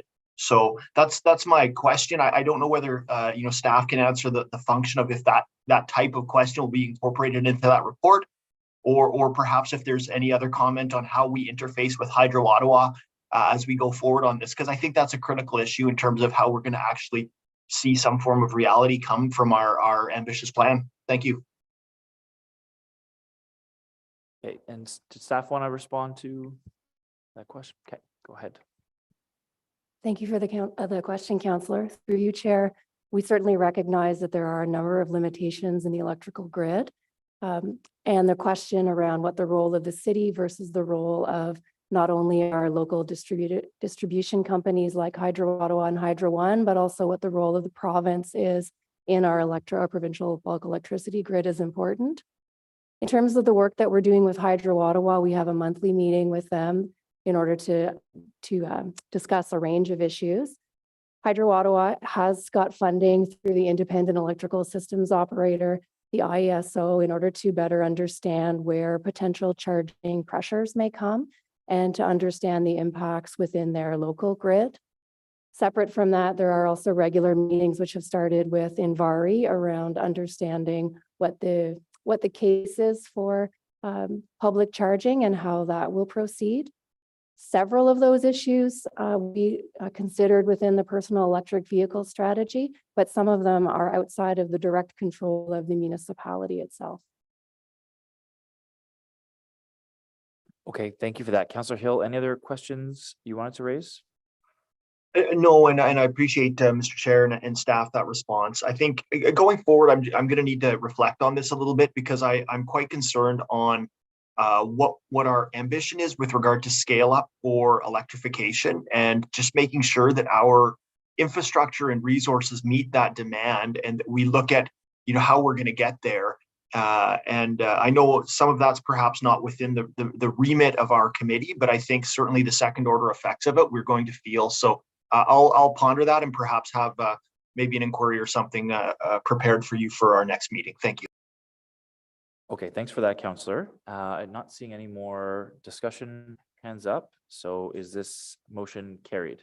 Okay, thank you for that. I did just want to mention before we move on, there's a notice of motion, but our previous item on the Taywin tree cutting, I just wanted to mention to committee that there was the public discussion and Tim Marks provided me advice as well. And our city clerk's office has also mentioned that the direction that Councillor Kavanagh has provided will rise to as committee recommendations to council as originally drafted, though normally these would be motions, with the opportunity to amend them at council in consultation with legal services. So we're going to include the additional narrative in the minutes to extract on that piece.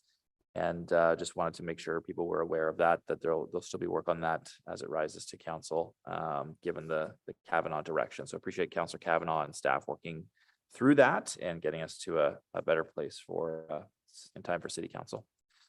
Okay, so moving on, we're now at, I believe, the introduction of notice of motion. And that would be over to Vice Chair Carr. Yes, please just read that in. Hi, thank you. Just to confirm, do I read all the whereas clauses? You can choose, or you can just read the before therefore be resolved clauses. I will read the therefore be it resolved clauses.